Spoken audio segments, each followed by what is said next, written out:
Yang saya hormati Bapak Agus Harimurti, Gubernur Lembaga Ketahanan Nasional.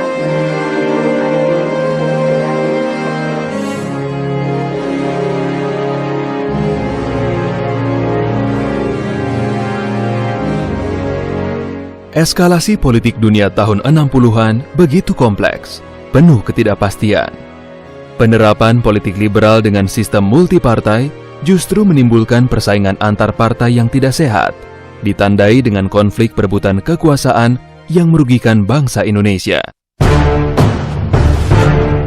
Guna melestarikan cita-cita proklamasi kemerdekaan dan menjaga ideologi Pancasila, maka tercetuslah pendirian Lembaga Ketahanan Nasional Republik Indonesia. Gagasan pendirian Lemhanas dicetuskan sejak 1962 dan terus dimatangkan hingga akhirnya resmi berdiri pada 20 Mei 1965 dengan nama Lembaga Pertahanan Nasional dan berada di bawah Presiden. Segala jalan harus dilalui. Kalau kata-kata saja tidak dapat menyehatkan jiwa yang keblinger, apa boleh buat? Suruhlah senjata berbicara satu bahasa yang lebih kuat lagi.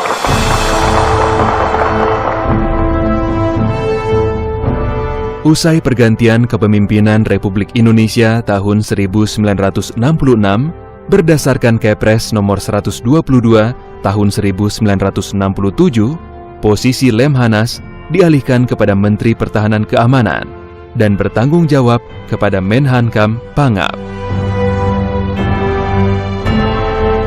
Seiring perjalanan waktu, dengan dipisahkannya jabatan Menhankam dan Panglima ABRI, tahun 1984, posisi Lemhanas berada di bawah Panglima ABRI. Lalu, sesuai Kepres nomor 4 tahun 1994, Lemhanas berpindah ke Departemen Pertahanan dan Keamanan. Bersamaan dengan itu, Lemhanas berganti nama menjadi Lembaga Ketahanan Nasional. Ditegaskan bahwa Lemhanas merupakan lembaga tingkat nasional dalam mengembangkan, memantapkan, dan memasyarakatkan wawasan Nusantara dan ketahanan nasional. Sejak masa reformasi, berdasarkan Kepres nomor 42 dan 43 tahun 2001, Lemhanas melakukan restrukturisasi organisasi menjadi lembaga pemerintah non-departemen yang bertanggung jawab langsung kepada Presiden Republik Indonesia. Lemhanas kini dipimpin seorang gubernur dengan kedudukan setingkat menteri. Akhirnya, sesuai Peraturan Presiden nomor 67 tahun 2006 dan Peraturan Presiden nomor 98 tahun 2016, dengan berpedoman pada 11 prinsip pembaharuan, diadakan revitalisasi dan restrukturisasi Lemhanas.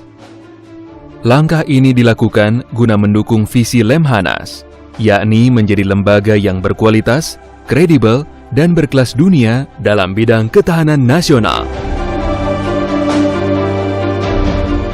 Lemhanas melaksanakan 3 misi, yaitu mewujudkan kader pimpinan tingkat nasional yang berdaya saing, berkarakter kebangsaan, demokratis, dan mampu berperan dalam pergaulan dunia internasional melalui pendidikan.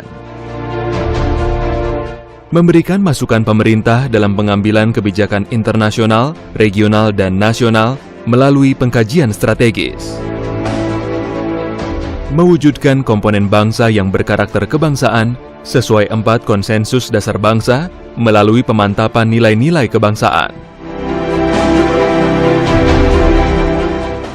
Dalam melaksanakan tugas tersebut, Lemhanas menyelenggarakan program pendidikan reguler dan program pendidikan singkat. Program ini diperuntukkan bagi kader-kader pimpinan tingkat nasional yang berasal dari pejabat senior terpilih di lingkungan TNI, Polri, maupun sipil.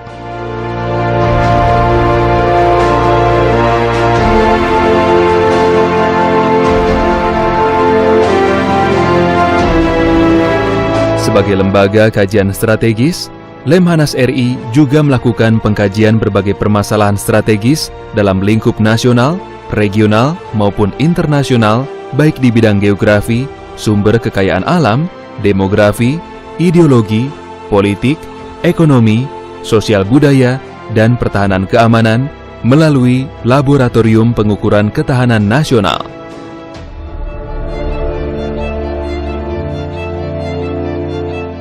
Selain itu, untuk melaksanakan pemantapan nilai-nilai kebangsaan, Lemhanas menggelar beberapa kegiatan lain, seperti program pemantapan pimpinan daerah, harmonisasi dan pemantapan nilai-nilai kebangsaan bagi anggota DPR RI, DPD RI, dan DPRD Provinsi, Kabupaten, dan Kota seluruh Indonesia. Dialog kebangsaan dan pemantapan nilai-nilai kebangsaan bagi berbagai kalangan dan komponen bangsa, serta training of trainers bagi tenaga pendidik, pengajar, dan pembina dari berbagai tingkat pendidikan.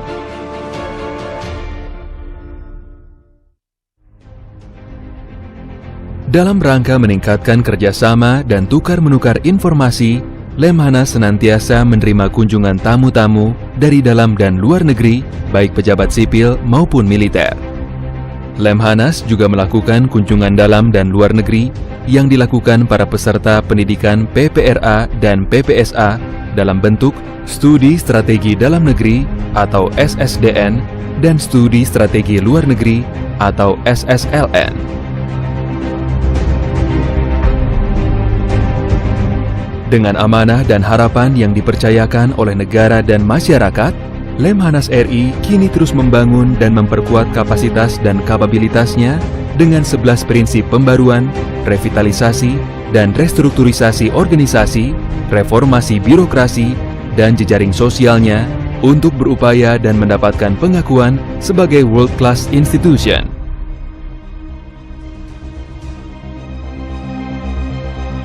Lemhanas RI senantiasa menghasilkan pimpinan nasional Indonesia.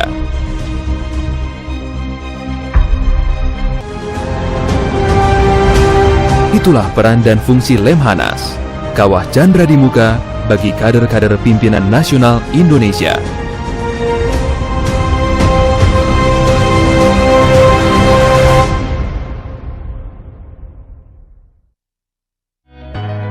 Komisi Nasional Anti Kekerasan Terhadap Perempuan atau Komnas Perempuan merupakan satu dari 3 lembaga HAM nasional di Indonesia.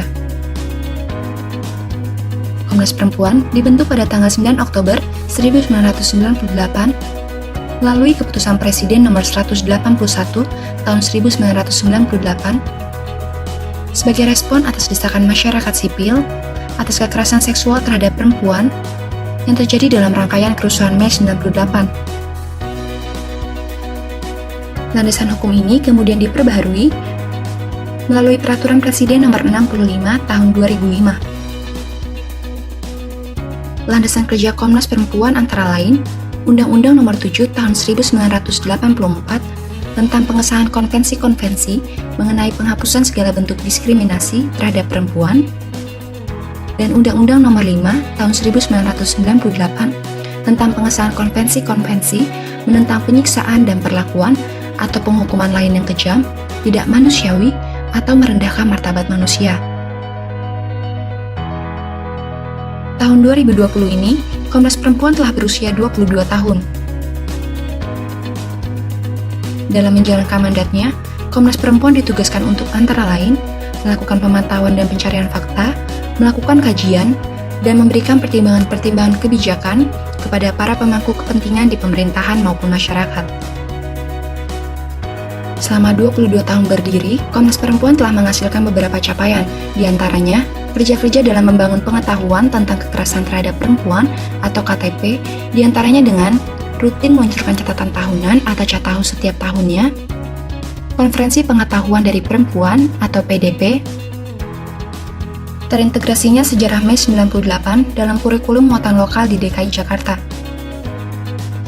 Kerja-kerja dalam reformasi hukum dan kebijakan diantaranya, Komnas Perempuan menginisiasi Undang-Undang Lembaga Perlindungan Saksi dan Korban atau UU LPSK, Undang-Undang Penghapusan Kekerasan dalam Rumah Tangga atau UU PKDRT, Rancangan Undang-Undang Penghapusan Kekerasan Seksual atau RUU PKS, Harmonisasi Kebijakan Diskriminatif, dan Pembebasan Retribusi Makam Korban Mei 98. Sebagai lembaga nasional HAM di Indonesia, Komnas Perempuan melahirkan seri dokumen kunci sebagai dokumentasi pelanggaran HAM perempuan, membuat laporan independen ke mekanisme HAM internasional, dan sahabat pengadilan. Untuk pengembangan sistem pencegahan, penanganan, dan pemulihan, Komnas Perempuan menginisiasi terciptanya sistem peradilan pidana terpadu, penanganan kasus kekerasan terhadap perempuan atau SPPT PKKTP, mendorong terbentuknya sistem pencegahan dan penanganan kekerasan seksual perguruan tinggi keagamaan Islam negeri atau PTKIN, hasil kerjasama dan Kementerian Agama. Pelibatan publik dalam mendukung kerja-kerja yang dilakukan seperti kampanye 1000 payung, dukung pengesahan RUU penghapusan kekerasan seksual, dan kampanye menolak perdagangan manusia.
dari setiap negara.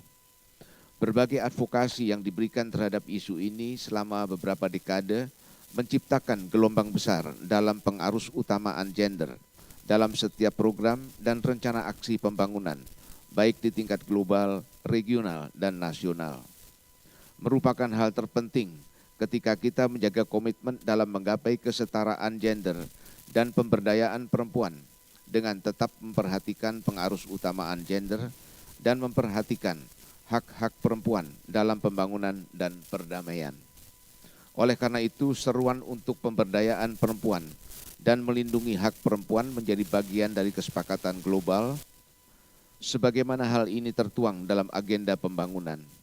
Komitmen yang dibuat oleh semua negara mewajibkan pemerintah semua negara untuk mengambil sikap dan tindakan untuk memajukan dan melindungi hak-hak perempuan agar semangat dan komitmen visioner yang tertanam dalam setiap kebijakan negara tidak akan hilang.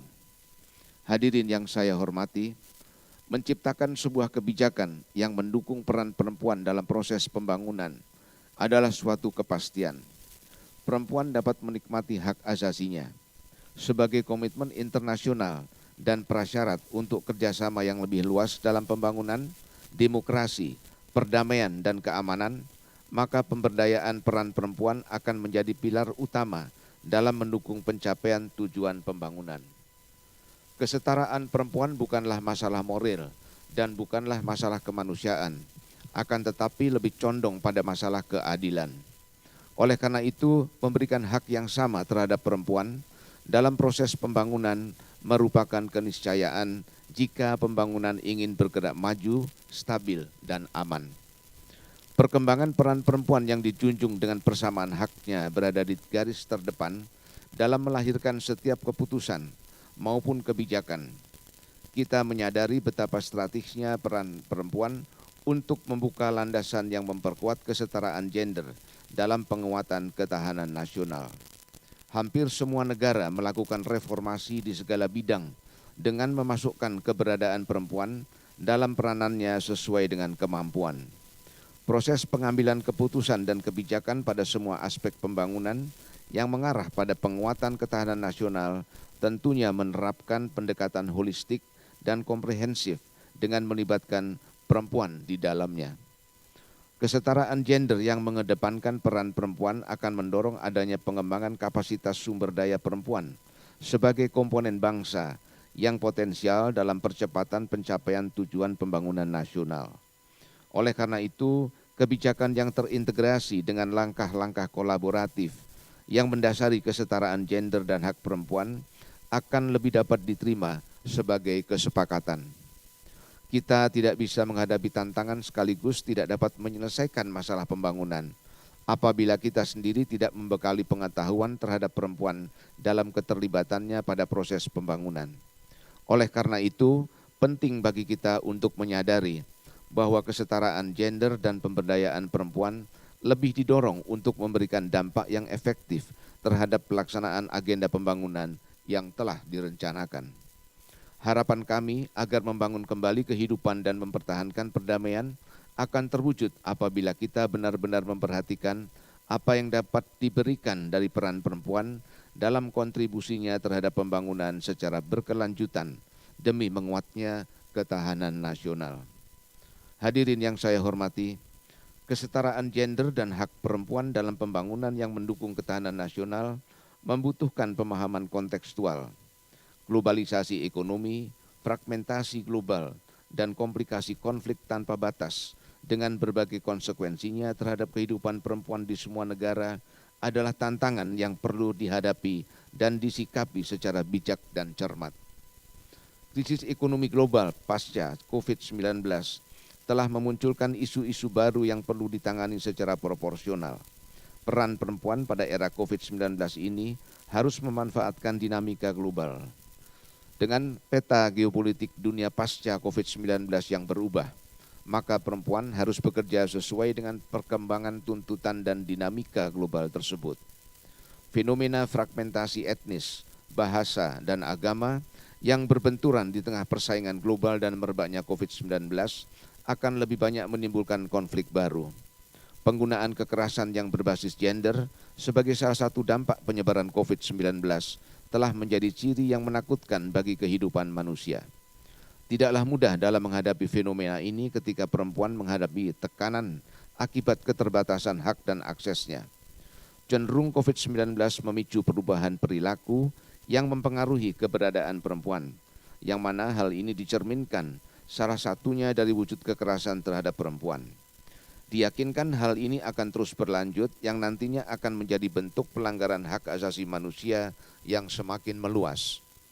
Baik globalisasi maupun fragmentasi yang diiringi dengan meningkatnya permasalahan yang semakin kompleks dan tidak mengenal batas negara, terutama dalam wujud praktek perdagangan perempuan dan anak-anak di tengah berlanjutnya penyebaran COVID-19 akan menghancurkan sendi-sendi kehidupan keluarga dan komunitas.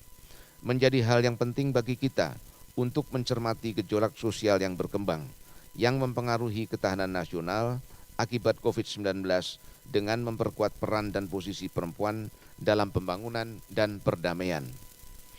Pandangan dan sikap terhadap peran perempuan dalam pembangunan dan perdamaian hendaknya harus disikapi secara optimistis dan konstruktif karena akan banyak keuntungan yang diperoleh dengan menempatkan peran perempuan sebagai agen pembangunan yang memperkuat ketahanan nasional.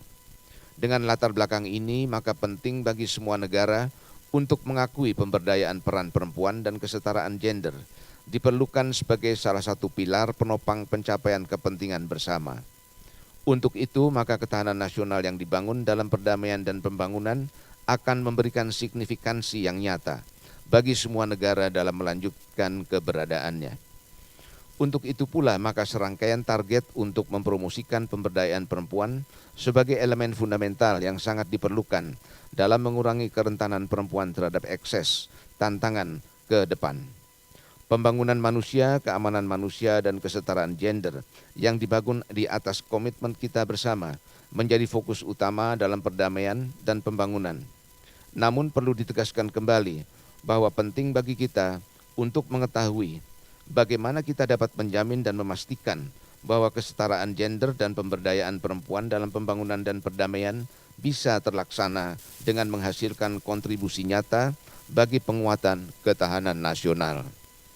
Hadirin sekalian yang saya hormati, melalui kegiatan ini diharapkan dapat membangkitkan semangat dan meningkatkan potensi perempuan untuk mempertahankan perdamaian guna membangun ketahanan nasional. Ucapan terima kasih dan penghargaan yang setinggi-tingginya kami sampaikan kepada para narasumber, para panelis, moderator, dan para peserta yang telah memenuhi undangan kami. Mengakhiri sambutan ini dengan mengucapkan Bismillahirrahmanirrahim pada hari ini Kamis 26 November 2020 pukul kurang lebih 9:02 WIB, konferensi internasional secara resmi saya nyatakan dibuka.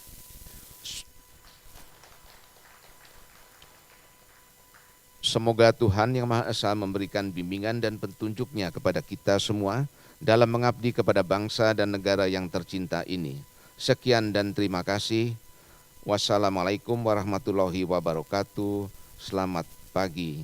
Om Santi, Santi, Santi, Om.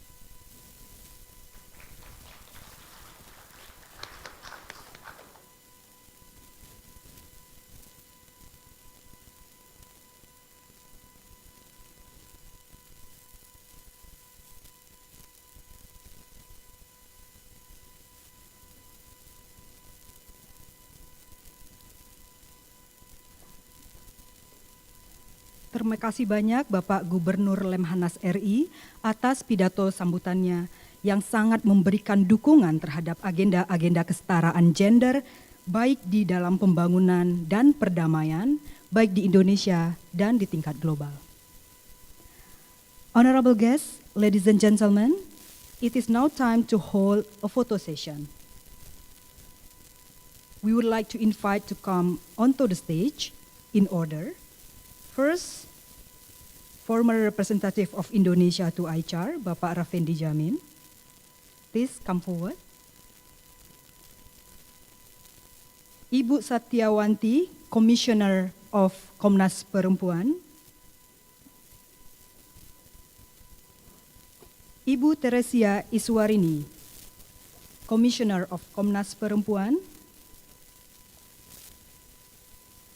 Vice Chair of Komnas Perempuan Ibu Olivia Salampesi,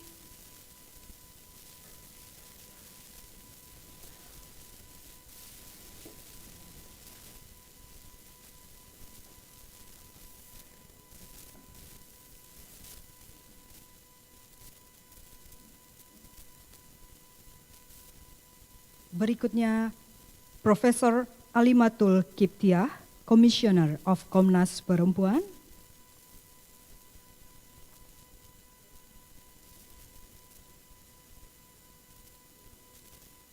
Ibu Reini Huta Barat, Commissioner of Komnas Perempuan,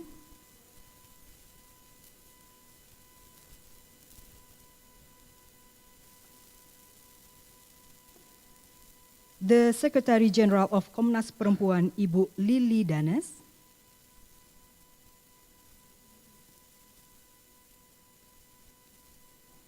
Deputy of Strategic Studies of Lemhanas Profesor Dr. Insinyur Reni Marieni, MP,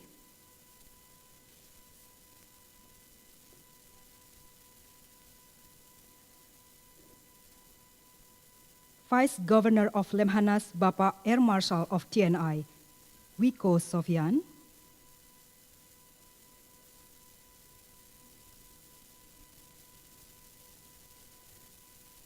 Chairperson of Komnas Perempuan Ibu Andi Yentriani,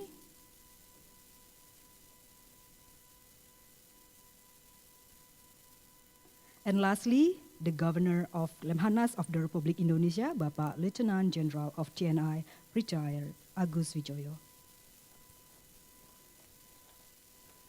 I'd like to request the protocol team to assist with the arrangement of the position for the photo session.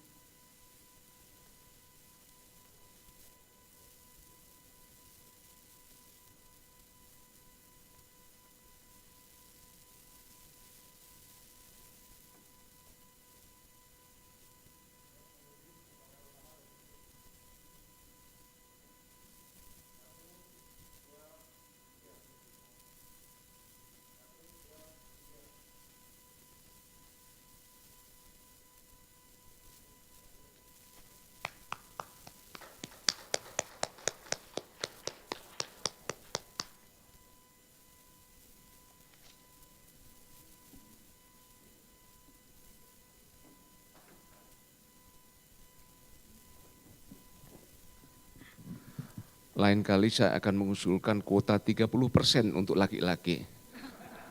Paling tidak untuk berfoto lah.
Bapak dan Ibu sekalian, mohon maaf untuk menunggu sebentar terkait dengan pengaturan dari panggung untuk panelis nanti.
Baik, Bapak dan Ibu sekalian, kita akan lanjut dengan program kita. We continue to the next agenda to listen to the keynote speech delivered by Honorable Minister Ibu I Gusti Ayu Bintang Darmawati, the Minister of Women's Empowerment and Child Protection of the Republic Indonesia. The keynote speech will be presented in a video presentation. Please welcome Honorable Minister Ibu I Gusti Ayu Bintang Darmawati.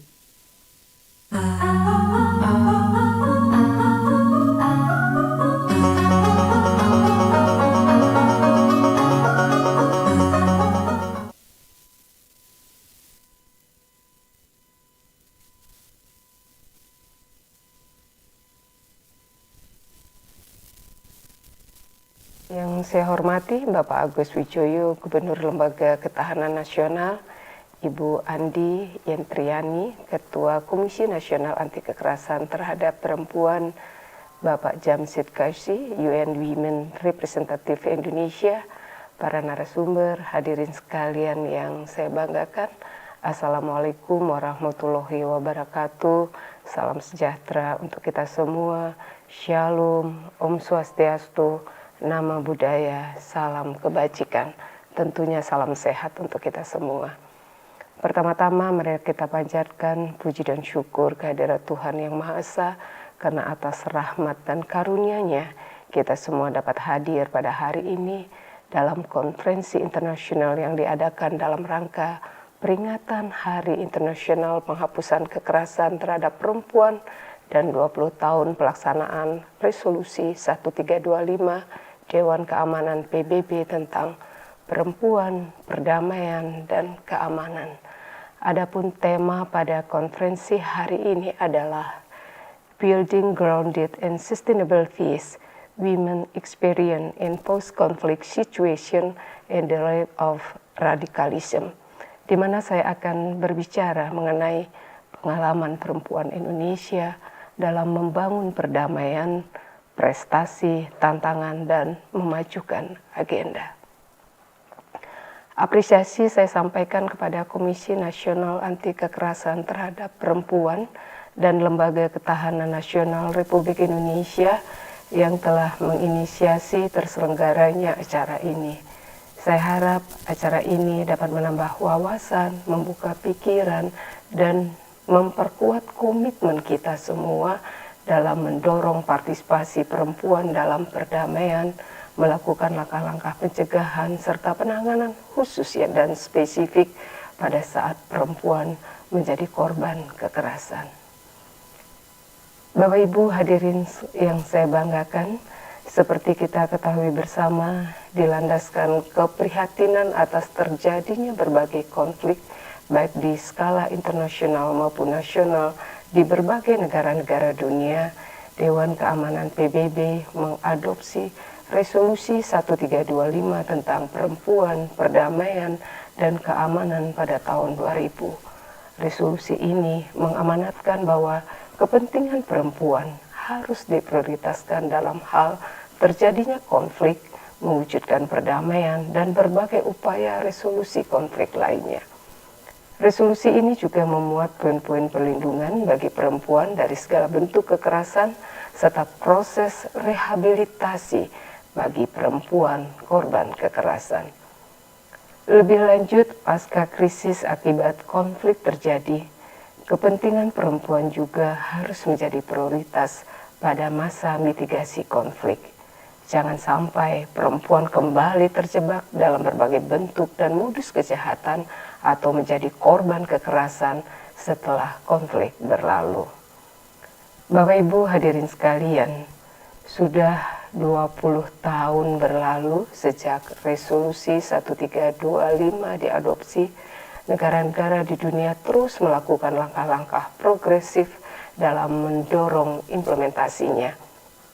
Meskipun demikian, dengan berbagai perkembangan yang ada saat ini, arti dari konflik itu sendiri juga semakin berkembang, seperti misalnya mengkampanyekan radikalisme yang dapat mengarah pada ekstremisme kekerasan. Hal-hal tersebut juga mendorong Dewan Keamanan PBB untuk kembali memperkuat komitmen negara-negara dunia untuk mencegah dan menangani kekerasan terhadap dalam situasi konflik dan memperkuat kepemimpinan perempuan dalam pembangunan perdamaian. Indonesia tentunya menjadi salah satu negara yang mendukung penuh terwujudnya implementasi dari resolusi tersebut. Pada saat menjadi anggota tidak tetap Dewan Keamanan PBB pada periode 2019-2020, Indonesia terus mempromosikan pentingnya pemenuhan hak dan perlindungan perempuan pada masa konflik dan pasca konflik.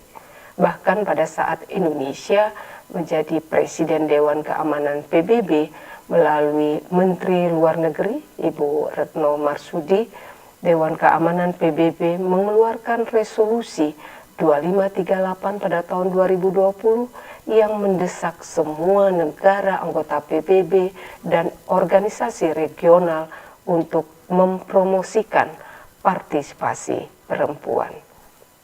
Bapak, Ibu, dan hadirin sekalian, jauh sebelum berbagai resolusi di tingkat dunia diadopsi, Indonesia sudah membentuk komitmen untuk ikut melaksanakan ketertiban dunia yang berdasarkan kemerdekaan, perdamaian abadi, dan keadilan sosial sejak awal masa kemerdekaannya pada tahun 1945 melalui pembukaan Undang-Undang Dasar Negara Republik Indonesia. Komitmen pembukaan tersebut kemudian juga dijabarkan lebih lanjut dalam pasal-pasal Konstitusi Undang-Undang Dasar 1945 yang menjabarkan peran negara dalam memajukan kesejahteraan umum, menegakkan hak asasi manusia, serta menciptakan suasana yang aman, tentram, tertib, damai, dan sejahtera. Komitmen ini ditujukan untuk setiap warga negara dengan setara dan tanpa terkecuali baik perempuan maupun laki-laki. Berkaitan dengan konflik sosial, Indonesia telah mengesahkan Undang-Undang Nomor 7 Tahun 2012 tentang penanganan konflik sosial, di mana mengatur mengenai penanganan konflik, pencegahan konflik, serta penghentian konflik. Adapun undang-undang ini bertujuan untuk menciptakan kehidupan masyarakat yang aman, tentram, damai, dan sejahtera, meningkatkan tenggang rasa dan toleransi dalam kehidupan bermasyarakat dan bernegara, melindungi jiwa, memberikan perlindungan dan pemenuhan hak korban, serta memulihkan kondisi fisik dan mental masyarakat. Demikian juga komitmen Indonesia mengenai kesetaraan juga tertuang dalam undang-undang tersebut dengan memasukkan asas kesetaraan gender sebagai dasar dari strategi penanganan konflik. Dalam lampiran undang-undang tersebut dijelaskan bahwa asas kesetaraan gender adalah kesamaan kondisi bagi laki-laki dan perempuan untuk memperoleh kesempatan dan haknya sebagai manusia agar mampu berpartisipasi dalam kegiatan politik, hukum, ekonomi, sosial budaya, dan pendidikan sehingga memperoleh manfaat dan mampu berpartisipasi secara setara dan adil dalam pembangunan.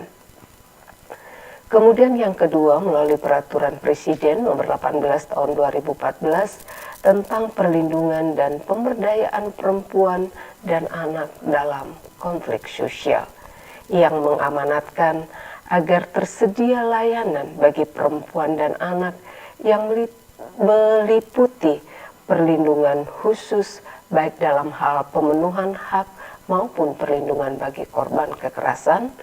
Aturan ini juga memuat poin mengenai peran serta masyarakat dalam hal terjadinya konflik untuk mengedepankan perempuan dan anak sebagai kelompok rentan dalam hal penyelamatan dan evakuasi.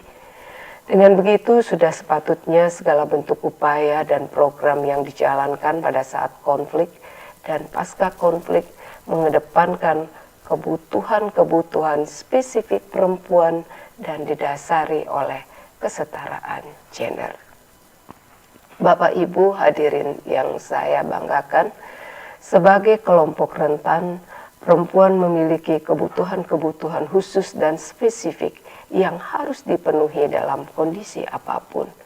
Meskipun demikian, kerentanan perempuan bukan karena dirinya lemah, melainkan karena konstruksi sosial yang saat ini berkembang di Indonesia sangat kental dengan budaya patriarki. Hal ini menyebabkan berbagai kebiasaan, pola perilaku, kebijakan, dan cara pandang menjadi tidak adil atau bias gender yang merugikan perempuan. Kondisi bias gender ini membawa perempuan pada berbagai permasalahan seperti stigmatisasi, stereotip, bahkan kekerasan terhadap perempuan. Apalagi pada kondisi konflik sosial Bapak Ibu sekalian, di mana banyak hal-hal yang menyita perhatian berbagai pihak sehingga ada kepentingan lainnya yang disisihkan. Padahal jika dalam penanganan konflik dan pasca konflik tidak didasari dengan memperhatikan kelompok rentan, terutama perempuan, hal ini akan menimbulkan permasalahan-permasalahan lainnya. Salah satu contoh konflik besar nasional yang terjadi di Indonesia adalah konflik yang terjadi di Aceh. Meskipun konflik Aceh sudah berlalu, tetapi berbagai permasalahan yang terjadi belum terselesaikan. Bahkan pada saat saya menghadiri rapat koordinasi peningkatan kesejahteraan dan perlindungan hak perempuan dan anak Aceh, penanganan konflik yang tidak memprioritaskan kelompok rentan di masa lalu berdampak pada munculnya berbagai permasalahan. Contoh konflik Aceh tersebut adalah konflik nasional di Indonesia, tetapi dampaknya ternyata juga dapat dirasakan hingga internasional.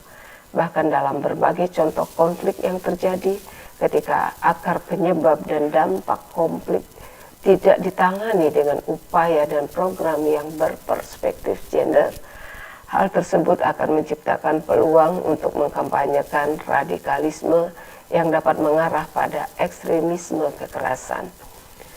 Dalam konteks radikalisme, perempuan seringkali menjadi korban dari idealisme orang-orang di sekitarnya. Seperti misalnya perempuan yang menjadi pelaku tindak pidana terorisme akibat terpengaruh oleh keluarga terdekatnya. Lebih lanjut, akibat lain dari konflik biasanya adalah tantangan terbesar dari sisi ekonomi. Akibat konflik, masyarakat mengalami kehilangan mata pencaharian dengan cepat dan tidak dapat segera mendapatkan pekerjaan baru setelah konflik selesai. Hal ini juga berpotensi menjadikan kelompok rentan, terutama perempuan, terlibat dalam berbagai bentuk kejahatan transnasional seperti menjadi korban tindak pidana perdagangan orang dan terlibat transaksi narkotika. Bapak dan Ibu hadirin sekalian, berbagai hal ini tentunya patut menjadi perhatian kita semua agar permasalahan yang terjadi di masa lalu tidak terulang serta dapat mencegah terjadinya permasalahan serupa terjadi di masa depan. Apalagi saat ini kita sedang menghadapi pandemi COVID-19 yang membuat perhatian dan fokus kita semua bergeser penuh kepada penanganan dan pengendalian laju penularan virus. Padahal tantangan yang melingkupi perempuan, utamanya mereka yang menjadi korban konflik, masih menjadi PR dan tugas kita bersama untuk diselesaikan di tengah situasi pandemi ini. Bahkan patut menjadi kewaspadaan kita semua bahwa pandemi justru menambah daftar panjang kerentanan perempuan korban konflik. Bapak dan Ibu sekalian, berdasarkan hal-hal yang telah saya sampaikan, diperlukan adanya suatu kerja kolektif dari segenap elemen bangsa, karena pemerintah tidak dapat bekerja sendiri. Meskipun kebijakan-kebijakan yang responsif gender sudah disahkan, tetapi hal ini juga butuh diimbangi dengan implementasi yang baik. Dengan begitu, dibutuhkan representasi perempuan pada saat mengambil keputusan-keputusan penting untuk dapat melahirkan program dan upaya yang berperspektif gender dan memperhatikan kepentingan perempuan. Terlebih berdasarkan pernyataan dari Women for Women International, organisasi dunia penggiat perempuan pada masa konflik, sebagian besar perjanjian negara-negara dunia yang membahas mengenai konflik tidak diwakili oleh perempuan pada masa penyusunan dan penandatanganannya. Padahal sejak masa penjajahan, kemerdekaan, hingga mengisi kemerdekaan, prestasi dan capaian kita tidak terlepas dari kaum perempuan. Maka sudah sepantasnya kita memberikan kesempatan seluas-luasnya bagi perempuan untuk mengatakan pendapatnya, bahkan menjadi pemimpin. Bahkan upaya ini sudah diimplementasikan oleh para perempuan Aceh dengan memecah kesunyian dan ketakutan yang melanda seluruh bumi Aceh pada saat kondisi konflik pada periode tahun 1999 hingga 2000, padahal saat itu eskalasi konflik sedang meningkat hingga tahun 2004. Suara perempuan Aceh inilah yang menggugah masyarakat Indonesia untuk tersadar pentingnya resolusi konflik di wilayah Aceh. Dengan begitu, potensi perempuan dalam penyelesaian konflik tidak dapat dikesampingkan. Perempuan harus dilibatkan dalam berbagai forum-forum diskusi, negosiasi, dan pertemuan penting terkait dengan perlindungan perempuan pada saat konflik yang nantinya akan mengeluarkan kebijakan progresif yang benar-benar berperspektif gender. Hal ini hanya akan dicapai apabila kita bekerja bersama-sama. Marilah bersama-sama kita pastikan pemenuhan hak dan perlindungan perempuan pada masa konflik dapat terpenuhi dengan memastikan adanya aturan yang sudah berperspektif perempuan untuk kedepannya. Menjadi tugas bersama untuk memastikan tersedianya prosedur yang responsif gender sejak pelaporan hingga reintegrasi sosial yang dapat melindungi perempuan dan anak sehingga mereka merasa aman dan nyaman untuk melapor sampai dengan mendapatkan pelayanan hingga tuntas. Kemudian dibutuhkan pula mekanisme mitigasi konflik yang dapat menjadi solusi pemenuhan hak-hak perempuan sehingga tidak ada lagi permasalahan pasca konflik yang dapat menjerumuskan perempuan kepada berbagai bentuk kejahatan.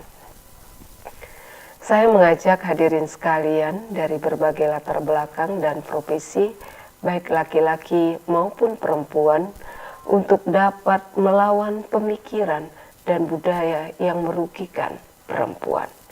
Mari kita bergerak bersama-sama untuk mewujudkan ruang yang aman dan nyaman bagi perempuan. Demikian yang dapat saya sampaikan. Perempuan berdaya, Indonesia maju. Wassalamualaikum warahmatullahi wabarakatuh. Om Santi Santi Santi Om.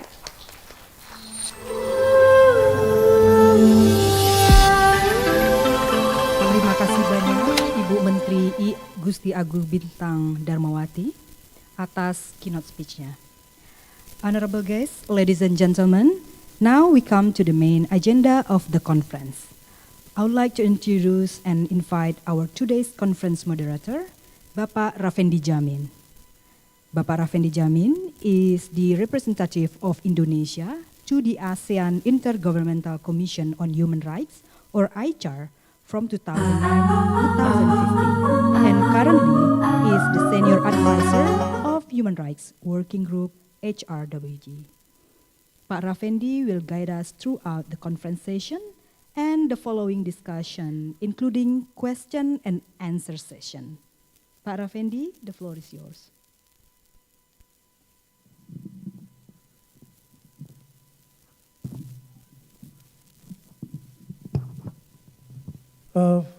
Very good morning, distinguished guests, ladies and gentlemen.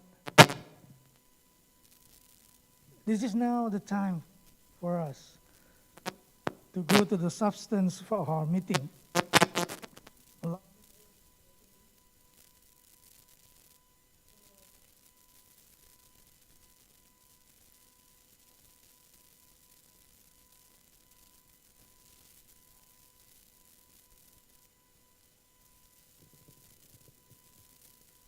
Yeah, thank you. Yes, we will have 5 speakers, very distinguished speakers in our discussion.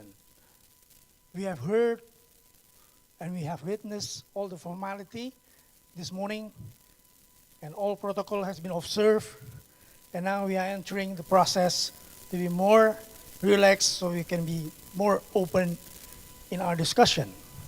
We will have 5 speakers coming from different regions in the world, and they will talk about the topic that we are discussing, building grounded and sustainable peace, the experience in the post-conflict situation in the realm of radicalisms.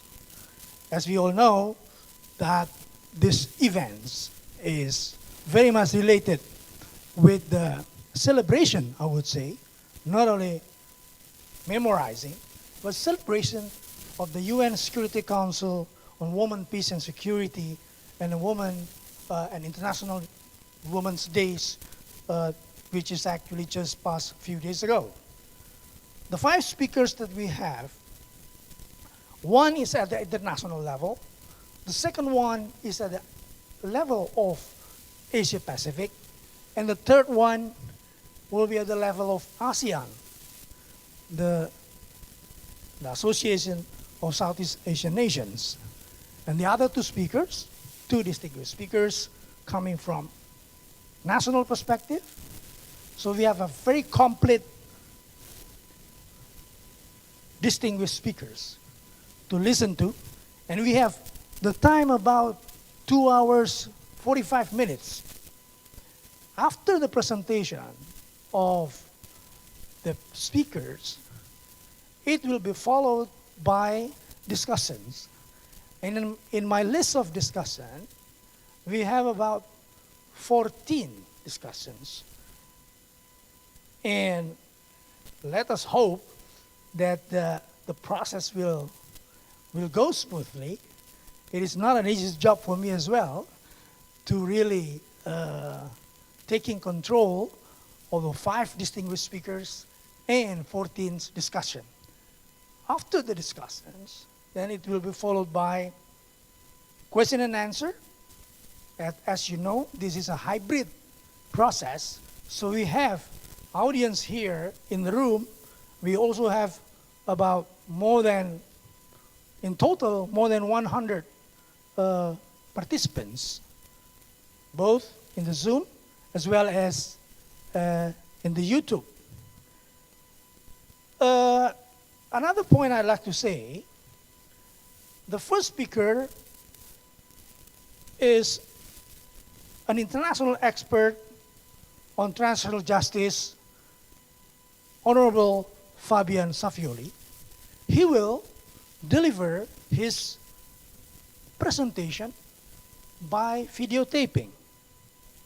Due to the time difference, because he's based so far away in Argentina, there's about 12 hours difference with us. So it will be impossible for him as well to join, unfortunately, live with us. So we will hear his presentation through videotaping, and then after that, we will have 2 live speakers on the panel. So before I continue, may I invite the 2 speakers who are here in the room. Her Excellency Yuyun Waknuningrum, our Indonesian representative to the ASEAN Intergovernmental Commission on Human Rights. And the second one is Ibu from the Komnas Perempuan, Ibu, yes. Let us give an applause first to these 2 speakers, Ibu Yuyun and Ibu, it's a very difficult names, Ibu Alim. It's quite easy actually, but I'm getting nervous when I see the name is so long, then I'm afraid I will spell it wrongly. Okay, 2 speakers, so I feel safe now, accompanied by the 2 distinguished on-site speakers. Now, without further ado, we will hear a videotaping from Professor Fabian Saffioli, but let me first introduce him. Professor Fabian is a human rights lawyer and a professor of international law and human rights at the School of Law of the University of La Plata, Argentina, where he is also a director of the Human Rights Master's Program and a director of the Institute of Human Rights. He was the member of the UN Human Rights Committee. The UN Human Rights Committee is a UN body who is monitoring the implementation of the UN Convention on Civil and Political Rights by all member states who has already ratified it. So he was the member of the UN Human Rights Committee from 2009 and 2016. And it was also the president between 2015 and 2016. Currently, Professor Saffioli is also the UN Special Rapporteur on the promotion of truth, justice, reparation, and guarantees of no recurrence. So the topic that he is going to deliver is very much relevant, very much related with the Security Council Resolution on 1325 on the post-conflict situation, peace building, which is very much related with justice. And in the post-conflict justice, the key issue is the transitional justice. Now, without further ado, I'd like to ask the technician to start the videotaping. Let us hear.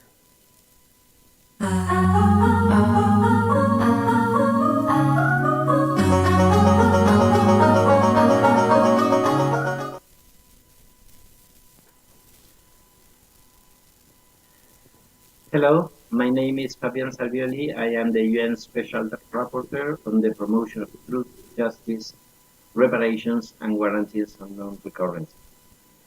I am grateful for the invitation to participate through this video message in the International Conference on Building Grounded and Sustainable Peace, Women Experience in Post-Conflict Situations, and the Realm of Radicalism, organized by the National Commission of Violence Against Women, COMNAS, and the Indonesia National Resilience Institute.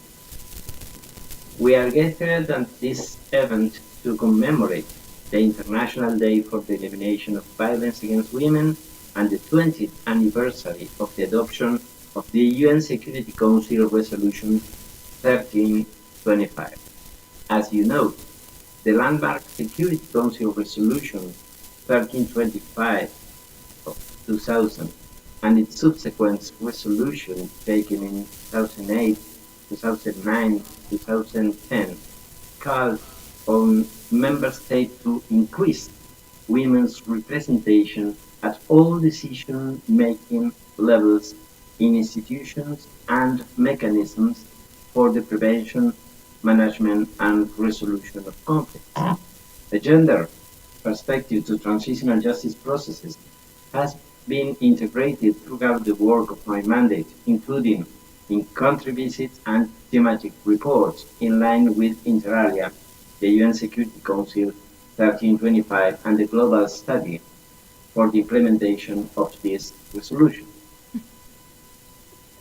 My most recent report to the General Assembly of October 2020 analyzed the multiple aspects of adopting a gender perspective in transitional justice processes.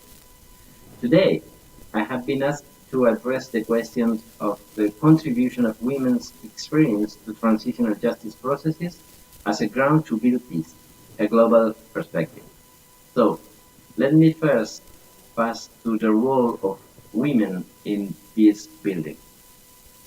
As noted in my first report to the Human Rights Council and to the General Assembly of 2018, the processes surrounding peace building very frequently and are in the hands of political and military male representatives acting as lead, which in turn exclude women from this process.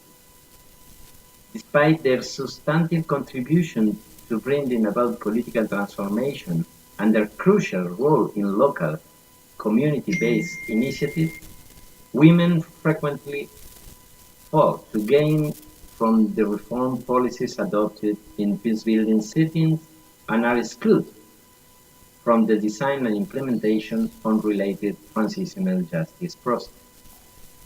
There is a number of root political and social factors, as I will mention later, that undermine the inclusion of women in peace-building and transitional justice process. I would like to highlight, in consonance with Resolution 1325, the important role that women must play in peace negotiations, peace-building processes, humanitarian response, post-conflict reconstruction, conflict prevention, and in transitional justice processes as cornerstone of efforts aimed at sustaining peace and ensuring the non-recurrence of violence. The equal participation and full involvement of women in this effort is crucial for the maintenance and promotion of sustainable peace.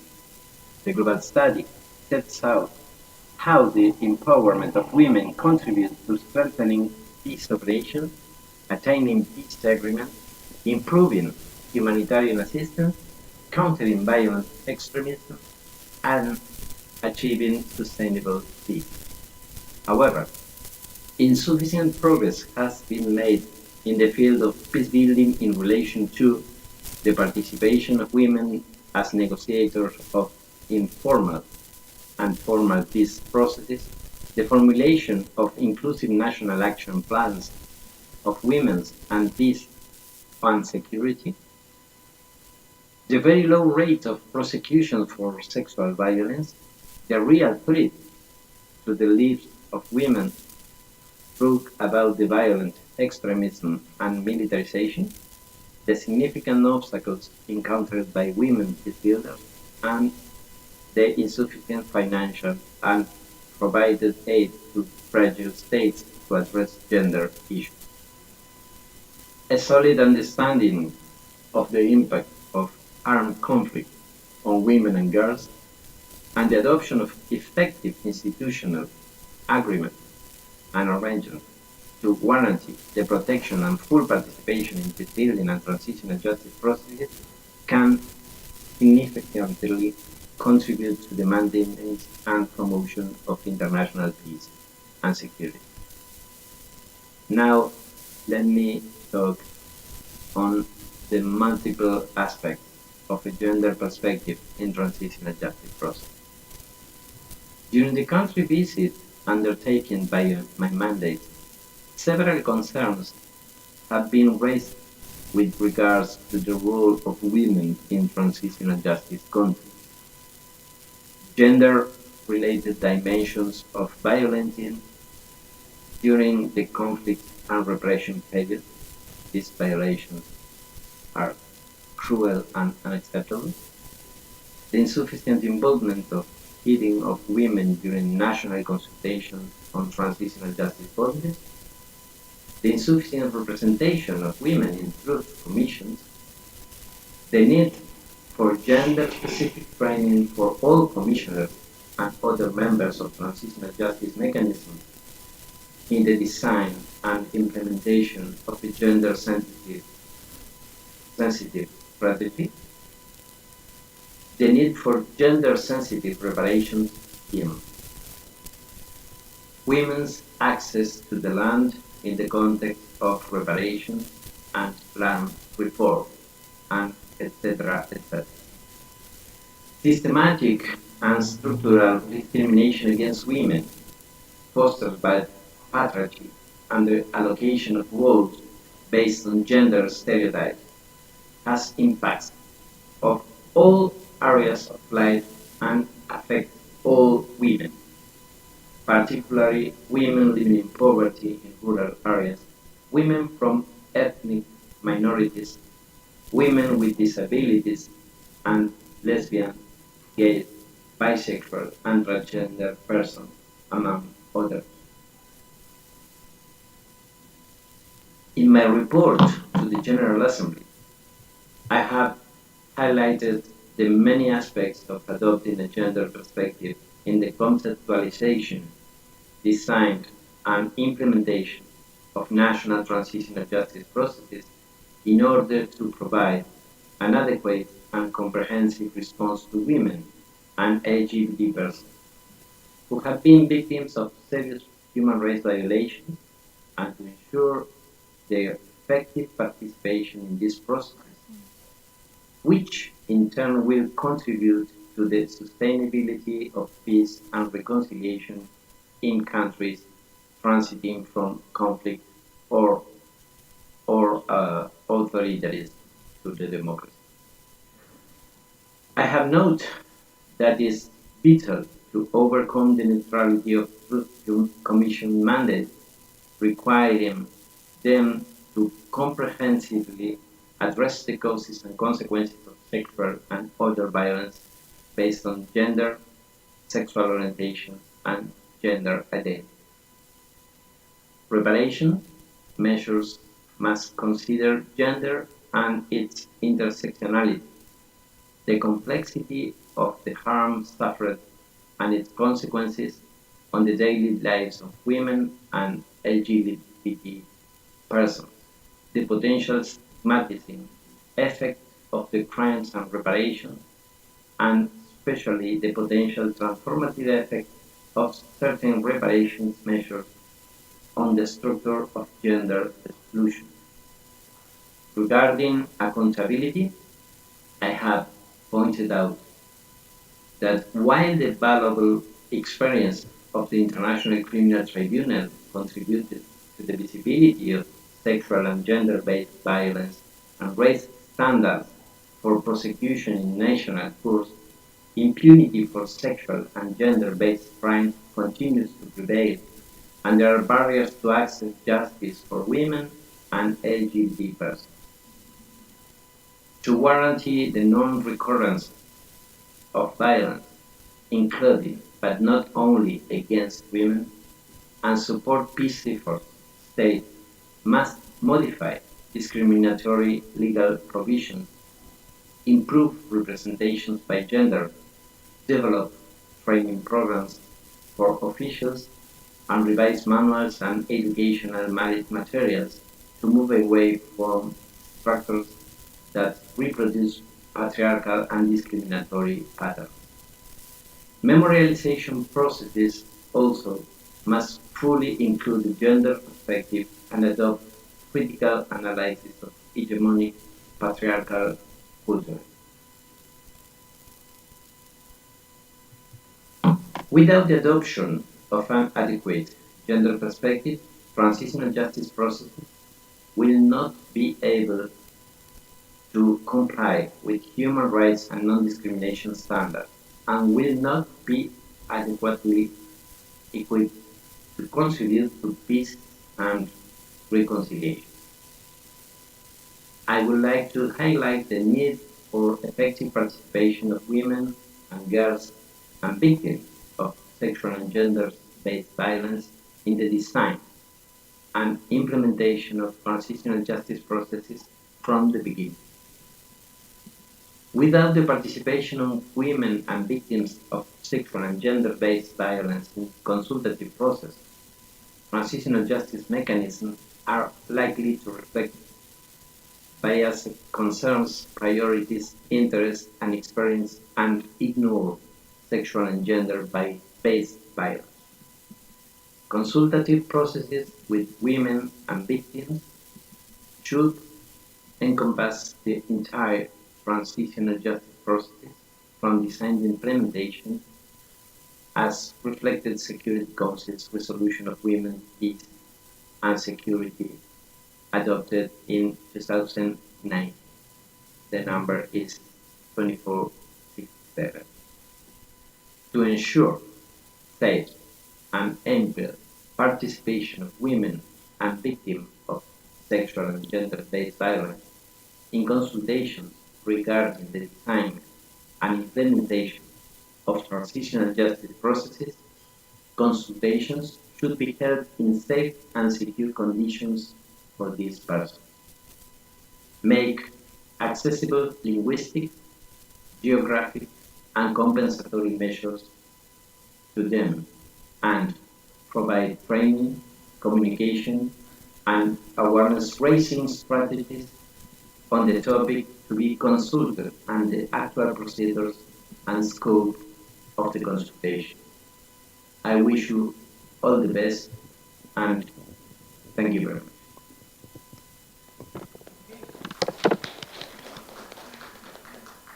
Yeah. Thank you for the applause. We have heard, it's very unfortunate that it is not an online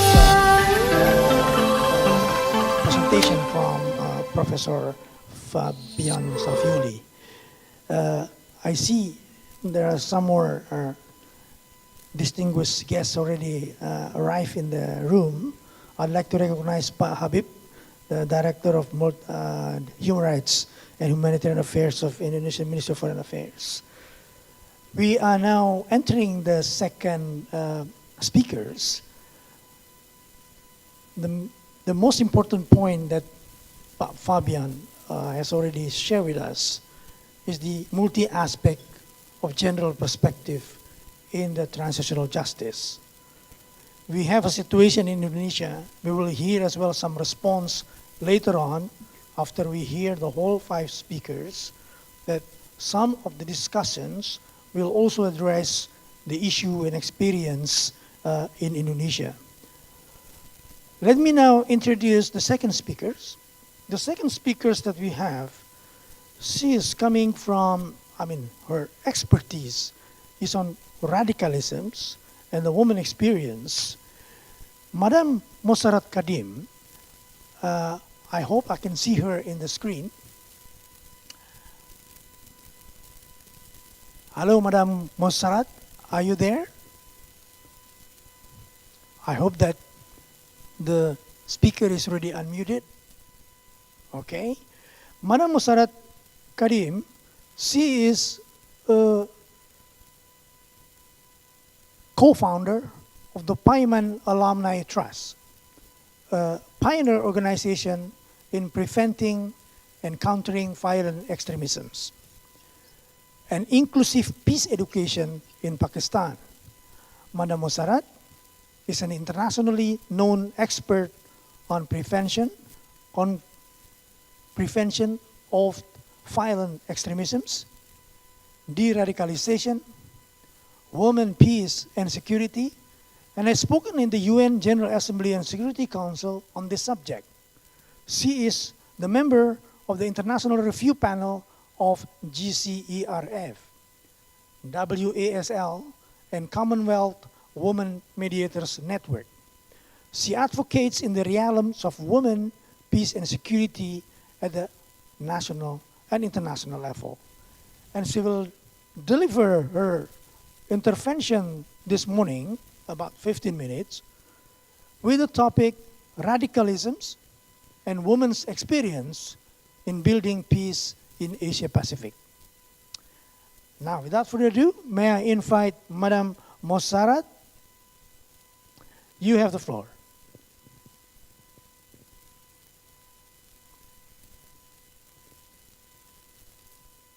Thank you.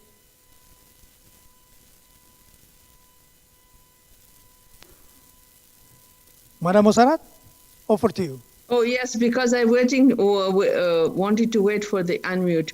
Good morning, Assalamu alaikum. Walaikum salam. So I thank the National Commission on Violence Against Women Indonesia for inviting me to speak on, I think, a very important topic, that is radicalism and women's experience in building peace in Asia Pacific at this very crucial moment of our time.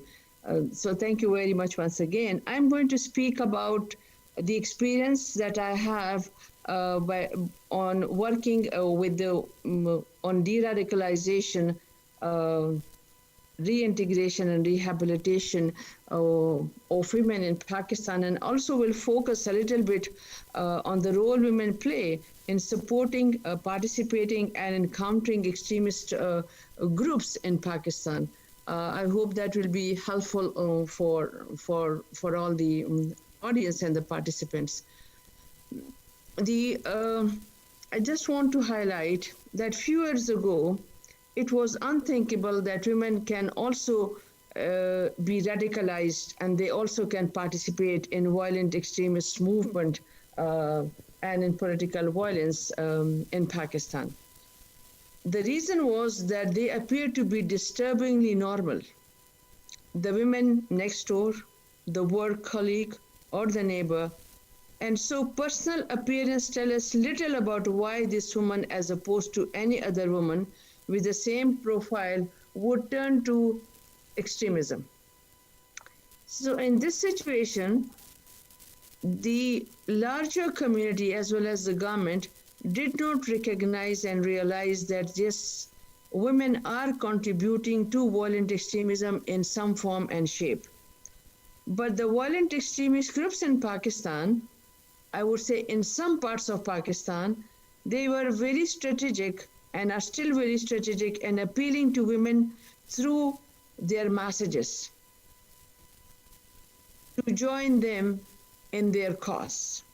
Now, as we all understand that every movement, they have a goal to justify their acts.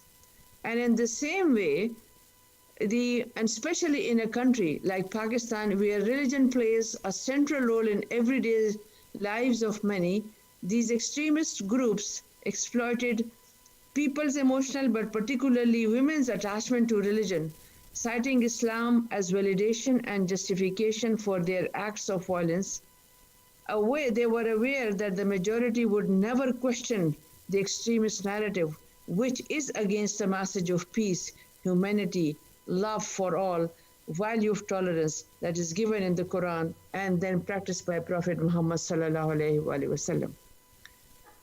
In this situation, women, when they join radical group for the same reason, I would say, like men, it's a combination of both political motives and personal ones.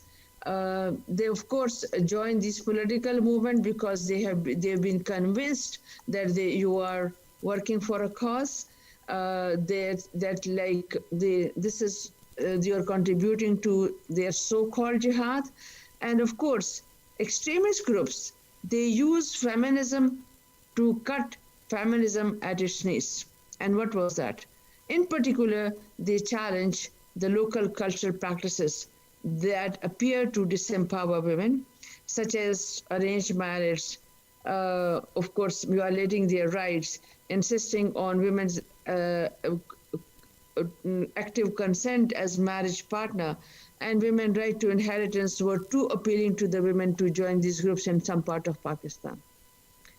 Now, the question here arises why, and I think I'm not speaking only for Pakistan, but this is what I have witnessed in a country like Afghanistan, and of course other countries also, where the extremist group, they seek to recruit women aside from ideology. So what are the other reasons that the extremist group, they recruit women besides the ideological I would say attraction? Because women are able to move freely within communities. They engage women at personal level and build relationship, and they can circumvent any surveillance by security agencies that a man never could. Then women actually have a greater freedom of maneuver to evade detection by these state security services, and they can go freely, unchecked by the different checkposts. So they have a high rate of success, and then they attract media greater response when a woman carries out any sort of act of violent extremism. So I think these are some of the reasons that the violent extremist groups, they actually were very strategic in convincing, influencing, and then engaging women from various communities to be part of their movement, and of course commit act of violent extremism. So this is in the context of Pakistan, but in the regional context as well. Now what happened actually, that the women, they continue their work because there is a gender gap in preventing, countering violent extremism response. Women engaged in extremist movements remain unnoticed and invisible for many reasons.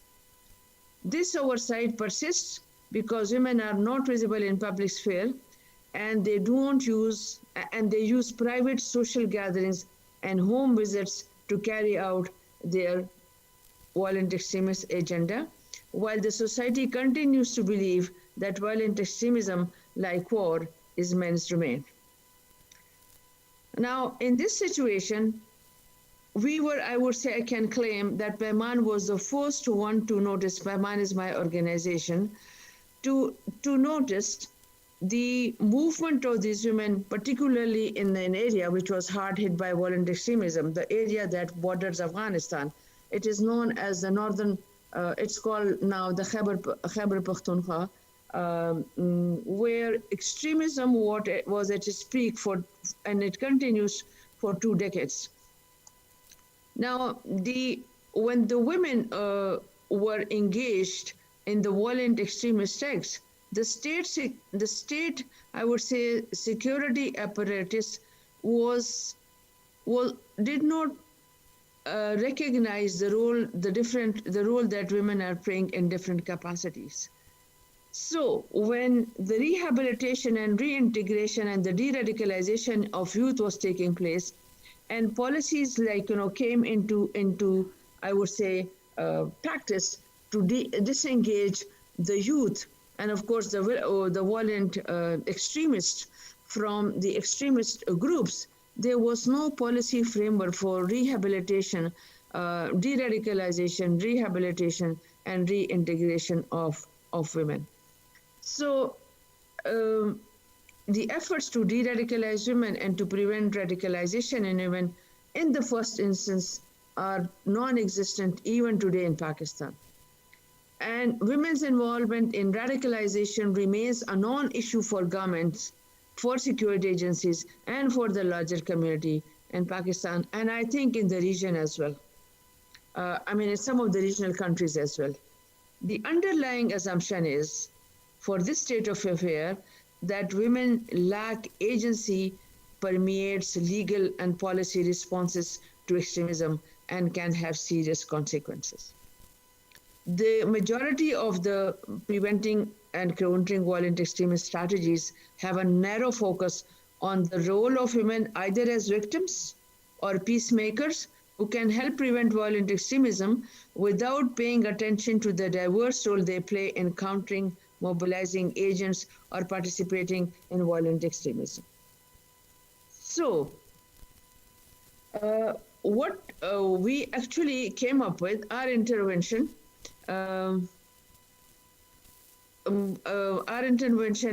is the socio-economic empowerment of women in the context of promoting human rights and not solely for preventing or countering violent extremism. My organization, we developed a methodology for prevention taking into account the culture and social value, including family and biographical context, because gender roles are strongly determined by these factors in our society. And of course, our methodology involved, or our methodology was focused on, and I have to highlight one thing more here. My organization, that is PEMAN's, phase-wise de-radicalization of women is not prison-based, and that's our uniqueness. Our de-radicalization process is taking place within the communities. And we all understand that there is a difference between de-radicalization and disengagement. We made sure that the de-radicalization, we take it till the end, when the transformation of the heart and mind of the individual is fully endorsed, not only by her or by him, but by the whole community. So we basically, at PEMAN, we try to build I'm sure you The diagram is there. This model of de-radicalization, rehabilitation and reintegration of women in the context of Pakistan is basically that the phase-wise de-radicalization involves transformation of heart and mind of women through giving them the understanding first. We call it, I think, let me just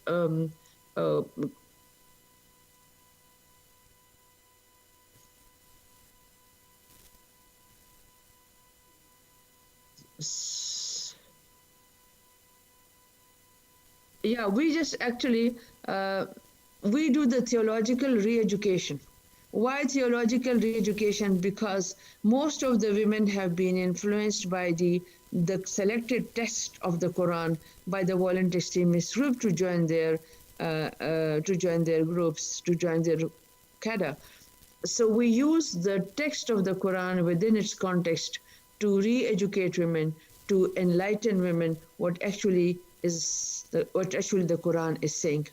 And we also have to attract these women. We cannot just tell them that, oh, you are an extremist. So we have to actually attract them through offering them livelihood opportunities and life skills training. And these are the core elements of our program. We also develop their critical thinking, their dialogue skills, their the early signs of extremism in an individual and in the community, and help them in developing like the counter narrative, which is basically the counter narrative which in the context of our culture and religion to extremist narrative. And this doesn't end here, because after the transformation, they really need the support of other women, the support of the community. So for that reason, we have come up with a community structure. It is called Women Mother Peace Group, Tolana. Tolana is a Pashto word that means together. And we had to actually come up with this name to avoid the challenges from different quarters, because calling peace, talking about peace or conflict in our context is very sensitive. So to avoid all those challenges, and of course keeping in view the security and protection of the women, and of course our group of people over there, we came up, we carved out this name, Tolana. Besides these women whom we have transformed, we have so far transformed 700 women. I mean, I would just say we not only de-radicalized them, but we also disengaged them from joining the extremist groups. So we prevented women from becoming extremists in the first place. And of course, in the second phase, we de-radicalized those women who are already somehow contributing to radicalization, contributing to violent extremist groups in the form of raising funds from them, in the form of stitching suicidal jackets from them, in the form of supporting and facilitating the recruitment of youth for them. So we try to de-radicalize them, but at the same time we disengage women by engaging them in a discourse at the community level and providing them the opportunity to understand the negative impact of violent extremism at the same time. So we also build the capacity of women activists, religious political leaders, women religious political leaders, of course, the teachers both from the madaris, these are the religious seminaries in Pakistan, and of course the teachers of the regular schools, and help them in understanding the role that they can play in contributing to peaceful society. Through this Tolana, actually, we also have developed the mentors at different levels in the community and the society, so that not only guide the women who are de-radicalized or disengaged, but also to help the younger generation to understand the negative impact of violent extremism and how, as active citizens, they can contribute to building peaceful communities as youth, and of course, particularly as young women. Now, I think the potential of these women community leaders in prevention of violent extremism and as early warning monitors for rising radicalization is extremely, I think it's very crucial. And the policymakers and shapers must recognize the important role that women can play in in preventing violent extremism, building peaceful communities. So we at PEMAN empower and engage credible women leaders for sustaining our preventing violent extremism program, and we also of course, despite numerous hurdles that we face from time to time in this situation, we developed an inclusive PV preventing violent extremism framework to empower women socially, economically, ideologically, and psychologically to understand their agency, not as mothers, but also as teachers, community activists, media representatives, police women, community leaders, of course, parliamentarians, to play an active role in peace building, conflict resolution, and preventing violent extremism. We have mobilized and empowered educators and leaders to engage them in their sphere of influence, access economic, societal, and cultural rights to prevent violent extremism and build peace at the family, community, regional, and national level.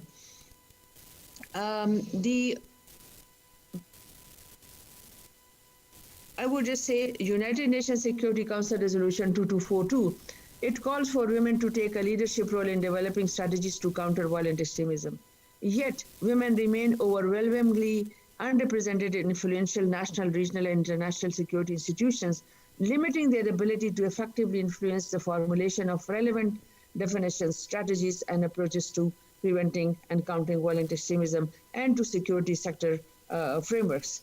Women's right to be involved and recognized as decision makers and their activism and contributions to promote peace and social cohesion in difficult security situations, as well as in different public and private sectors, remain largely unrecognized in spite of the fact that we just celebrated the 20th anniversary of UNSCR 1325. Now, at the end, I just would like to actually give a few recommendations that in countering radicalization at any level, awareness of gender is vital to ensure that gender stereotypes are not perpetuated, that women's agency is not overlooked, and that the instrumentalization of women's rights does not undermine the security of women or that of the state. Secondly, we must document best practices in the realm of women's role in preventing violent extremism, and of course peace building, and develop a regional forum so as we can conduct research, which is lacking in this context, which is very limited. And we also need to develop the best practices to learn from each other's experiences, and then we can have a forum like this to share it. Then the state and the region must increase women's participation in security sector institutions, especially as frontline defenders, and of course in the leadership role at various levels in our region. Thank you so much. Thank you so much, Muzarat. Let us give an applause to a very excellent presentation, sharing the experience on the process of de-radicalization, particularly in Pakistan, and the introduction of the PEMAN models. That's very interesting, as well as I find it very strong word when you said using feminisms to cut the knees of feminisms. That's a very strong lesson to be learned in terms of preventing the radicalization. Madam Muzarat, I understand that you will not be able to stay with us until the end of the session, and I would like to find some ways to also entertain the possibility for you to respond on some discussion. You have 3 discussions on the list. So after the whole presentation, we have another 3 presentations, and we will hear the discussion, and I will give you the time to then respond to the discussion's response to your presentation. It is clear.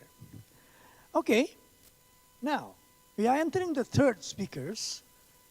Let me now introduce my colleague here on my left-hand side.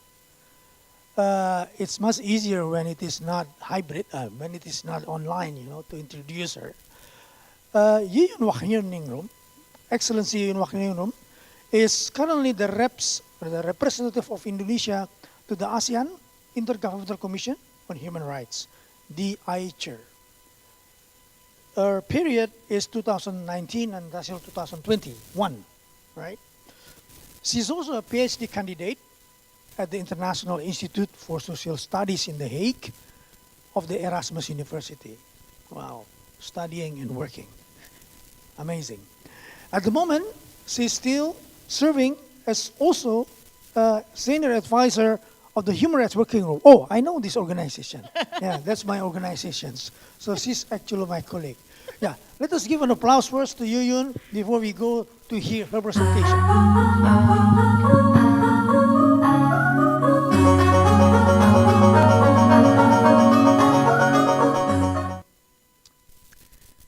Ibu Andi Yentriani, Ketua Komnas Perempuan, maaf.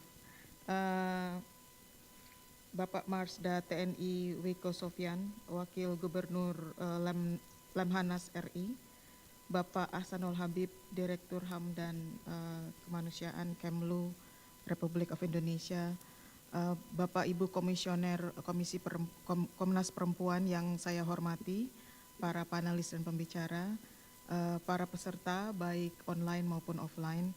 Assalamualaikum warahmatullahi wabarakatuh. Izinkan saya untuk memaparkan presentasi saya dalam bahasa Inggris.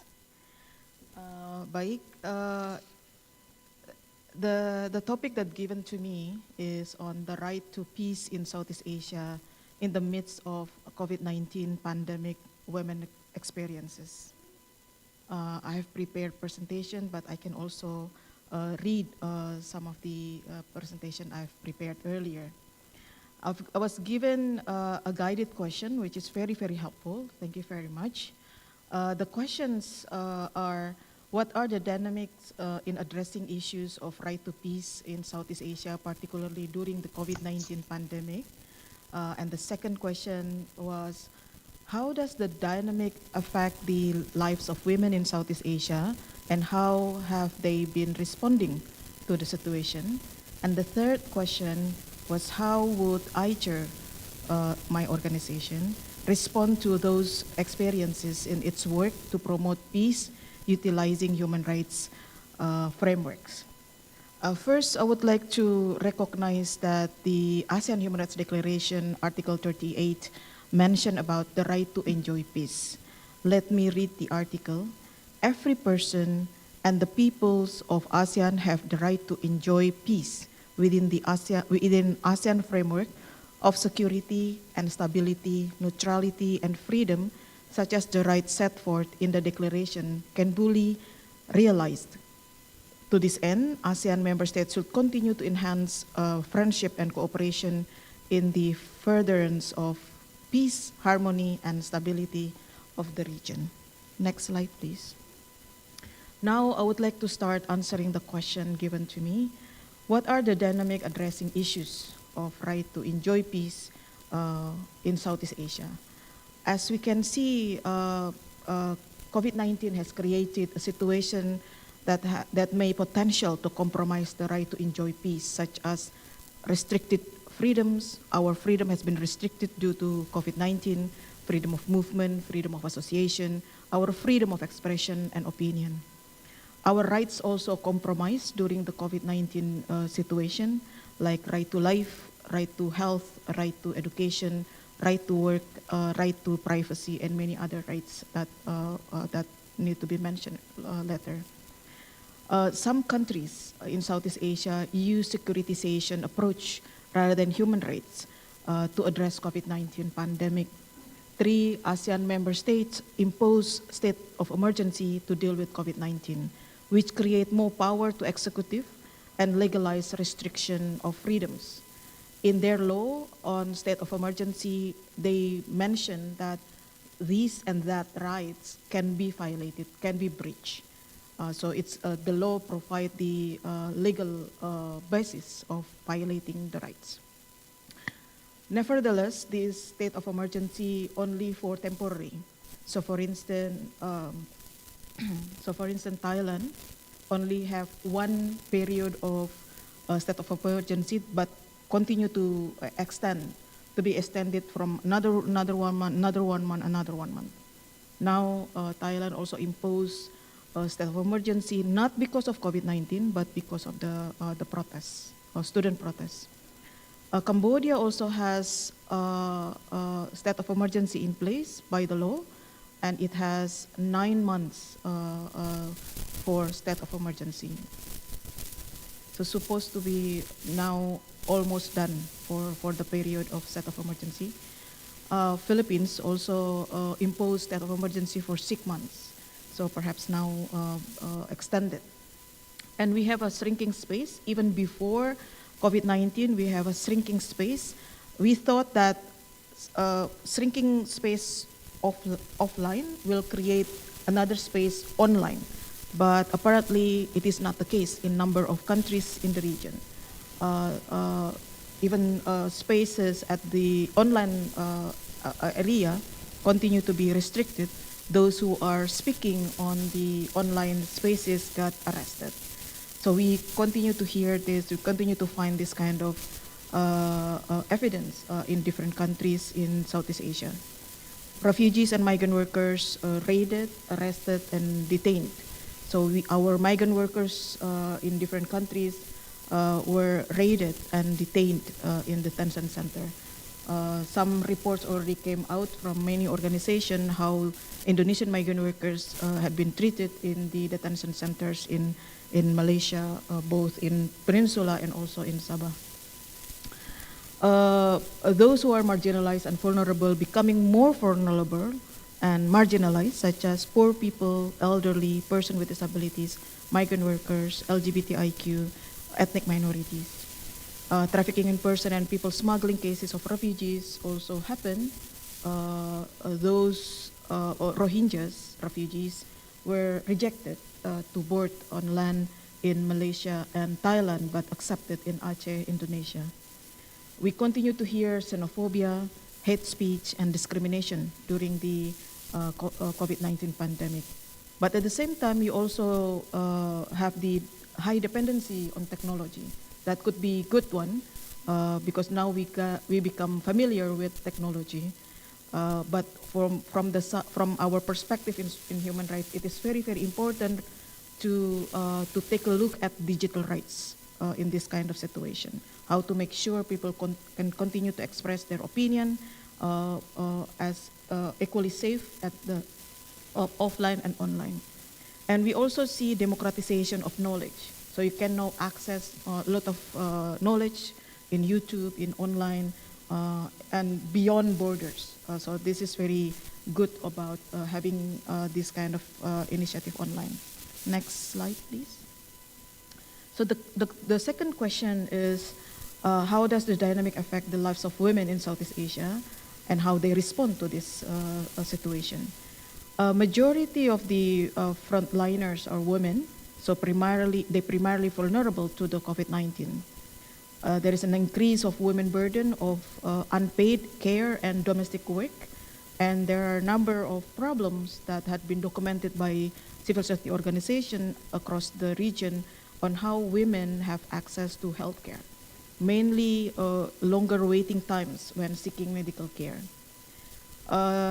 Number of organizations in the region also reported that there has been an increased number of domestic violence, but shelters and services were closed because of restriction of movement, but now open for limited hours and services. The shelters and services also offer capacity due to social distancing policy, and shelters have less funds due to reallocation of COVID-19 to other programs. Nevertheless, women have a lot of initiative that many of you have experienced and also initiated. So these are some of the small example that I would like to present here, but I believe that you have more and more initiatives in place. Women organizations pooling resources to rent temporary accommodation for survivors, requiring emergency escape, and open public kitchen and distribute foods for those who need the food.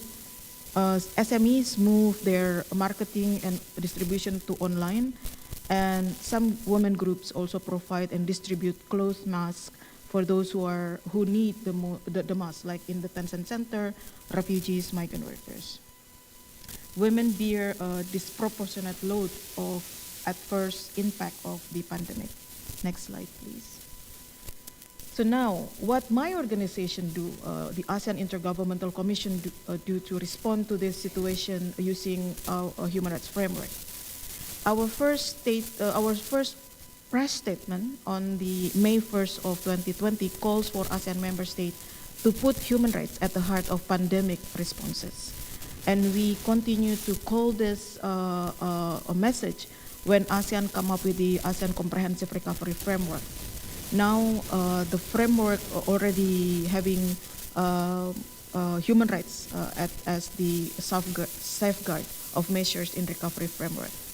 Multilateral cooperation was also established in this framework, and ICHR contributed to a number of initiatives such as addressing the very compromised rights during the COVID-19, for instance, on the right to health, right to education, the role of cities in building back better, because we see more and more cities becoming important because they are the one who can actually reduce or allow virus to be spread. And we also pick up some of the issues like mixed migration and public health, because we see number of issues in irregular migration during public health crisis emergencies. Human rights and technology is another issue that we are looking at to respond to the COVID-19, and human rights for a marginalized group such as women, youth, children, elderly, disability, and etc. Next slides, please. So I just add this slide so you have a different thing that I read here. Next year, ICHR will also come up with human rights mainstreaming into humanitarian action activities, human rights education and peace for higher education, ICHR consultation on human rights based gender sensitive and child rights friendly approach to prevent counter extreme violence in ASEAN. So this is something that we also pay attention to it, because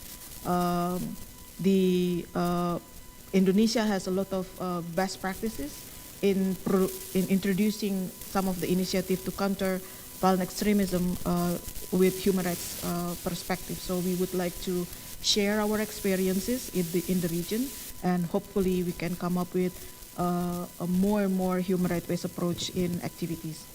We also have a workshop on effective remedy next year, and next week we are going to have workshop on the prevention of torture, bringing together all countries that have ratified the convention to share their practices in addressing and countering torture.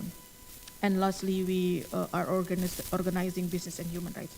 These are some of the things that we would like to respond to the crisis, as well as to the radicalization from the thing that the region pay attention to. Now, I would like to take this opportunity to, do I have more time? Do I have time? Okay. So I would like to make a link between COVID-19 and WPS.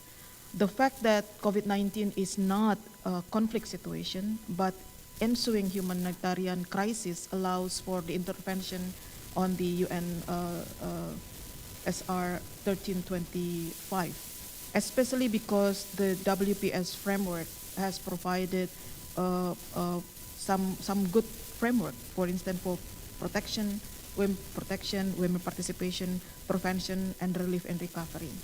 Next slide, please.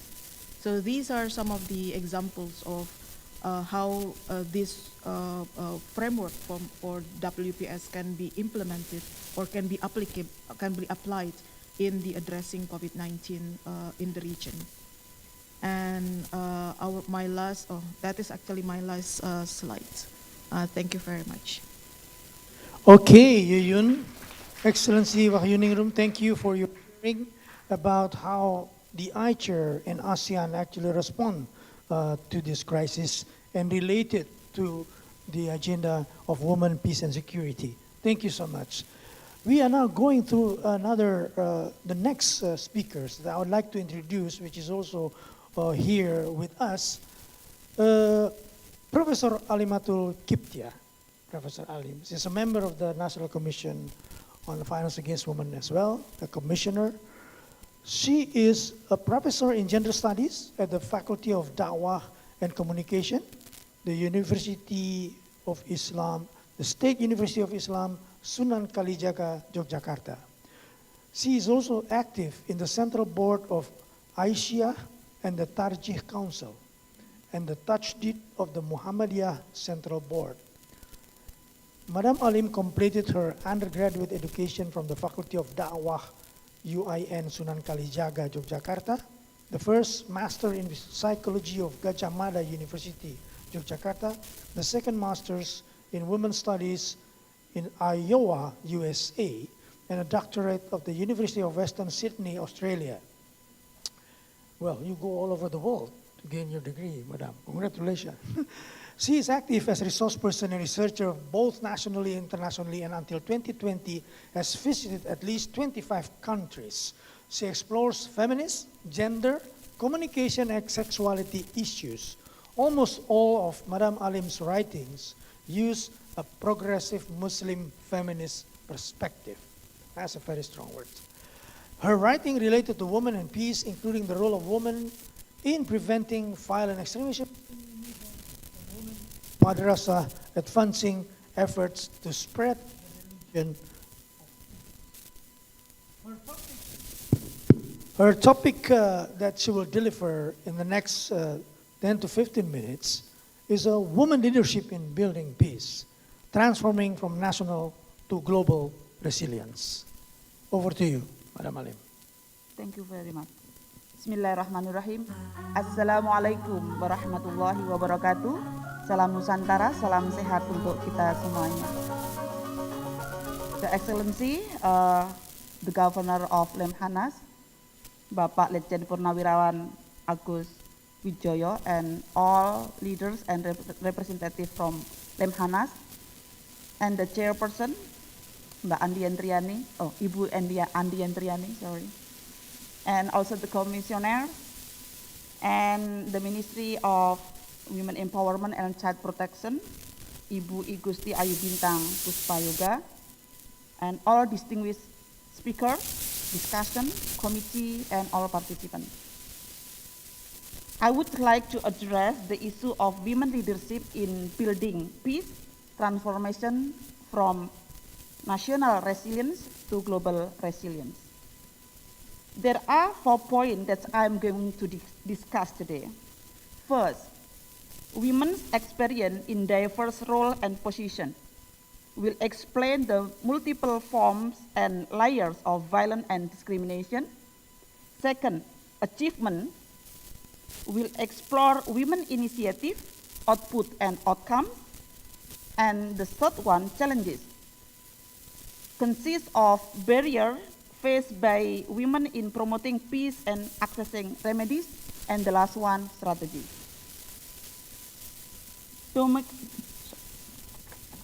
Documentation on conflict situations shows that women play various roles and are positioned in diverse positions as victim survivor. Some are parts of armed group and holding position as recruiter, combatants, fundraiser, and even attacker. Others play active role as agents of peace and human rights defenders. Women's unique experiences in conflict and peace reflect the multiple role of women hold in the society and closely linked to the gender construction in patriarchal society. Understanding of this diversity and women's potential in promoting peace is very important to note in the work of advancing grounded and sustainable peace. Within the discourse of Islamic movement, Muslim women are no longer seen as supporters.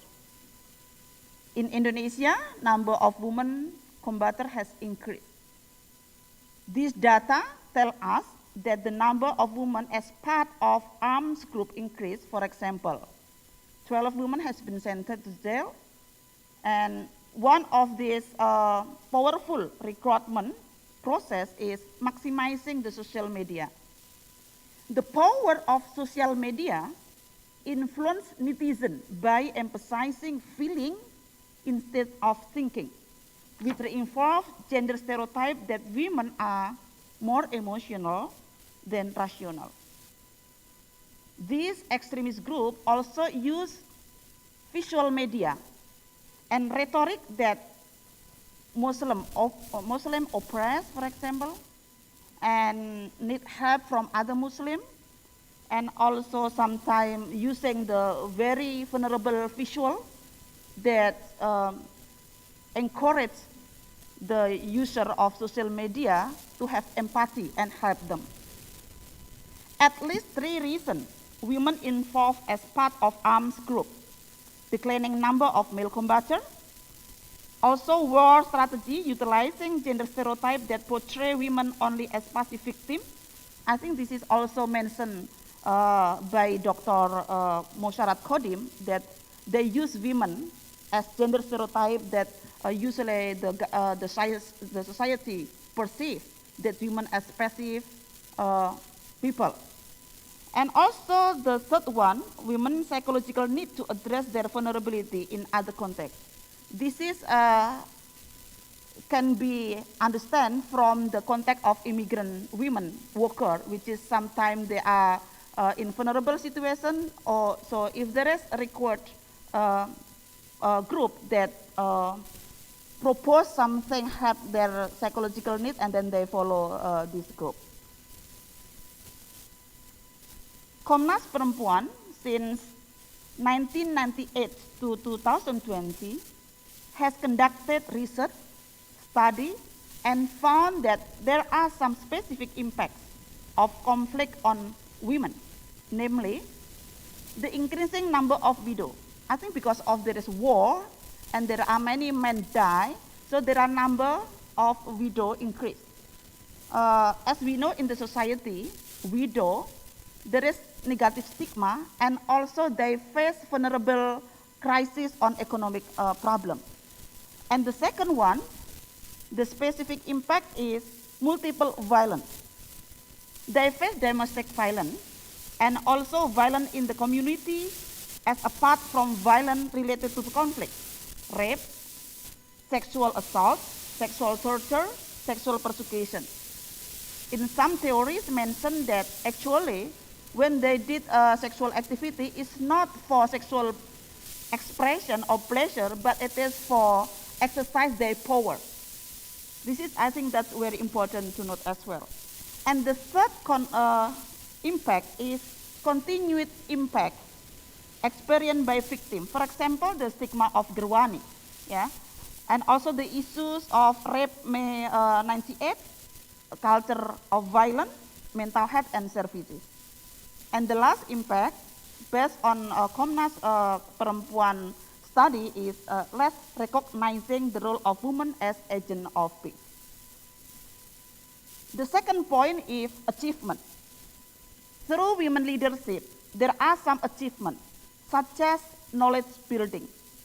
In knowledge building, we have documentation, research, and other form of knowledge development. And the second one, law and policy, which is some of them are victim and witness protection, social conflict management law, and its derivative regulation. And the third one is mechanism. The existence of Komnas Perempuan is part of mechanism that dealing with women's problem in conflict situation. The fourth is community initiative. There are some initiative program on peace building run by the community. For example, peace education, memorialization, and education that emphasizing on critical thinking and tolerance. there are 5 work that have been done by Komnas Perempuan. First, naming experience, revealing truth. Komnas Perempuan did monitoring, fact-finding, documentation, and research on gender-based violence in conflict and gross violation of human rights incidents. As we listen today from Ibu Andi, mentioned about what is the role of Komnas Perempuan in terms of dealing with many women's problems. The second one, enhancing access to justice recovery. Komnas Perempuan did building mechanism serving the multiple aspect of victim needs and participatory approaches. The third one, promoting non-reoccurrence, which is by building memorialization, campaign, and integration to curriculum to engage public in peace effort.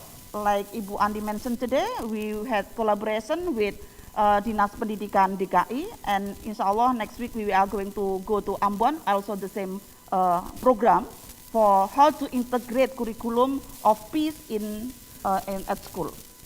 And the fourth one is networking, supporting local and community-based initiatives, bridging local global communication, and also create spaces for multiple actors and also stakeholders. The last one, what Komnas Perempuan always do is law and legal reform. The third point is challenging. Women leader, when they do struggling for peace and conflict situation to dealing with the women's problem, there are some challenges. First, the new government regulation on compensation, restitution, and rehabilitation. Based on research that Komnas Perempuan done, that the government still focus more on victim of terrorism rather than past violation of human rights, and also reinforce barrier to access support through requirement of legal decisions.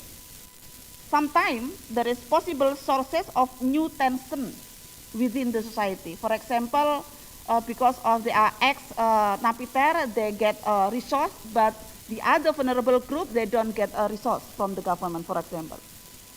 And also the second challenging is reinforcement of immunity. Political settlement in deciding cases of gross violation of human rights in following up Komnas HAM finding, and also most recommendation from independent investigation. Most recommendation from independent investigation team have not been followed up. Suspected perpetrator of the past violation of human rights cases are recruited by state institutions and even sometimes given a high rank position.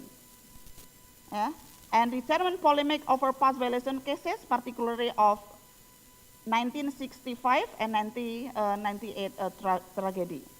Also, there is stigma and threat against women, and raising of conservatism and authoritarianism. Opportunity, Besides there is challenging, also we had opportunity. There are some opportunity that we have. First, civil society movement. We have a consolidation of various elements, creative innovation through various media, arts, and culture. Also the involvement of young generation in campaigning, reframing issues, popular media, reframing issues using popular media, and also media social platform.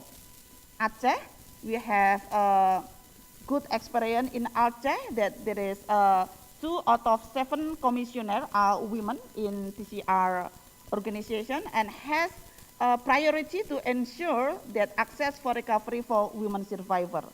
In Papua, we also have information from Papua that a third of Papua People Assembly are women representatives. And then they has authority to set up TRC like in Aceh. National government program, as we know in Mora, Ministry of Religious Affairs, they have rumah moderasi, religious moderation. And also local government initiative and the role of National Human Rights Institution together with Komnas HAM and also KPAI and other state institutions with LPSK and ORI.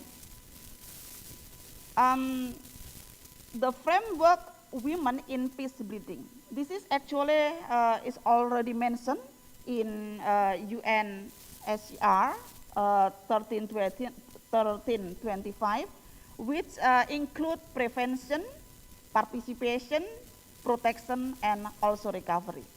In prevention, we can do something like effective early warning system, which integrate disaggregated data, diplomacy, and mediation. And we try to find the root conflict resolution, including arms trade arrangement, constitutional reform, legislation, and also election. And some example for participation, how we have a policy tool that ensure women participation, also women involvement in the process. And for protection, how we can use gender-sensitive approach and resource to combat immunity, and also data collection, widen access to justice, and so on and so on. And the last one is recovery. Access to education, work, and health is very important after they get trauma, after they get vulnerable experience, and how we have a program that to recovery what they need. And the last one, my point today is about strategy. There is a strong correlation between gender inequality and the status of women and violent conflict. Thus, the strategies forward need to integrate the need to address the root causes of gender inequality and conflict in the same time. So how we can have in the same time dealing with the root cause of gender inequality and also dealing the impact of conflict in the same time. Amongst others, strategies are supporting women initiative and substantive leadership. For example, local women organization in conflict area has been actively to promote peace, and there are, from our research, there are at least 23 organizations in Indonesia contribute to the national CVE strategy in Indonesia. And second one, connecting global and local initiative.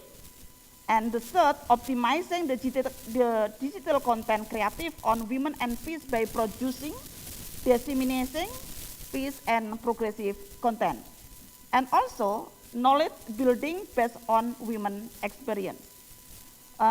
Strengthening prevention strategies. In that program, we try to increase opportunity for quality education and also enhance critical thinking among citizens. And the last one, I think we have strategy on law and institutional reform.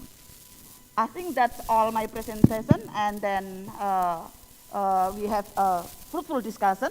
So thank you very much. Thank you so much, Professor Alim. You've been presenting quite in a very allocated time. Thank you so much for that. 5 strategies you have shared with us. 22 years experience. Now we are celebrating 20 years of the resolution, so actually Komnas Perempuan has more experience, in terms of how to implement the resolution. Let us now go to the last but not least speakers, coming also from the national perspective. We will invite Professor Dr.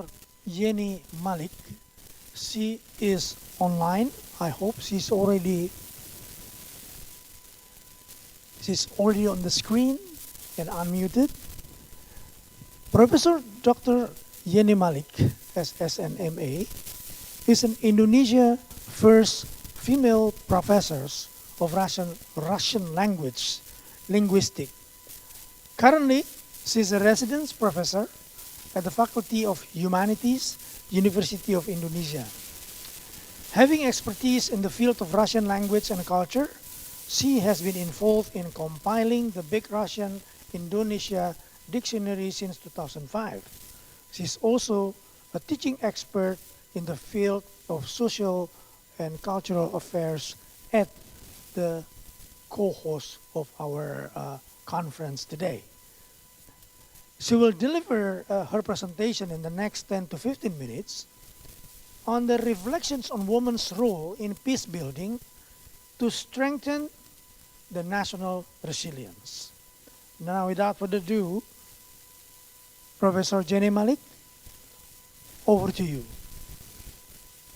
Let us give an applause to Professor Jenny Malik to welcome her.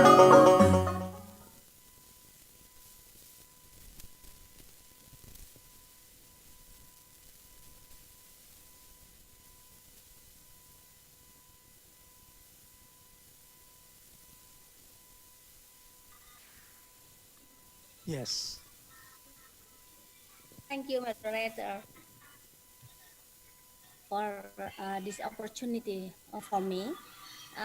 Ibu dan Bapak yang saya hormati, selamat siang semuanya. Yang pertama saya akan menyapa dulu Bapak Gubernur Lemhanas yang saya hormati, Bapak Wakil Gubernur Lemhanas, Bapak Sestama, Ibu Deputi Pengkajian, dan juga Ibu Andi Indriani sebagai Ketua Komnas HAM, serta seluruh pembicara dan Ibu Bapak yang hadir di baik secara online maupun secara offline. Assalamualaikum warahmatullahi wabarakatuh. Om Swastiastu, salam sejahtera buat kita semua. Salam kebajikan. Perkenalkan saya dalam hal ini akan mempresentasikan makalah saya dan izinkan saya mempresentasikannya di dalam bahasa Inggris dan saya akan membagi screen saya sekarang ini.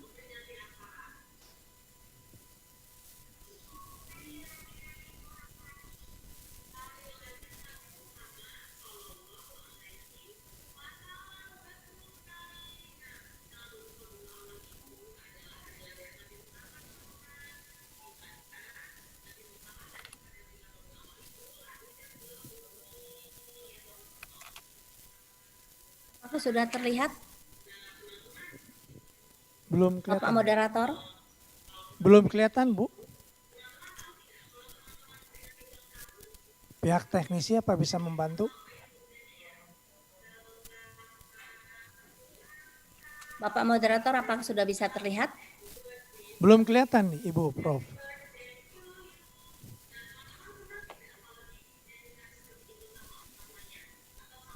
Okay. I want to present about reflection on women's role in Indonesia to strengthen the national resilience. Before we begin, since ancient times, there are gender stereotypes, as we know, that feminine and also masculine. Feminine is subjected to be more dependent, passive, indecisive, but they are more kind and nurturing compared to masculine. Is it still relevant in Indonesia today's society? And what is role in strengthening national resilience? Some women in Indonesia have already begun to care and sense the need of gender equality.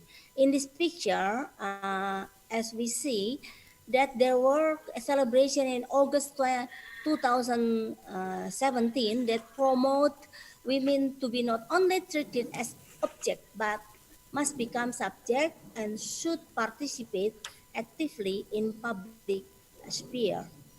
And now we become to a role of women in Indonesian history. Our founding father, the first president of Indonesia, has already stated in his book Sarina, chapter 1, that women are the pillar of the state. If the women are good, then the state would be prosperous. But if the women are bad, the state would collapse.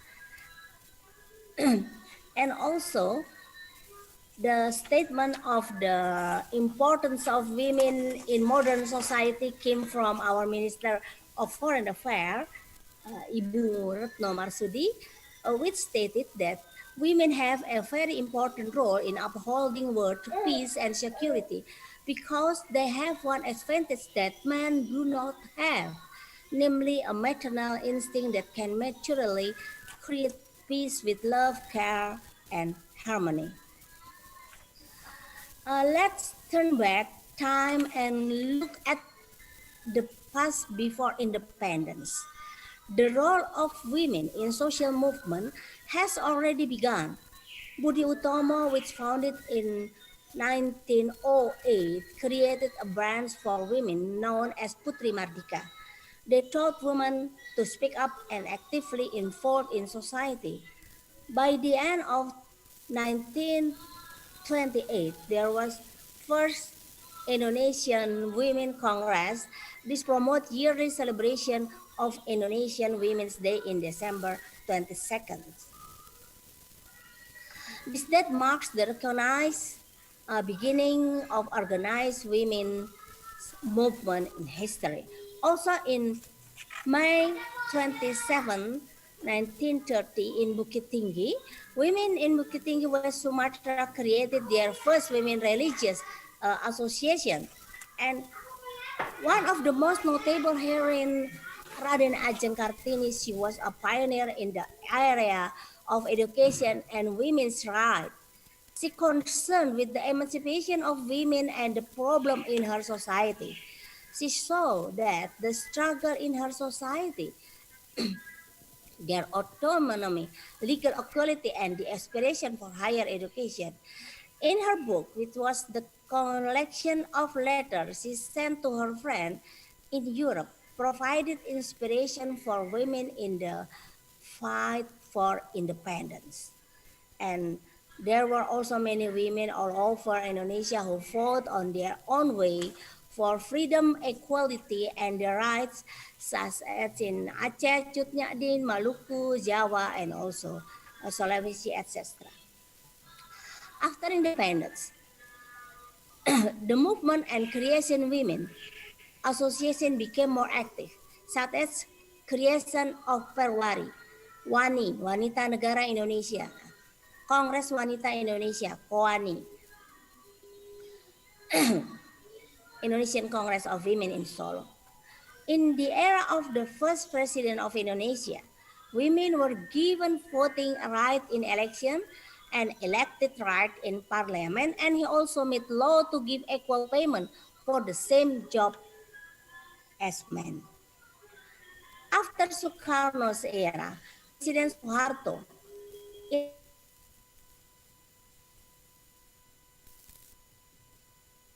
instated Minister of Women's or also law, which stated ratification of the convention regarding elimination of all form of discrimination, and also involvement of women in running political institutions. And as we know that the first female president in Indonesia is Megawati Soekarno Putri. She became the 5th president of Indonesia. And we look from this graphic, we could see that from time to time, the trend in women representation in Indonesian parliament, the trend is rising. And it is showing that women become more active and contribute positively in the government and political status. And also in the graphic, the amount of the women in cabinet also shown rising from only 2.7% until 14.71% in the 2009. Now we talk of the perception of women in Indonesia. Women has become a symbol in society, likewise its counterpart. The example are the use of the praise motherland, Indonesia, and the worship of Goddess Sri Devi, for fertile land in the Javanese society and the ancient time, and praise from Islamic hadith that you should care for your mother because heaven lies beneath the feet on your mother. And for becoming a successful male in Javanese myth, women has their own place as garwo, as a wife, bondo, well, griot, place, turongo, vehicle, kukilo is a bird, and pusoko is a weaver. And the perception of women in our world also correlated with their gender roles. First, as their biological nature and familial, they become a mother and nurture their children, a role which is irreplaceable. And second, their own taboo, like the cultural aspect surrounding menstruation, female circumcision, how the women view about sex, etc. Also, their domestic role inside the household with their domestic responsibilities, and their public role with their participation in the community or organization. And how about key issues and challenges for women? And from the table taken from population census 2010, the number of female which obtain education is still lower than men. The gender parity index released by UNESCO shows if the GPI equal to 100, it signifies the equality of men and women. But it is less or over than that, it is indicated is still favor one gender over the other. And from this table, also we can see the average wage or salary in rupiah. In several backgrounds, almost all of them still favor men. Men still get higher payment for their job in the same field, with a total average of 1.7 million for men and 1.3 million for women.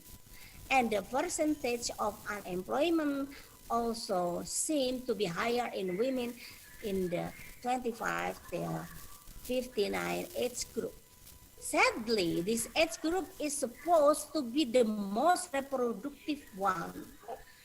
One of the many reasons is because of the stereotypical role of men in the household to be the one that pay the bills. But the silver lining is from the UNDP from 2000 to 2018 shows that gender equality in Indonesia is getting better. In the year 2000, the gender inequality index was 0.561, and after the period it becomes smaller to 0.451 in 2018. But it is compared that to the world and East Asia, it is still worse. It might be because the national development in Indonesia is still not optimal. And this graphic tells us about the comparison of male and female civil servants from 2011 until 2020. The female civil servant shows an increasing rate, and in 2018, the amount of female civil servants becomes higher than male. In most of region in Indonesia, still adopt patriarchal culture. The social values also dictate man is dominant, which contribute to cases of violence and harassment against women, early marriage, etc. In politics and governance, also consider a male prerogative. Women sometimes get unequal roles and function in decision makers and leaders, especially in other socio-political activities that support national society. Although the socio-cultural context in Indonesia varies across region and women face different context-specific constraints.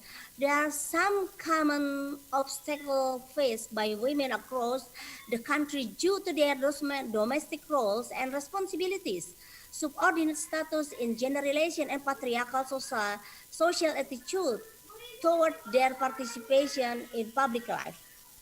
The most fundamental challenge to women entry in public life come from the discursive divide between the public-private sphere, the ideology of sexual division of labor defines women as private citizens with primary role in the home as mothers and wives, whereas men are entrusted with productive role in the public sphere.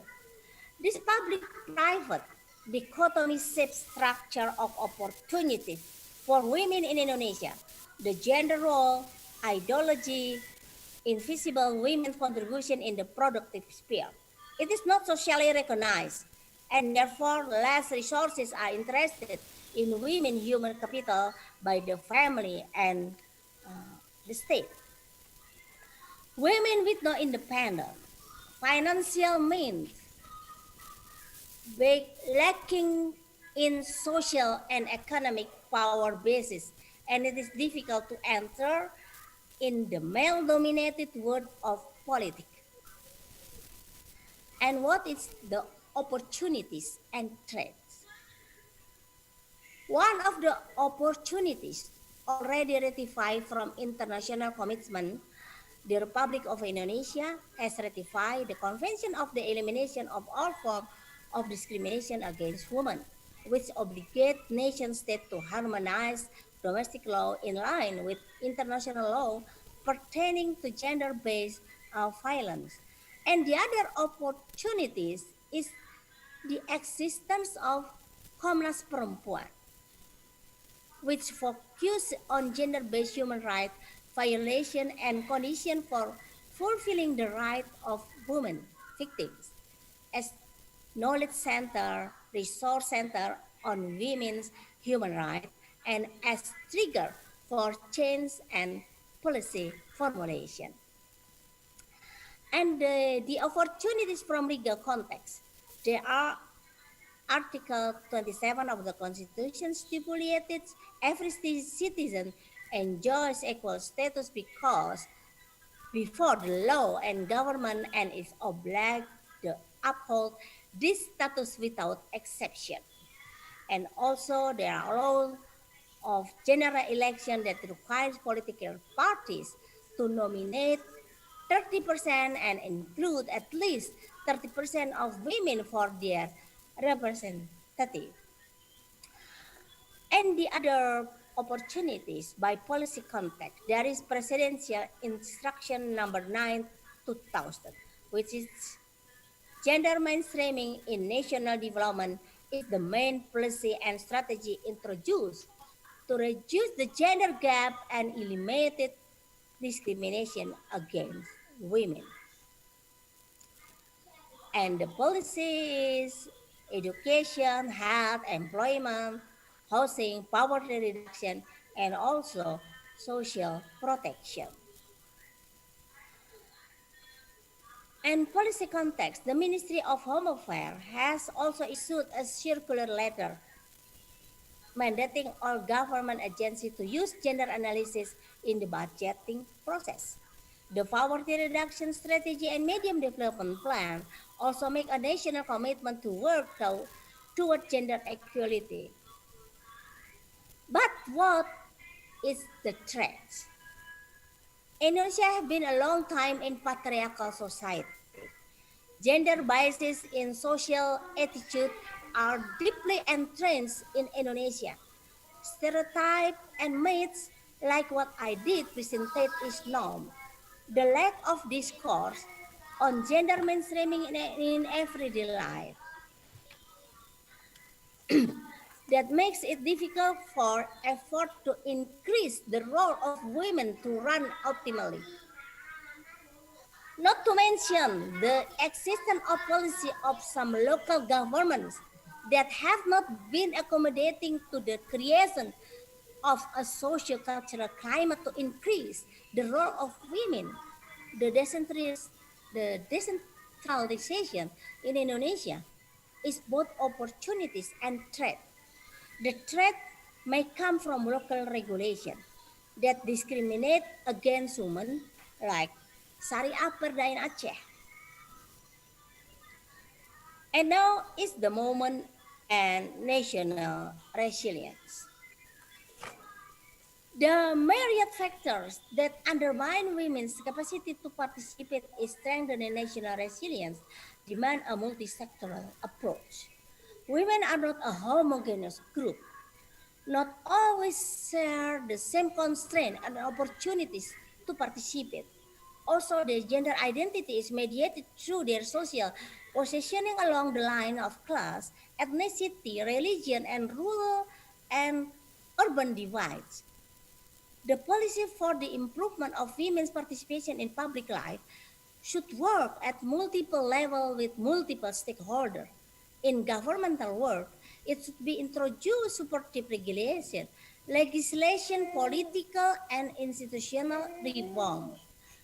For structural barriers, which include a change in social attitude toward women's role in the public spheres, will require long-term intervention.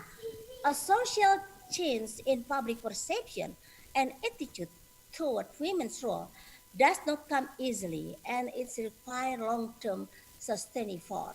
For example, a well-designed national public awareness campaign should be launched through mass media and civil society organizations on a long-term basis to bring a shift in a traditional mindset regarding women's role. Education is one of the most important key to success. Empowering women would become more pertinent if women were well informed and educated. A woman needs to understand her rights so that she can walk at par with men. When supported and empowered to take up a leadership role, women have proved to be no inferior than men. Women are efficient and perseverant enough to face all odds and challenges to prove themselves in male-dominated society. Women must play a greater role in the growth and development of society, which in turn would benefit to their national resilience. Thank you for the attention. Okay, Ibu Professor Jenny, thank you so much. Round of applause for sharing with us your reflection, historical reflection as well, on the struggle of gender equality in Indonesia and some challenges. We have heard the 5 speakers on the line. I'm sure all of you who are here and who are sitting there in your laptop need some refreshment. I don't know how you can do that, but while I'm talking, maybe you can also move a bit, to relax. And I'd like now to ask the 14 discussion. Among the 14 discussions, most of them are online. And when we are entering to online, there is some seconds or some half minutes or 15-second needs to overcome the bumper. So hope you are all a bit patient in this process as well. I would like to ask those who are already on the list, the 14 discussion. I like, especially those who are on the line, to be ready. So you will be unmuted by the organizer.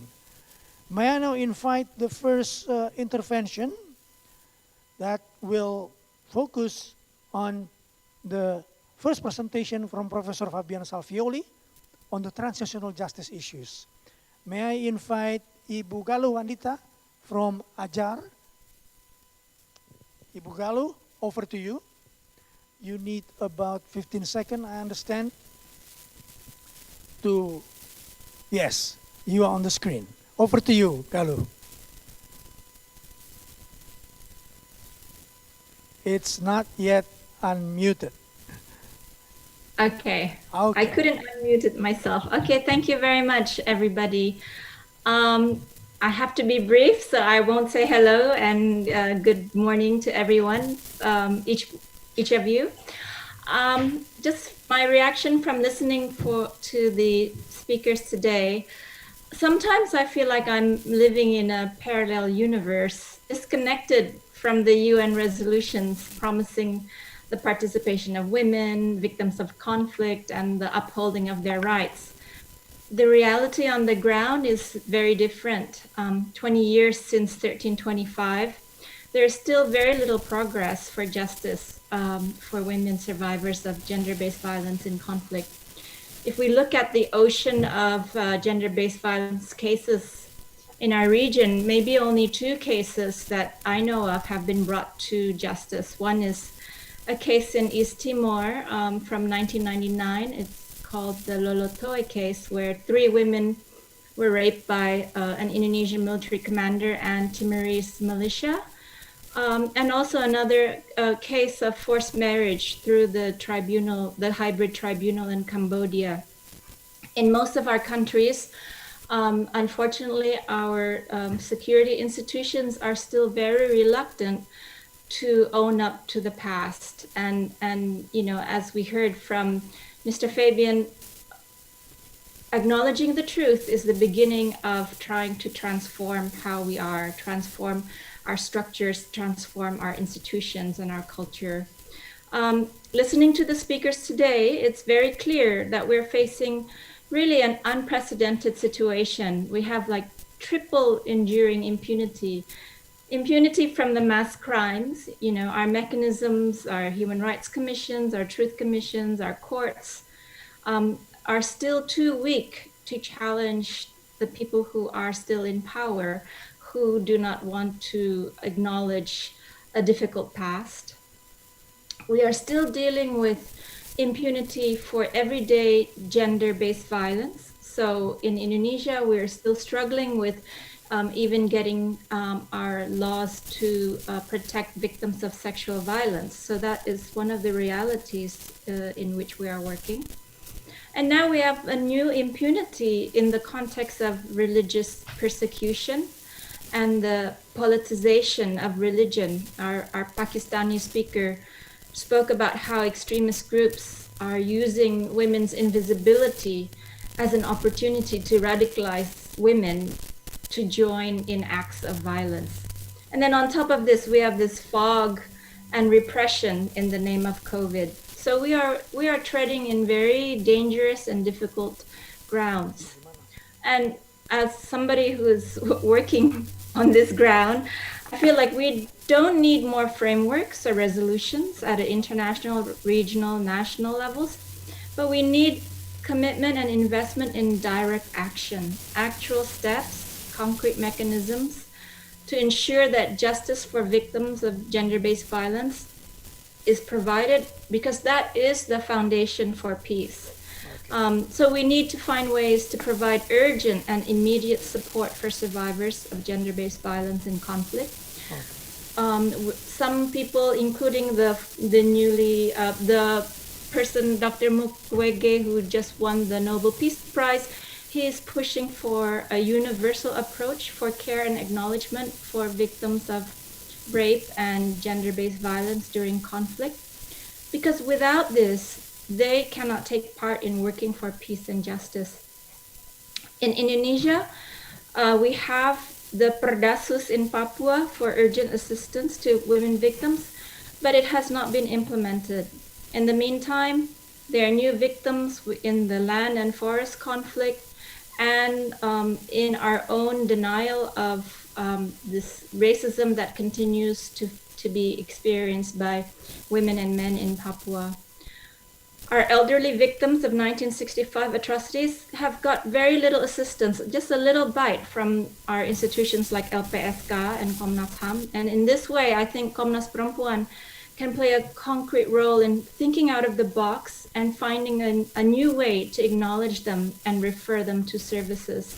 Okay. It's really important that Lemhamnas is co-hosting this event, but we need to see efforts to bring accountability for human rights violations, including gender-based violations, in our security institutions. Okay. In my work with the Rohingya camps in Bangladesh, extremism is on the rise. And you can understand this when you see people living in very difficult basic living conditions and then having COVID on top of that. At the same time, international justice mechanisms, the ICC, the mechanisms from the UN, are working, but they're far away from the victims. I think regional mechanisms like ACHR have to take an even more active role, because this is genocide that is happening at our doorsteps and we cannot stay silent. Okay. And the women survivors are not surviving. So of course this is also, we are seeing similar situation in other ethnic areas in Myanmar. And lastly, my last point is that I think forums like this is really important, but we must include survivors, and so that they can speak and advocate for the peace and justice in their own words, and that we should listen to them and then try to find the gaps and try to find a way to work together to take concrete steps to combat impunity and build peace together. Okay, thank you, Carlo, for that. You know, a lot of challenges, but at the same time, you're supporting the line what Professor Fabio already shared. Now we have the second discussion on the line, representative from Komnas HAM. Is it online? Do we have a representative from Komnas HAM?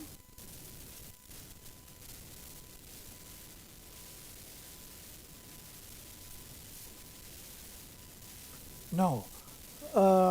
Let me now go to the next one, which actually I know she is around here, is the representative from the KKR Aceh. If you prepare yourself with the microphone, and the camera will bring you as well so everybody can see you to speak. Yes, you have the floor. Ya.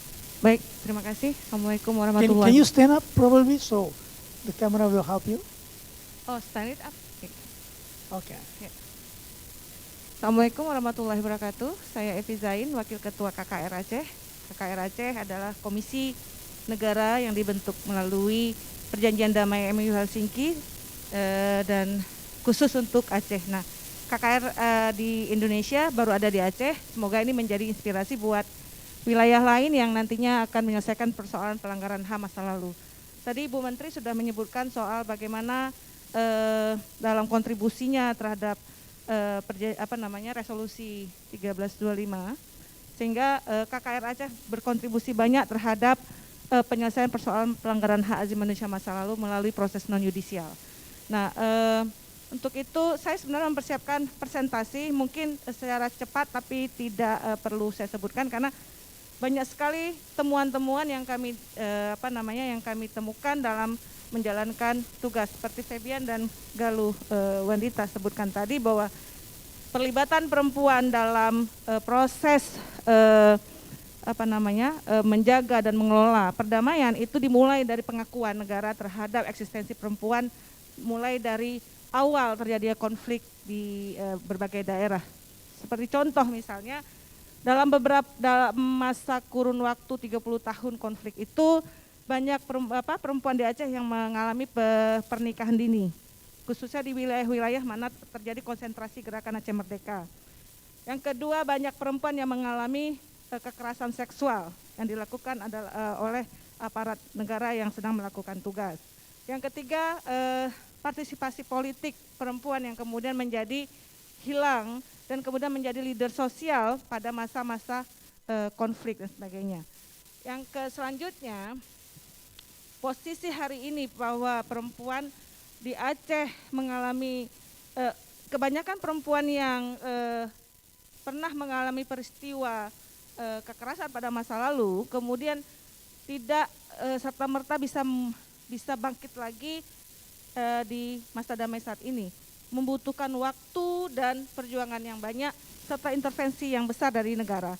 Seperti contoh, beberapa sudah ditangani oleh kawan-kawan CSO dan dibantu oleh Komnas Perempuan untuk memulihkan memulihkan kepercayaan diri untuk kembali berada di ruang-ruang publik.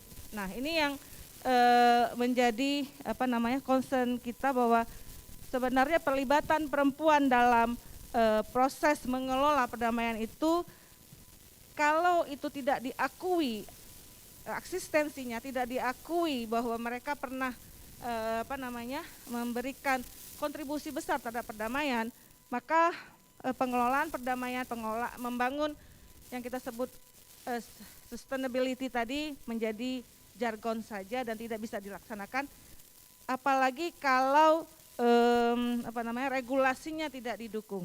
Nah, ini yang menurut kita bahwa banyak hal yang harus diselesaikan di tingkat nasional dan juga provinsi di Aceh untuk benar-benar bisa menjadi inspirasi bagi wilayah lain, khususnya menangani kasus-kasus pelanggaran HAM masa lalu yang itu sudah ditekankan dalam undang-undang pemerintahan Aceh, yang kita harap dukungannya banyak dari pemerintah di level nasional ini. Saya pikir itu dari saya. Terima kasih moderator. Terima kasih banyak. Terima kasih banyak Ibu Evi Zain. Let us give an applause for the work of the KKR Aceh.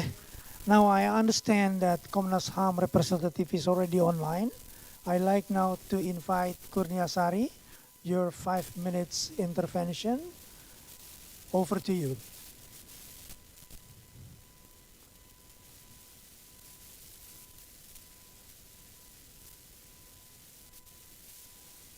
Tolong di-unmute.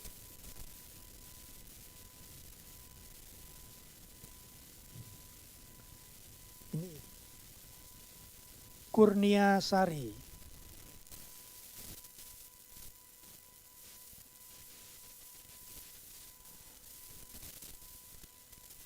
Sambil menunggu proses screeningnya dan unmute-nya, saya bisa juga share di sini bahwa pembicara berikut, discussion berikut adalah Ibu Victoria Mafik dan Ibu Sriwiyanti dari UGM, kedua-duanya juga online. Dan yang ketiga adalah perwakilan dari BNPT. So BNPT is the National Body on the Prevention of Terrorism. Ibu Kurniasari? Ya, terima kasih Pak Raffendi. Over to you. Ya, terima kasih. Terima kasih Pak Raffendi. Saya akan membaca secara singkat tanggapan kami. Terima kasih atas kesempatan yang diberikan. Terima kasih apresiasi kami kepada Lemhanas dan Komnas Perempuan. Menjadi penanggap setelah Mbak Galuh itu tidak mudah ya, karena kita tahu Mbak Galuh ada orang yang otoritatif bicara tentang transnational justice, women dan gender empowerment. Tapi terima kasih atas pemaparan para narasumber yang dengan sangat baik memberikan gambaran akan peran perempuan terkait proses transnational justice sebagai dasar membangun perdamaian. Terima kasih Panitia Komnas Perempuan telah memberikan catatan pada kami untuk menjadi diskusan pada paparan Profesor Febian. Beberapa catatan Komnas HAM terkait hal yang perlu dilakukan untuk membangun perdamaian dan ketahanan nasional di Indonesia, terutama terkait dengan dimensi gender. Antara lain, yang pertama, Komnas HAM mencermati bahwa saat ini proses penyelesaian kasus-kasus pelanggaran HAM masa lalu dan pemulihan korban semakin menjauh dari komitmen negara pada awal-awal reformasi, terutama terkait penyelesaian pelanggaran HAM masa lalu, serta menjauh dari standar-standar pemenuhan hak-hak korban yang telah dijamin dalam peraturan perundang-undangan yang sesuai dengan hak asasi manusia universal. Kita semua tahu wacana penyelesaian yang didorong untuk memilih antara mekanisme yudisial dan non-yudisial atau rencana-rencana pemulihan kepada korban dalam bentuk bantuan atau pemulihan yang tidak akuntabel berpotensi menghindari pertanggungjawaban pelanggaran HAM yang berat, serta akan menutup akses pada hak atas kebenaran, keadilan, dan pemulihan. Untuk itu, Komnas HAM mendorong adanya political will dari negara dalam penyelesaian pelanggaran HAM yang berat, baik dengan pendekatan judicial maupun non-judicial. Sangat penting pula adanya komitmen negara, ini tadi sudah ditekankan oleh Mbak Galuh, untuk melakukan implementasi atas jaminan pemulihan kepada korban. Jaminan pemulihan telah diberikan, namun implementasinya, terutama kepada perempuan, anak-anak, dan mereka yang tadi disebutkan oleh Profesor Febian, yang termasuk kelompok rentan dan minoritas, termasuk LGBT. Yang kedua adalah dalam upaya membangun perdamaian dan ketahanan nasional sebagai upaya pencegahan, serangkaian langkah juga harus dilakukan oleh negara untuk memastikan dan menjamin pelanggaran HAM tidak lagi terulang. Langkah-langkah spesifik yang harus dilakukan negara untuk memastikan para korban dan penduduk tidak mengalami pelanggaran-pelanggaran HAM yang baru. Beberapa catatan kami, misalnya perlu dilakukan pembubaran atau pengendalian kelompok-kelompok bersenjata yang berkontribusi pada pelanggaran HAM, perbaikan institusi-institusi negara, perbaikan atau pencabutan hukum-hukum yang melanggar HAM, dan ini kami apresiasi karena Komnas Perempuan ini lead untuk mengkaji perda-perda yang bertentangan dengan hak asasi manusia, kemudian memperkuat hukum dan menjamin HAM, dan memperkuat akses pada keadilan. Terutama sekali ini juga mungkin dirasakan adalah pencopotan pejabat-pejabat senior yang terlibat dalam pelanggaran HAM. Kita masih melihat ada pejabat-pejabat yang terduga melakukan pelanggaran HAM, masih ada dalam lingkar kekuasaan, dan upaya ini merupakan upaya administratif yang mempunyai karakteristik pencegahan. Yang ketiga, penting pula untuk melakukan penguatan inisiatif pemerintah lokal untuk melakukan langkah penyelesaian secara terbatas di wilayahnya, sebagai bagian yang tidak terpisahkan dari agenda penyelesaian secara nasional. Untuk melihat pentingnya memfasilitasi perkembangan praktik-praktik baik yang dilakukan pemerintah daerah untuk berperan dalam penyelesaian pelanggaran HAM yang berat. Tadi kita sudah dengar dari teman kita dari KKR Aceh, bagaimana praktek-praktek baik itu bisa diduplikasi, direplikasi di daerah-daerah lainnya. Tentu masih ada kekurangan, tapi itu best practice yang baik sekali. Praktik ini juga dilakukan misalnya oleh Wali Kota Palu yang mengeluarkan perwali tentang rencana aksi HAM daerah untuk mengatur tentang korban pelanggaran HAM yang ada di wilayahnya terkait masalah. Nah, Komnas HAM antara lain mendorong hal ini melalui program pemerintahan Human Rights Cities dan memastikan dilaksanakannya kesetaraan dan keadilan gender dalam pembangunan daerah untuk memastikan pengalaman perempuan itu dipertimbangkan sebaik-baiknya dalam proses pelaksanaan pembangunan daerah. Dua yang terakhir adalah yang terkait dengan apa yang disampaikan oleh Profesor Febian di awal, yaitu bagaimana kita melakukan peningkatan kapasitas penegak hukum dan aparatur sipil negara melalui pendidikan dan pelatihan HAM, serta pendidikan dan pelatihan HAM kepada publik yang ditujukan kepada semua sektor masyarakat. Human Rights Education, pendidikan HAM memang bukan sesuatu yang elitis atau sering dibahas, tapi sebetulnya itulah investasi yang terbaik untuk memastikan bagaimana proses transitional justice ini dapat berlangsung dengan baik. Saya rasa cukup sekian, terima kasih Bapak. Terima kasih Ibu Kurniasari mewakili Komnas HAM. Beberapa hal konkret merupakan kontribusi di dalam program-program yang terkait dengan pelaksanaan dari resolusi. Pembicara atau discussion berikut dalam list saya adalah Ibu Victoria Mafik. Ibu Victoria Mafik, apakah ada di dalam screen dan sudah di-unmute? Dan pembicara berikutnya adalah Ibu Sriwiyanti dari UGM. Saya sudah lihat ini Ibu Sriwiyanti ada di screen. Tiga intervensi berikut akan fokus kepada presentasi dari Dr. Mosarat Kadim. Ya, beliau mudah-mudahan masih bisa menunggu ya untuk kemudian setelah ini akan saya berikan kesempatan pada Ibu Mosarat untuk meresponnya. Baik, Mafik Karbera Beleza sudah available di screen, tolong di-unmute. Hi, good afternoon. Can you hear me? Yes. We can Hello, hear you now. my name is Mavic Cabrera Baleza. I'm from the Global Network of Women Peace Builders, based out of New York, but I'm originally from the Philippines. So, yeah, Indonesia is my neighbor country. Can you hear me? I'm sorry, Yes, we can my hear video you. is not working. So, yeah, I have a picture there. I hope you see it. Okay, may I proceed, Mr. Moderator? Yes, please. You may proceed. Thank you so much. Salamat sore. As I said, my name is Mavic Cabrera Baleza. I'm from the Global Network of Women Peace Builders. We're an international coalition of women's rights organizations and civil society groups that work on women, peace, and security and in preventing violent extremism. Thank you to Comnas Perempuan and everyone involved in the organizing of this very important conversation. And I'm grateful for the opportunity to present my reflection on the amazing presentation made by Dr. Masarat Kadim on radicalism and women's experience in building peace. We run a program called Young Women Leaders for Peace, and it has, we also implement it in Indonesia. It's called Girl Ambassadors for Peace, and it's, yeah, we operate in partnership with Aman Indonesia in Central Sulawesi and East Java and neighboring municipalities and provinces there.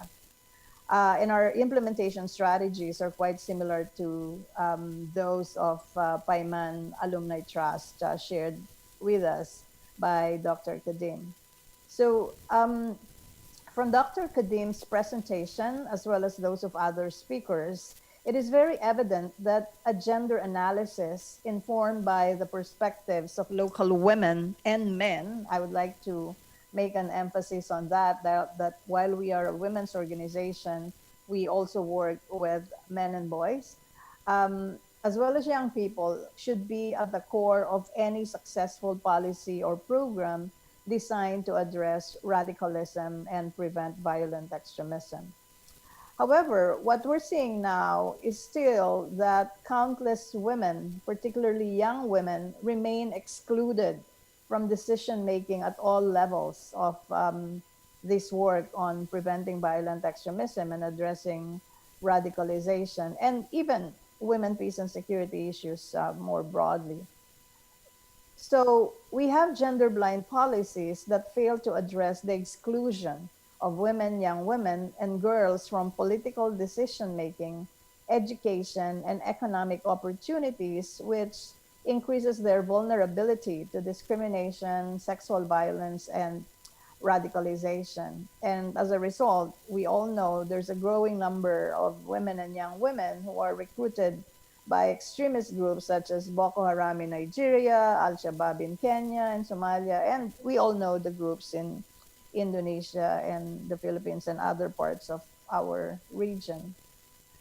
In addition, state-sponsored responses to violent extremism have often failed to recognize and adequately address the plurality of roles, the experiences, and the needs of women and men affected and are victimized by radical groups.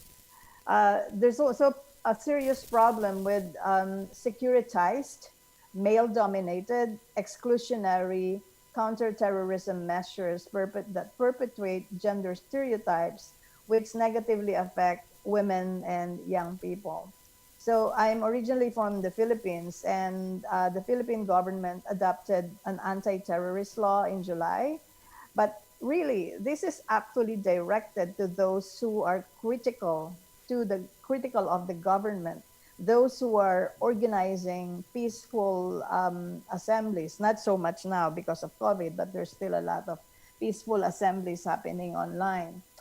They're targeted to human rights and women's rights organizations, farmers' alliances, trade unions, as well as humanitarian workers. So this is the state's definition of, of terrorists. It's really heartbreaking and infuriating. And what we often say is that activism is not terrorism. We are here to assert our rights as citizens. We are in fact here to help the government function better. You need to recognize that we are not terrorists. We are not, promoting violence against the state.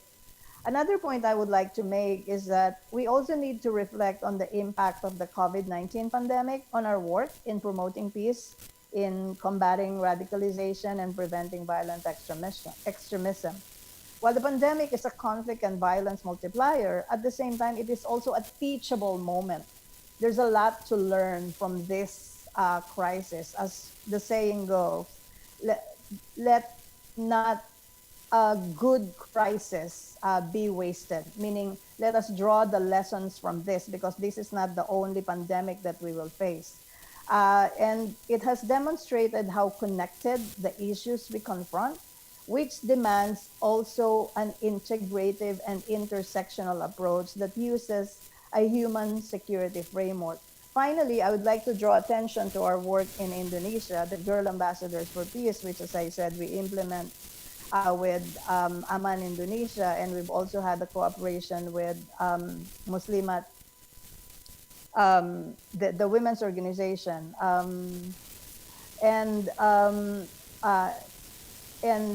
so in Lamongan and in Poso, we have trained groups of young women on leadership, the value of women's leadership, gender equality, women's rights, peace building, and we work with regions, we work with local authorities, and we also work with schools in promoting the message of peace, that peace and gender equality are not contrary to Islamic values, are not contrary to our cultures, shared cultures, whatever religion we practice.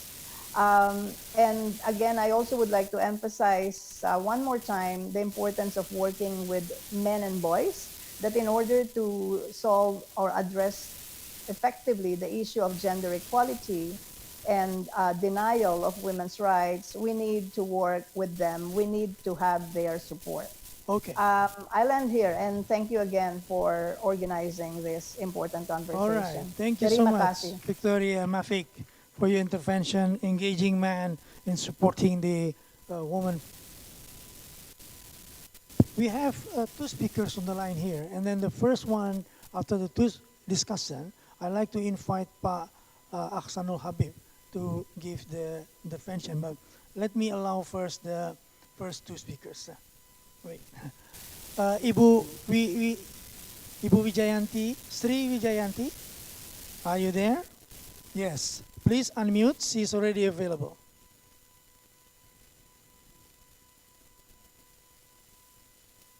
Okay. Good morning, everyone.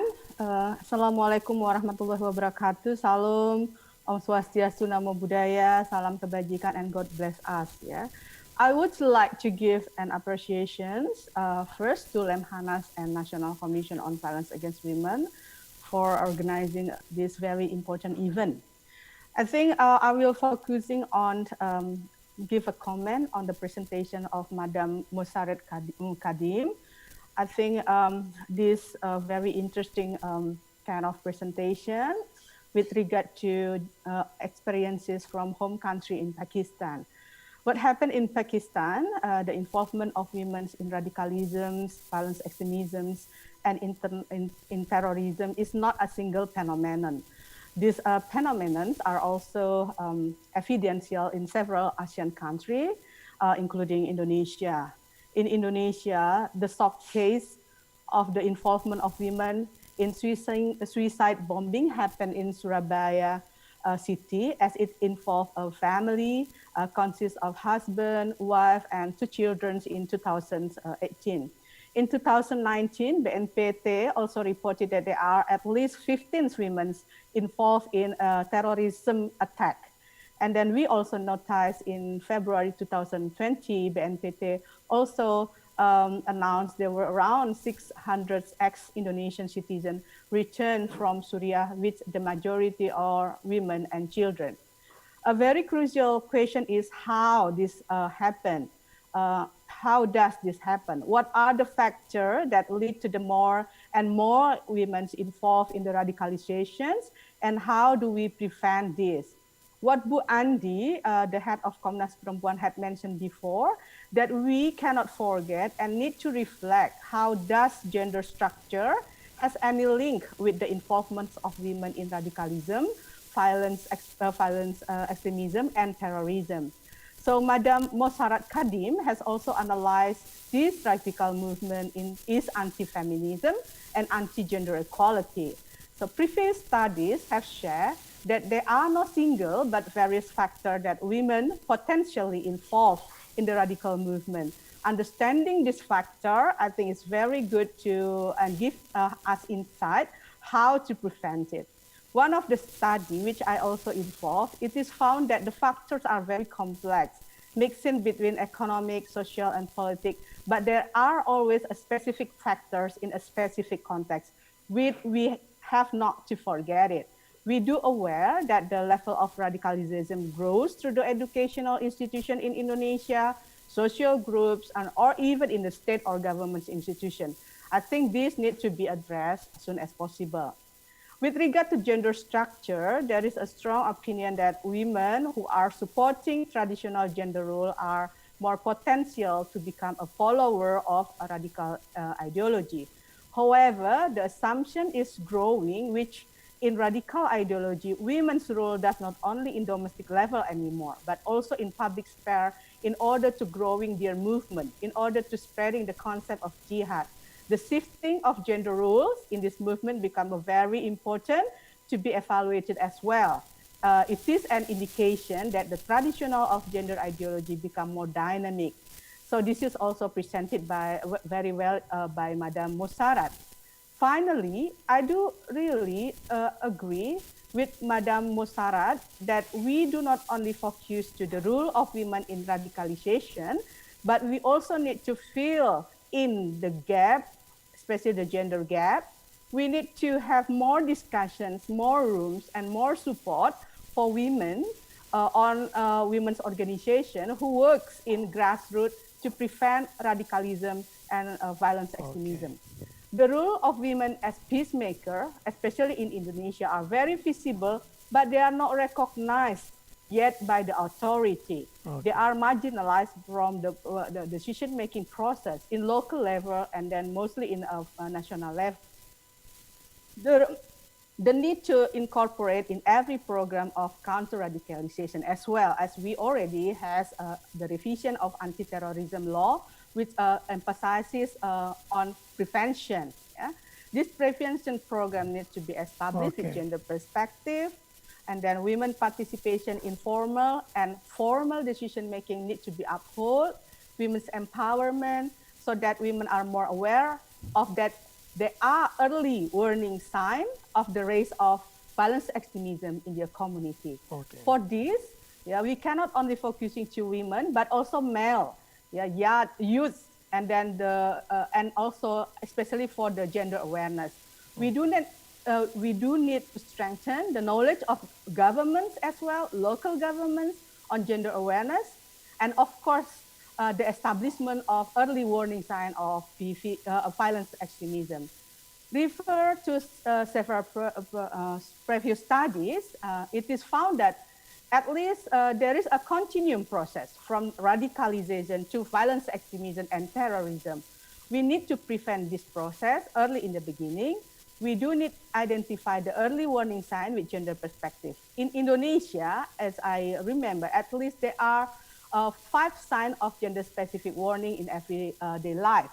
First, the changing social norm related to women and girls wearing hijab. So it's more likely to push women to obligation of women to use hijab. The second one, the constraints of women mobility.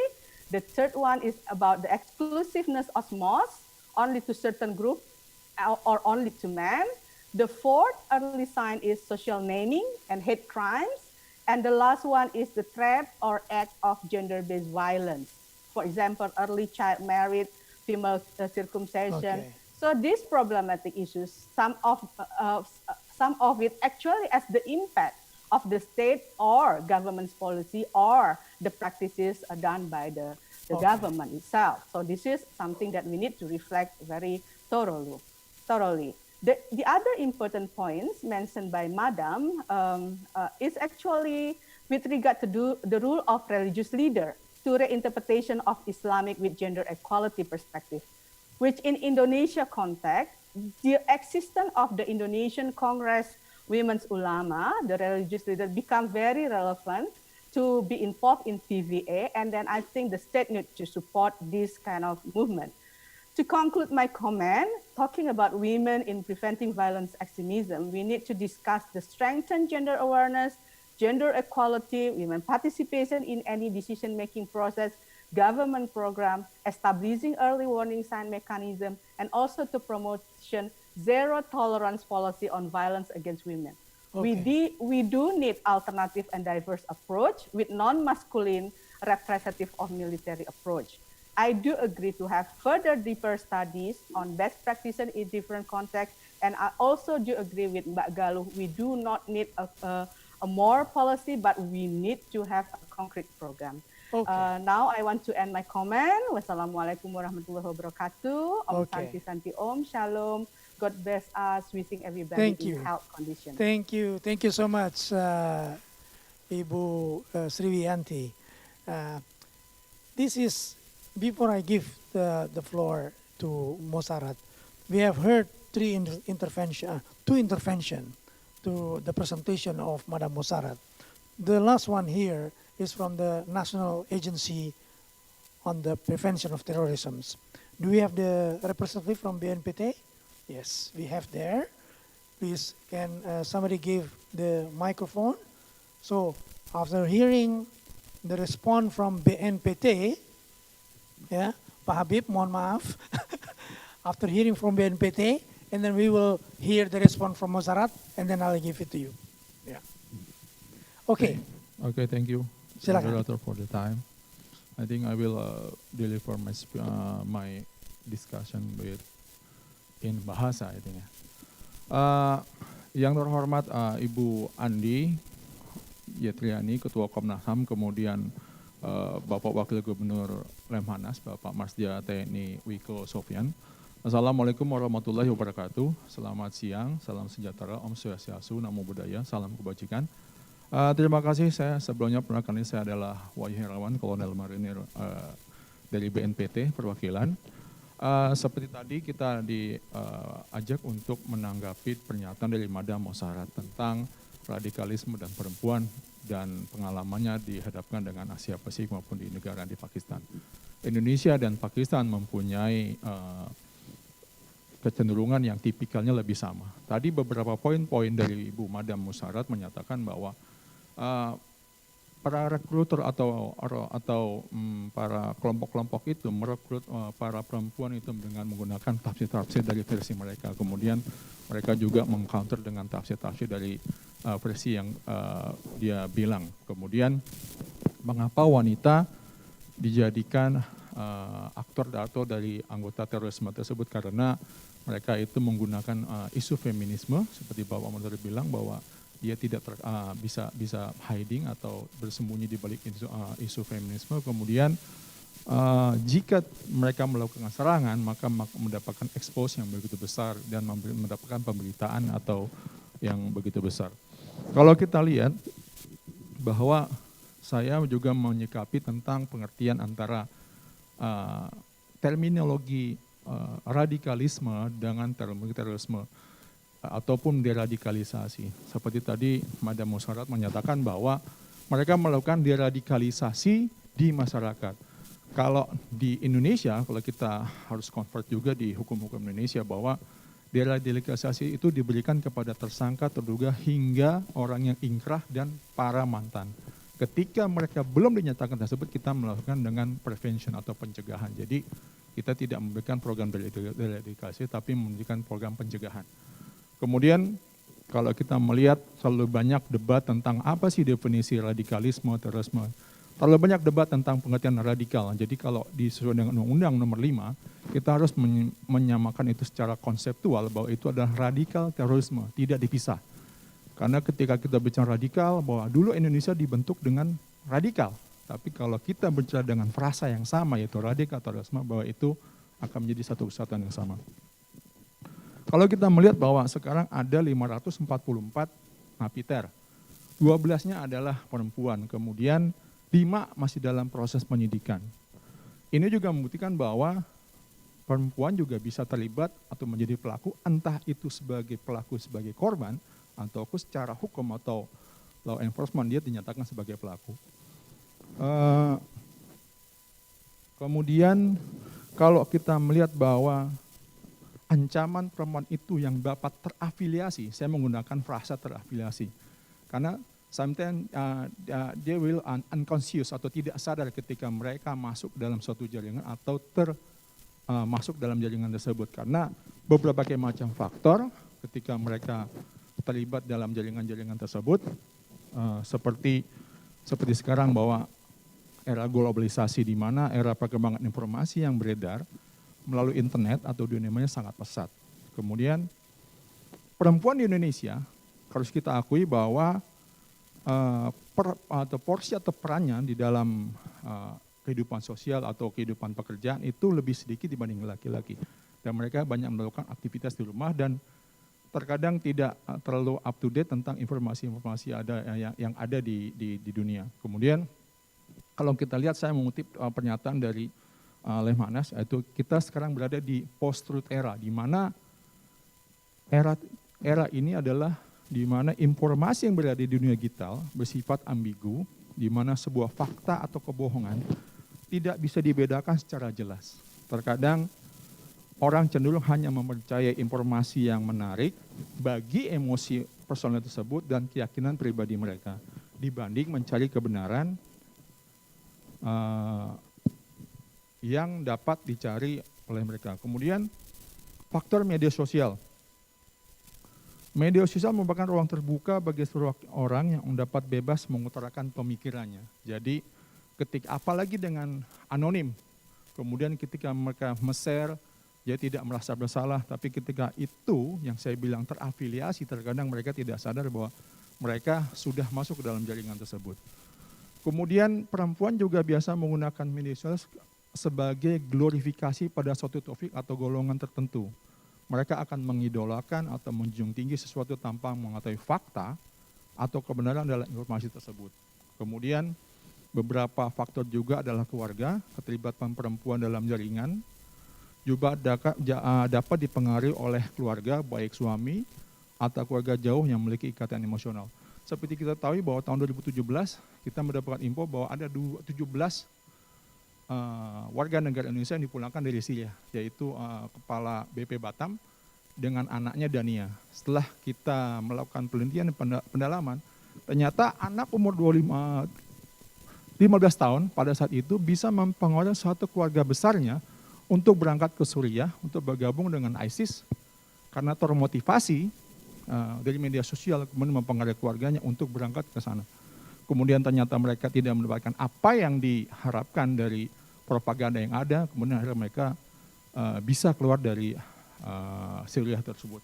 Hingga pada tahun 2017 mereka kembali ke Indonesia dan dideportasi dari Irak. Kemudian saat ini sebenarnya bisa dipersingkat dikit, Pak. Oke. Perempuan dalam jaringan terorisme itu bukan dipengaruhi dengan budaya patriarki seperti dibahas. Sekarang ini perempuan memiliki keinginan untuk membuktikan bahwa mereka dapat mengimbangi laki-laki dalam tugas yang biasa dilakukan oleh laki-laki. Seperti dulu ketika jaringan Al-Qaeda yang afiliasi Indonesia adalah JI, itu laki-laki memang di depan. Tetapi sekarang ISIS menggunakan propaganda untuk mewadahi peran perempuan. Jadi di sana perempuan diberikan role yang lebih besar dibandingkan ketika zaman Al-Qaeda dulu. Kemudian BNPT untuk pemberdayaan perempuan, kita sudah mempunyai ada namanya Forum Koordinasi Penjagaan Terorisme. Ada di 32 provinsi, di mana salah satu bidangnya adalah bidang perempuan dan anak, pemberdayaan perempuan dan anak. Di mana di situ dalam peran perempuan dijadikan sebagai madrasatul ula. yaitu perempuan merupakan sekolah pertama bagi anak-anaknya. Perempuan diharapkan dapat menanamkan nilai-nilai perdamaian dan toleransi sejak dini. Demikian, Bapak Moderator, saya sampaikan. Terima kasih masukannya, pengalamannya wakil dari BNPT. Kita sudah selesai dengan 3 intervensi itu. Saya mau bertanya, is Madam Mozarat still there? I hope. If she's still there, she can respond in 2 minutes, and then we move to the next discussion. Madam Mozarat?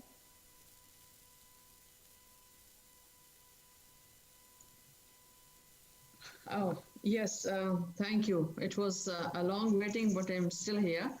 Okay, So, thank you, Madam. Please, over to you. Thank you. I think the whole discussion is very rich, and since I was given the 3 questions that try to weave my discussion around focusing on my experience with the women, peace and agenda in the context of Pakistan, I think whatever is being said, I really appreciate the type of work the participants and the discussants and the panelists have been doing in their own context. I really want to actually bring forth another issue here, and that is that in Pakistan, women, peace and security, the 1325 resolution is a very sensitive issue, and we have not yet developed any national action plan on it. And in the absence of this national action plan on 1325, women organizations, particularly who are working on preventing violent extremism, are continuously working on it without challenging actually the anyone or the sensitivity of 1325 in the context of Pakistan. So it's a challenging task for us because I feel that not only in Pakistan but in the region as well, women role as peace builder, as peacemaker, contributed to as a contributors to social cohesion, intrafaith and interfaith harmony, and their role in decision making related to women, peace and related to peace and security is negligible, is limited, is not recognized. And I think the type of work that is taking place in Indonesia, in the Philippines, in Nepal, and of course in the other Asia Pacific region, it is so important that has to be projected, that has to be recognized by entities like ASEAN and of course SAARC if it is still alive. So we really need to actually project, promote women's role in the various peace-related, of course, initiatives, but particularly in the decision-making. Because when it comes to women, we only speak about protection of women from gender-based violence. When it comes to women's role, we only speak about the survivors of gender-based violence. So we really need to actually bring forth that women are, as an agency, like women have their agency. They have multiple roles like men, that they can contribute to the security frameworks, that they can actually contribute to decision making in the realm of peace and security, and of course they should be part and parcel of the post-conflict decision making related to disaster, related to, of course, reconstruction, rehabilitation, and of course reintegration. And in the context, and I think I really would like to emphasize that although we have 1325 and the successive resolution in place, but I still feel embarrassed when I speak of it, that we really need to be recognized at different levels when it comes to our work in peace building, that women really need to be actually promoted and projected as peace builders, as mediators.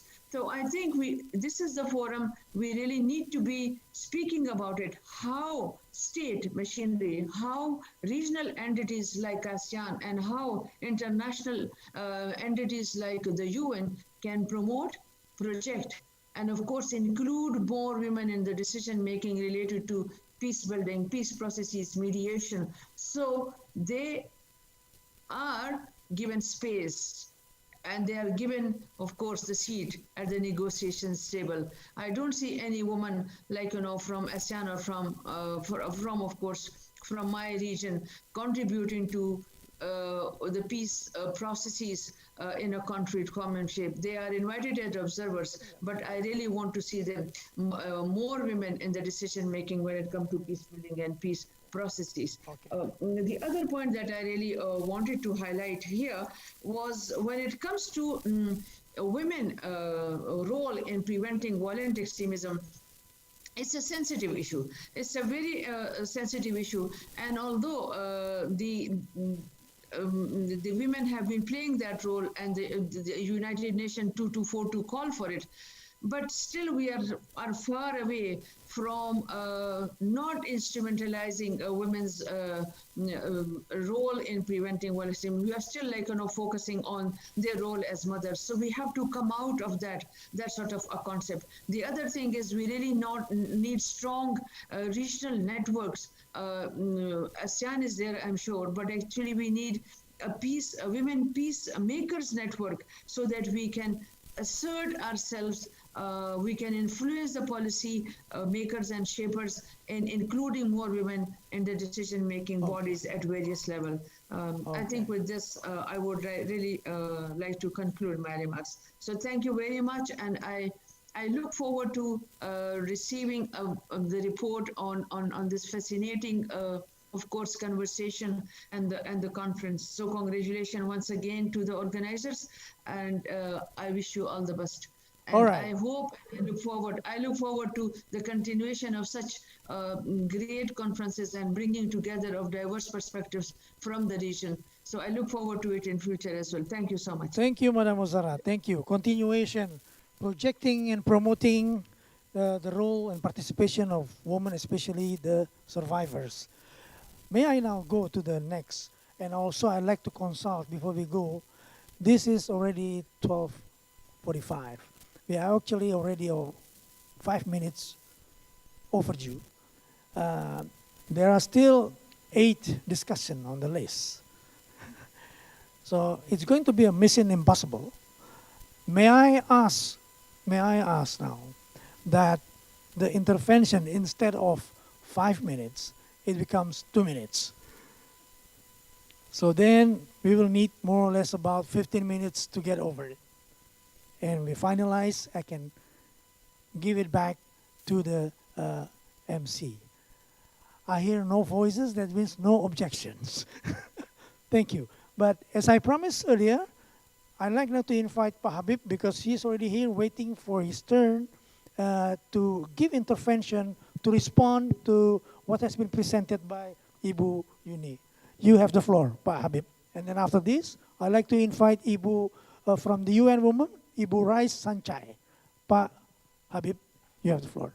Thank you very much, Mr. Moderator. I'm very pleased to be among the participants and discussions at this international forum. I believe that this forum is very timely since we are celebrating or commemorating the International Day for the elimination of violence against women, as well as the 20th anniversary of the adoption of the UNSC Resolution 1325. I'd like to speak in Bahasa Indonesia, if you may, Moderator.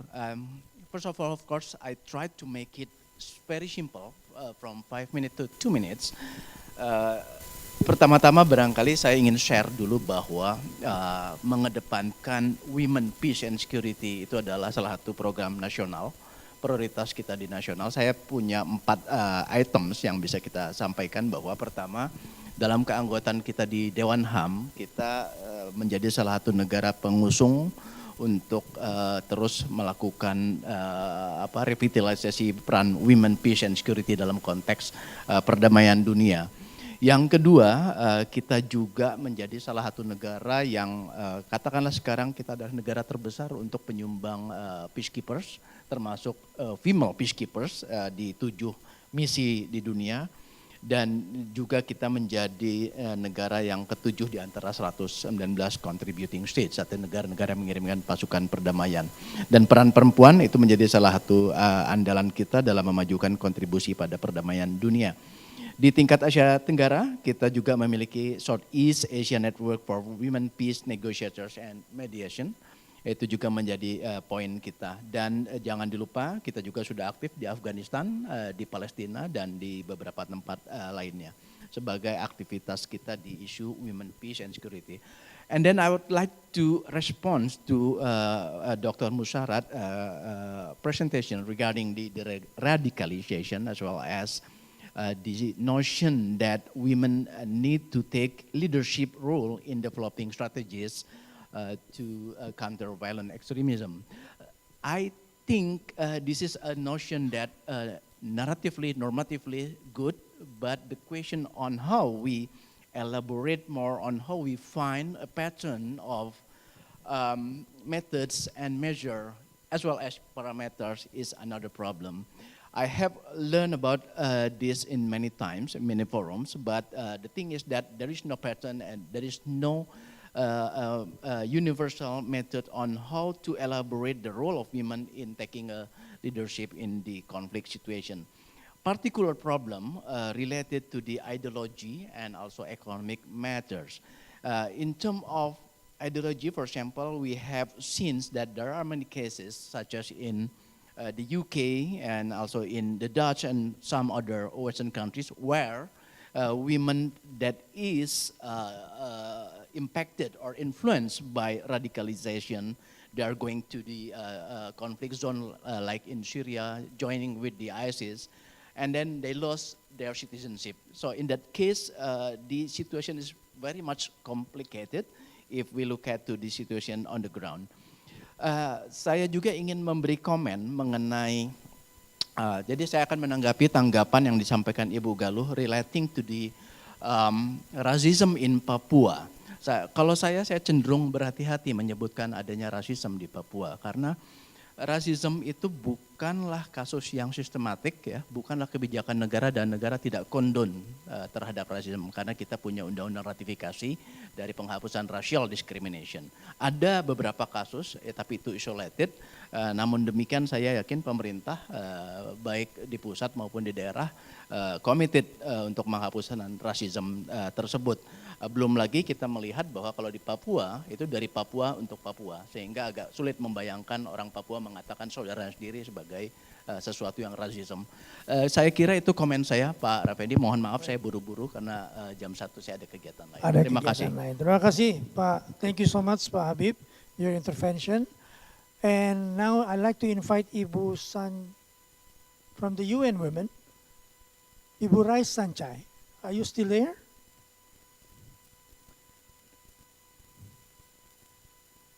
Ibu Rais Sanchai, she is from the UN Women. She will need to go as well. That's why I give her the opportunity to intervene for 2 minutes. Oh, apparently she is no longer available. Okay. Ladies and gentlemen, we have now, as I said, it's not 8 anymore, it is becoming 6, and I hope we can finish this within 10 to 12 minutes. May I now invite Ms. Lilian Gogali from POSO. She is online, Lilian Gogali. She will respond to the presentation from Ibu Yuyun Wahyuningrum. And after that is Ms. Ampon from Thailand. She is also online. May I ask the technician to unmute and Ms. Lian Gogali. Ya, terima kasih banyak untuk kesempatan yang diberikan kepada saya. Saya akan mempertajam materi yang diberikan oleh Ibu Yuyun dalam pengalaman kami bersama dengan perempuan akar rumput di POSO. Please allow me to talk in Indonesia, so I'll make it short. Rasa aman dengan damai di POSO sebenarnya dalam konteks pandemi memiliki kerumitan dalam hubungannya dengan kebijakan keamanan yang diputuskan oleh pemerintah dan ini dipersulit oleh kebijakan investasi. Dalam sehari di bulan-bulan pertama ketika informasi COVID-19 diterima oleh warga POSO, sebenarnya tidak ada kepanikan yang berlebihan bagi para petani khususnya karena ada bahan makanan dan kebun tersedia. Lalu memperhatikan protokol kesehatan, sebenarnya para petani menyiapkan banyak bahan makanan untuk ke kebun di gunung untuk menghindari kerumunan. perempuan. Tapi sayangnya peristiwa pembunuhan kelompok Ali Kalora terhadap 2 petani dan penembakan terhadap petani oleh aparat keamanan, dalam hal ini polisi, dalam program anti terorisme, keadaan ini membuat orang kembali dari gunung atau dari kebun untuk bertani kembali ke desa, tapi juga dengan rasa khawatir. Sementara bahan makanan menipis dan sumber makanan hanya ada di kebun, dan ini disusul dengan bencana alam lainnya yaitu banjir bandang di beberapa tempat di Kabupaten Poso. Di tempat lain sebenarnya di wilayah Danau Poso, para petani sawah saat ini harus kehilangan sekitar 426 hektar sawah dan kebun yang terendam dan tidak bisa dipanen setelah PT Poso Energi milik Bukaka Group melakukan uji coba pintu air bendungan untuk PLTA. Para petani dan para penghasil beras sekarang itu malah kemudian menjadi pembeli beras ketika situasi pandemik justru mendesakkan ketersediaan bahan makanan untuk mereka saat ini. Nah, warga di desa khususnya perempuan sebenarnya dalam konteks di Poso punya pilihan untuk keluar dari rumah, untuk ke kebun dan ke sawah, sehingga bisa memiliki pasokan makanan di masa pandemi dan terhindar dari potensi kekerasan dalam rumah tangga. Tapi sekarang kemudian mengalami yang namanya beban ganda dan triple ganda ya, mungkin 40 ganda seperti itu. Dalam sejarah konflik Poso, sebenarnya perempuan akar rumput di Poso teruji untuk berada di barisan depan merajut perdamaian dan memelihara kehidupan. Dalam sejarah kami di konflik Poso ketika berupaya untuk membangun perdamaian, ada pengabaian pemetaan agama dan suku sehingga para perempuan bisa saling menyelamatkan dan saling melindungi, bahkan saling memberi makanan untuk bertahan hidup. Di wilayah pengungsian, perempuan itu selalu berusaha untuk memastikan adanya akses makanan buat anak dan keluarga. Demikian juga terjadi di masa pandemi. Proses perdamaian yang sesungguhnya dimulai dari para perempuan akar rumput, bahkan pasca konflik kekerasan. Nah, ini diteruskan dalam konteks pandemi sebenarnya. Pada minggu awal Maret, perempuan akar rumput di desa-desa di Poso mengambil alih pengorganisasian awal untuk memastikan rasa aman bagi seluruh desa. Dan secara mandiri, para perempuan mendirikan posko yang mereka sebut dengan posko saling jaga, yang fungsinya bukan hanya memberikan informasi yang jelas dan benar tentang COVID-19, tapi juga memberikan akses fasilitas dasar perlindungan diri, membuat masker bersama dan membagikan pada warga, dan mengumpulkan bahan makanan, membuat dapur umum bersama-sama untuk dikirimkan pada mahasiswa dan kelompok rentan yang tidak bisa pulang kampung atau tidak bisa keluar dari rumah karena beresiko. Perempuan di Poso juga memanfaatkan radio komunitas. Mereka mencari informasi, mengolah informasi di tengah segala macam informasi hoax atau teori konspirasi tentang COVID-19. Perempuan kemudian mengolah informasi dan membagikannya secara bersamaan di radio komunitas sehingga antar desa kemudian bisa saling memperkuat. Nah, perempuan memiliki sensitivitas tapi juga memiliki gerak yang cepat merespon situasi konflik bencana termasuk di masa pandemi ini. Yang menarik adalah solidaritas di antara perempuan ketika menanggapi kasus-kasus kekerasan terhadap perempuan dan anak. Saat ini banyak perempuan di desa yang kemudian melakukan advokasi secara mandiri terhadap kasus-kasus kekerasan terhadap perempuan dan anak yang ada di dalam desa mereka sendiri.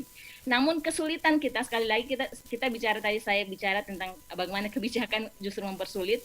Kebijakan tentang pilkada ini sebenarnya menyulitkan upaya-upaya perempuan untuk memastikan rasa aman dan damai di masa pandemi ini. Karena ketika usaha-usaha untuk kemudian mematuhi protokol dan menyiapkan makanan kemudian dilakukan, ada pilkada yang kemudian memperbolehkan orang-orang untuk berkerumun dan melakukan pertemuan-pertemuan yang justru melanggar protokol kesehatan. Nah, karena itu kalau misalnya ditanya apa yang perlu dilakukan ke depan untuk menguatkan kepemimpinan perempuan untuk memastikan rasa aman dan damai di masa pandemi, kami sendiri mempercayai bahwa ketahanan nasional, karena di sini ada Hanas itu ada di desa, dan itu dimulai dari proses pendidikan kritis perempuan di akar rumput. Di Poso saat proses perdamaian sedang dirajut, kami membangun yang namanya sekolah perempuan, sekolah perempuan Musintu dalam bahasa lokal Poso berarti kebersamaan, yang mempertemukan suara perempuan menjadi sebuah gerakan bersama akar rumput bagi perdamaian berkelanjutan.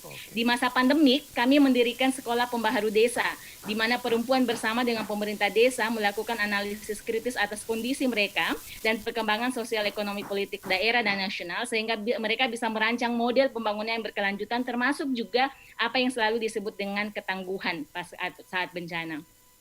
Nah, ketahanan nasional itu bisa dimulai dari desa melalui pendidikan yang dipimpin oleh perempuan. Kepemimpinan perempuan yang kami bicarakan atau yang saya bicarakan di sini bukan kepemimpinan individual, tapi kepemimpinan kolektif. Nah, mendengarkan suara dari masyarakat akar rumput khususnya perempuan di wilayah pasca konflik menjadi sangat penting agar pembicaraan tentang peran perempuan itu bisa dimiliki oleh perempuan, para korban dan para penyintas, bukan oleh program. bukan oleh para donor bahkan. Nah, bahwa ada kebijakan yang sudah dilakukan berkaitan dengan isu gender, lalu berkaitan dengan isu-isu perdamaian misalnya, ini tidak cukup dan harus melihat bagaimana pengorganisasian perempuan di akar rumput khususnya itu bekerja secara kolektif dan dia menjadi referensi tentang bagaimana itu harusnya bekerja. Saya rasa ini untuk tanggapan saya yang sementara. Terima kasih banyak. Collective leadership. Terima kasih, Lian Gogali. Thank you so much. Yeah. The next on the list here, Miss Ampon Merden from Thailand. I already see her on the screen. Could you please, the technician, to help unmute her? 2 minutes, Miss Ampon Merden from Thailand. Yes, thank you, Mr. Moderator, and also thanks a lot for Komnas Perempuan and the team. Thanks again to Yuyun, because I was requested to share the idea and reflect to what Yuyun has discussed. Actually, there are so many specific idea as well as crucial parts that Yuyun already contribute to all of us. And for me, I like to spend only a few points to share with all of you, as well as to listen more from the perspective if times allow for Yuyun to share at the end.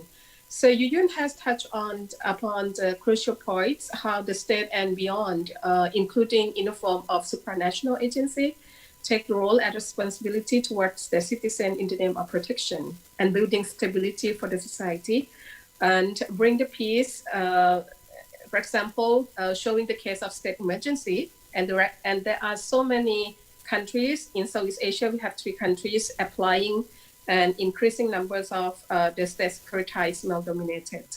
At the same time, we also found from her presentation the reaction from several agencies on the ground. And we know that the major frontliner is still women to deal with not only the pandemic, but also with other related problems.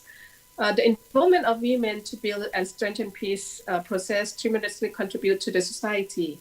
Women, civil society organizations, youth, they work a lot, but their works are not pretty much recognized and fully supported by the state agency. For example, in the case of, in case on the ground in Thailand that I work, my organization at the university, and also I present to OPAR Thailand, that we work with the local ulama in the deep south of Thailand, where the conflict taken place for more than a decade. And we got support from Citizen Islam in Malaysia and also Aman Indonesia to share the alternative interpretation and strengthen women, especially women ulama, to talk more and to find out the alternative points of interpretative discourse. So within this idea, we know that women work hard, but the voice was silencing, as well as the government know that women on the ground, including the women ulama, work with the civil society organization. But the big support from the government, we know that the government agency have a lot of resources. They can pool the resource to support, and this at the same time to avoid the discrimination and disengage people who would like to involve with extremists at the end when they get into the corner, so they will turn into that kind of that approach. I like to ask as well as to highlight at the end about the concrete mechanism that we can take a step forward and get and support to our vulnerable people or marginalized people that survived from the from conflict as well as still in conflict area. So 2 points to throw to Yuyun as well as different other distinguished panelists, if I may. We know that women have a lot of experiences on the ground, and numbers of them work with organizations on the issue of strengthening the sense of security and peace during the period of global pandemic. What we need to be done in the future to strengthen women's leadership and ensuring the sense of security as well as peace building during the period of pandemic, because we know that it's not only now that we can solve the problem of COVID-19, but in the future we also will face some other kinds of problems. So I like to end my discussion here. Okay, thank you so much. Your contribution experience from southern Thailand. We have 3 more speakers on the line. Ibu Mary Kolimon, Ibu Ruby Kulifa, Ibu Liz Marantika, and Ibu Siska Abugau from Pokja, Majelis Rakyat Papua. May I invite first Ibu Mary Kolimon?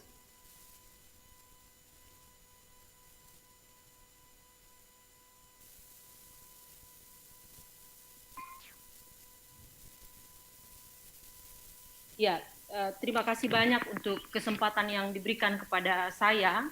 Di kesempatan ini saya menyampaikan salam hormat untuk semua yang ada di ruang belajar bersama ini. Saya Mary Kolimon dari Kupang, Nusa Tenggara Timur. Saya diminta untuk memberi tanggapan terhadap presentasi Profesor Alim, khususnya mengenai bagaimana perkembangan, capaian, dan tantangan pelaksanaan agenda perempuan dan perdamaian terkait khususnya terkait pelaksanaan Undang-Undang Penanganan Konflik Sosial serta bagaimana langkah ke depan yang perlu dilakukan. Beberapa hal saya catat sebagai capaian kita bersama sejauh ini. Yang pertama, kampanye mengenai kesetaraan gender, kesetaraan dan keadilan gender telah membuka ruang-ruang bagi partisipasi perempuan di ruang publik. Kerja-kerja konstruktif dari Komnas Perempuan, dari Kementerian Pemberdayaan Perempuan dan Perlindungan Anak, dinas-dinas di provinsi dan kota, juga kerja-kerja baik dari berbagai organisasi masyarakat sipil telah mengedukasi masyarakat untuk makin meningkat kesadaran dan praktik-praktik keadilan dan kesetaraan gender. Saya kira ini capaian-capaian yang harus kita catat bersama. Yang lain itu ialah pengorganisasian perempuan melalui organisasi-organisasi masyarakat sipil telah meningkatkan kapasitas perempuan untuk partisipasinya di ruang publik termasuk dalam penanganan konflik sosial, baik dalam upaya pencegahan, penanganan, dan pemulihan pasca konflik. Saya ingin mencatat dalam pengalaman kami khususnya dari pekerjaan kawan-kawan di Jaringan Perempuan Indonesia Timur di NTT sebagai contoh, capaian lain yang penting digarisbawahi itu pelayanan lembaga pelayanan saksi dan korban LPSK. Khususnya untuk korban 65 dan keluarganya. Orang-orang tua kita yang sudah sepuh, banyak dari mereka meninggal dunia, tapi beberapa yang masih hidup itu sangat bersyukur ketika mereka mendapatkan pelayanan kesehatan berdasarkan rekomendasi LPSK.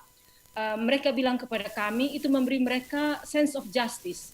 Ada pengakuan negara atas penderitaan mereka, bukti dari tanggung jawab negara untuk pemulihan mereka.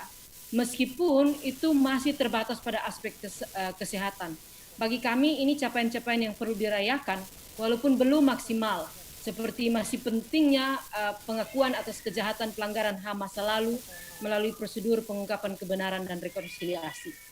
Tantangan-tantangan yang kami lihat sampai hari ini terkait peran perempuan dalam penanganan konflik sosial ialah kita masih berhadapan dengan budaya patriarki yang begitu kuat. Tadi sudah disebutkan Prof. Alim dan sejumlah pembicara yang lain, di mana umumnya perempuan memang berperan secara substantif untuk pencegahan, penanganan, dan pemulihan pasca konflik, tapi peran-peran mereka belum sepenuhnya diakui. Ketika pada tahap perintisan, perempuan melakukannya dengan berani, mengambil risiko, dan seterusnya, tapi ketika perdamaian memasuki tahap formal, perempuan punya peran itu dipinggirkan. Kami juga melihat bahwa penanganan konflik di Indonesia harus diakui banyak kali belum dilakukan secara terencana, terpadu, berkelanjutan, dan terukur sesuai amanat pasal 36 Undang-Undang Penanganan Konflik Sosial. Dan ini juga dapat terlihat kuat dengan masih kuatnya impunitas dalam bangsa kita. Belum adanya penegakan hukum atas pelaku. Para pelaku masih bebas dari hukuman atas kejahatan dan pelanggaran yang mereka lakukan. Studi-studi jepit terkait konflik di pasca referendum Timor Timur yang sekarang menjadi Timor Leste menunjukkan impunitas itu mempersulit harapan agar kekerasan masa lalu tidak berulang dan juga membuat orang apatis untuk harapan-harapan lain di masa depan. Juga bagi konteks lokal kami, akibatnya ialah konflik-konflik terlalu gampang terpicu kembali. Situasi masyarakat menjadi seperti rumput kering yang sewaktu-waktu bisa kembali terbakar. Begitu ada api yang menyulut. Tantangan lain yang perlu disebutkan, saya kira yang juga disebutkan tadi, tafsir agama yang belum sepenuhnya mendukung peran perempuan di ruang publik. terutama di masa kini kita berhadapan dengan pola tafsir konservatif yang cenderung melemahkan peran-peran progresif perempuan. Oke. Bagaimana langkah ke depan yang perlu dilakukan? Kami mencatat beberapa hal, penguatan kapasitas perempuan melalui pendidikan formal dan informal, kursus dan pelatihan termasuk penguatan kapasitas perempuan untuk memfasilitasi proses-proses perdamaian. Itu sudah dimulai tapi masih perlu lebih diperkuat, dimaksimalkan lagi. Mendukung organisasi masyarakat sipil yang melakukan pengorganisasian dan edukasi terhadap masyarakat demi keadilan dan kesetaraan gender. Kami juga setuju dengan Ibu Mosarat Kadim tadi mengenai pentingnya edukasi keagamaan, literasi teologis, khususnya narasi-narasi teologis yang mendukung pemahaman dan peran perempuan dalam mencegah radikalisasi dan dalam membangun menjaga perdamaian. Oke, baik Ibu Mary. Lalu yang ingin saya katakan, studi dan kajian-kajian mengenai perempuan dalam konflik dan perdamaian serta peran perempuan dalam penanganan pelanggaran HAM masa lalu. Demikian yang dapat saya sampaikan. Baik Ibu Mary, Terima kasih. susah memang untuk membicarakan dalam waktu 2 menit ya. Terima kasih. Recognition ya masih tetap menjadi sebuah tantangan atau sebuah pengakuan dan keberlanjutan dengan apa yang telah dilakukan. Baik, Ibu Ruby Kulifa. Ibu Ruby Kulifa adalah orang yang saya kenal. Please unmute.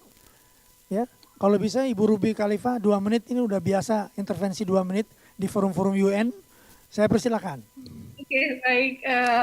So first I would like to appreciate what the Komnas Perempuan and also Lemhanas hosting this forum, and I will be very quick because I agree with all the speakers and the discussion share today. I just would like to highlight 2 things.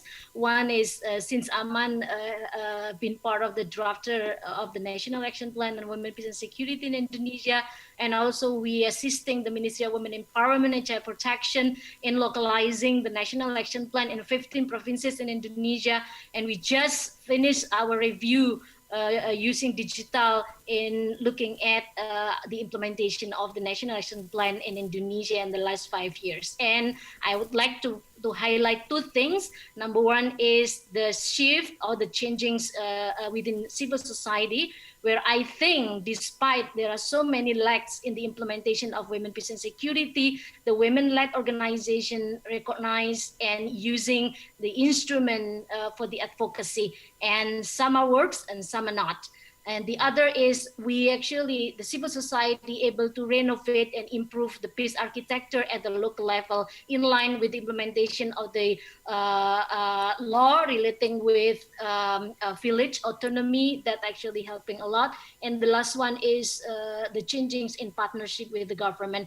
There are more and more partnership proceeding to join decision making in some level, but the other situation is still difficult to make.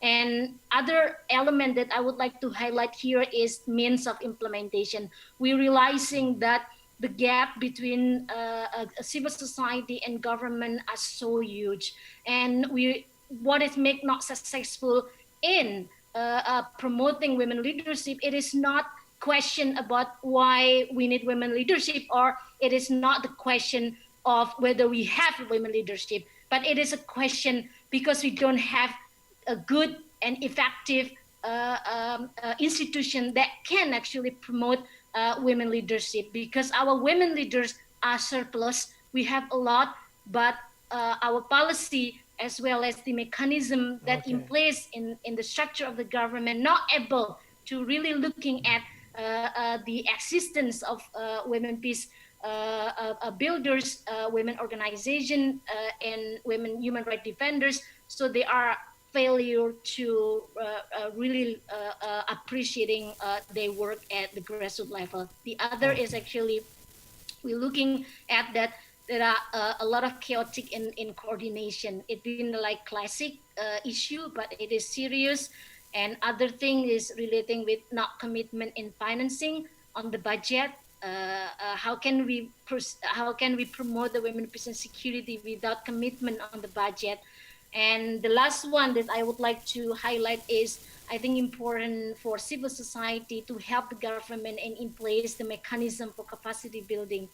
Highly turnover in the government structure is really a barrier for all of us. Every time we have to start from zero, and that exhausted. And we need to start to think about how possible we can create together the mechanism on transferring the knowledge and also the skill. The rest is, I think, I agree everything that you all said. Okay. Valid. Okay, Ruby.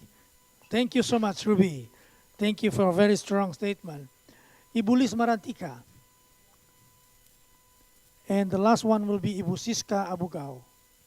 Ibu Liz Marantika.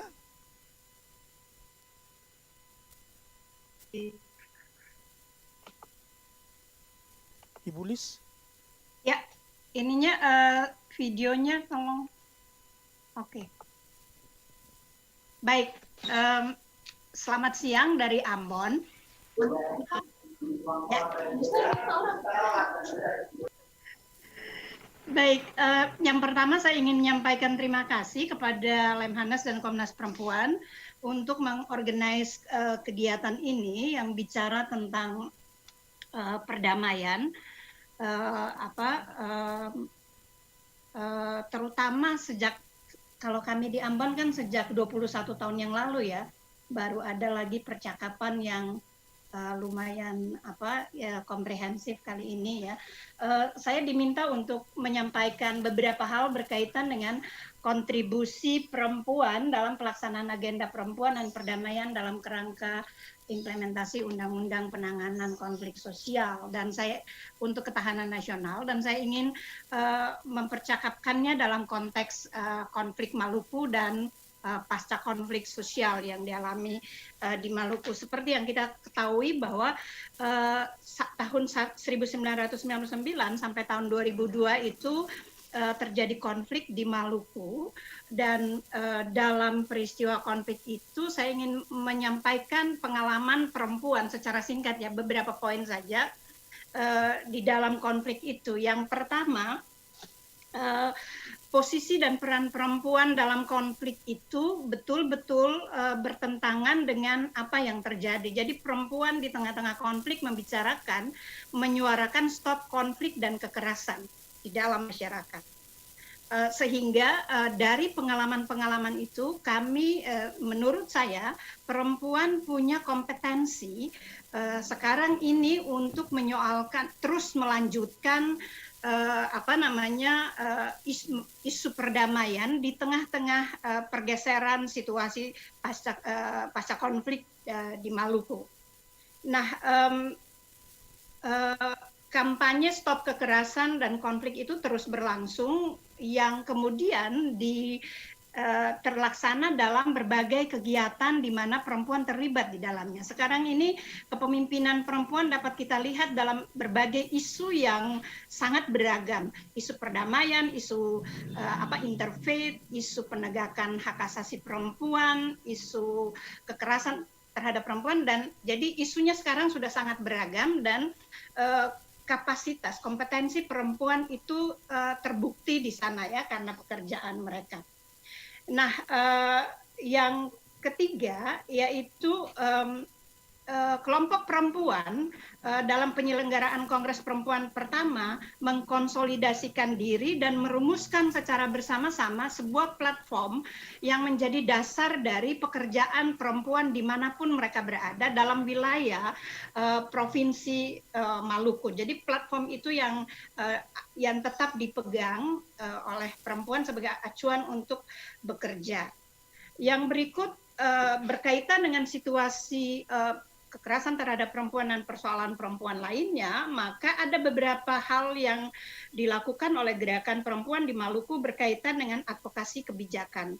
Nah, sekarang ini misalnya Maluku ditentukan sebagai provinsi implementasi sistem peradilan pidana terpadu untuk penanganan kasus kekerasan terhadap perempuan dan anak. Sebuah inisiatif nasional yang diserahkan di 5 provinsi sebagai uji coba. Nah, kami sekarang itu sedang memproseskan draft pergub tentang implementasi sistem peradilan pidana tersebut. Jadi, dengan kata lain saya mengatakan bahwa gerakan perempuan terus memastikan adanya kebijakan publik, baik itu berupa perda, perdes, maupun mekanisme-mekanisme sosial lainnya, yang melaluinya dipastikan terjadinya adanya tanggung jawab negara untuk penegakan dan pemenuhan hak asasi perempuan. Baik Ibu Lis, mohon dipersingkat Bu Lis. Ya, Sudah hampir 5 menit ini. Saya pikir ya, jadi yang terakhir ya, yang terakhir itu secara praksis kami juga mengembangkan mekanisme-mekanisme lokal untuk penyedia layanan bagi perempuan dan anak korban kekerasan.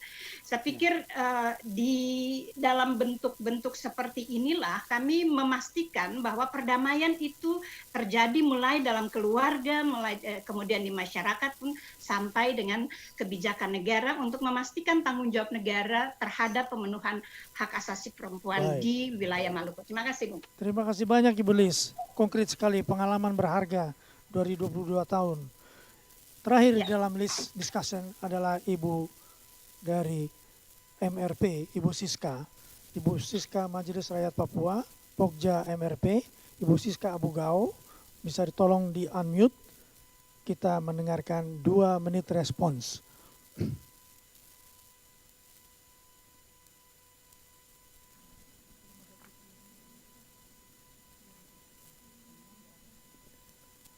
Saya panggil sekali lagi Ibu Siska, mudah-mudahan masih ada dalam screen.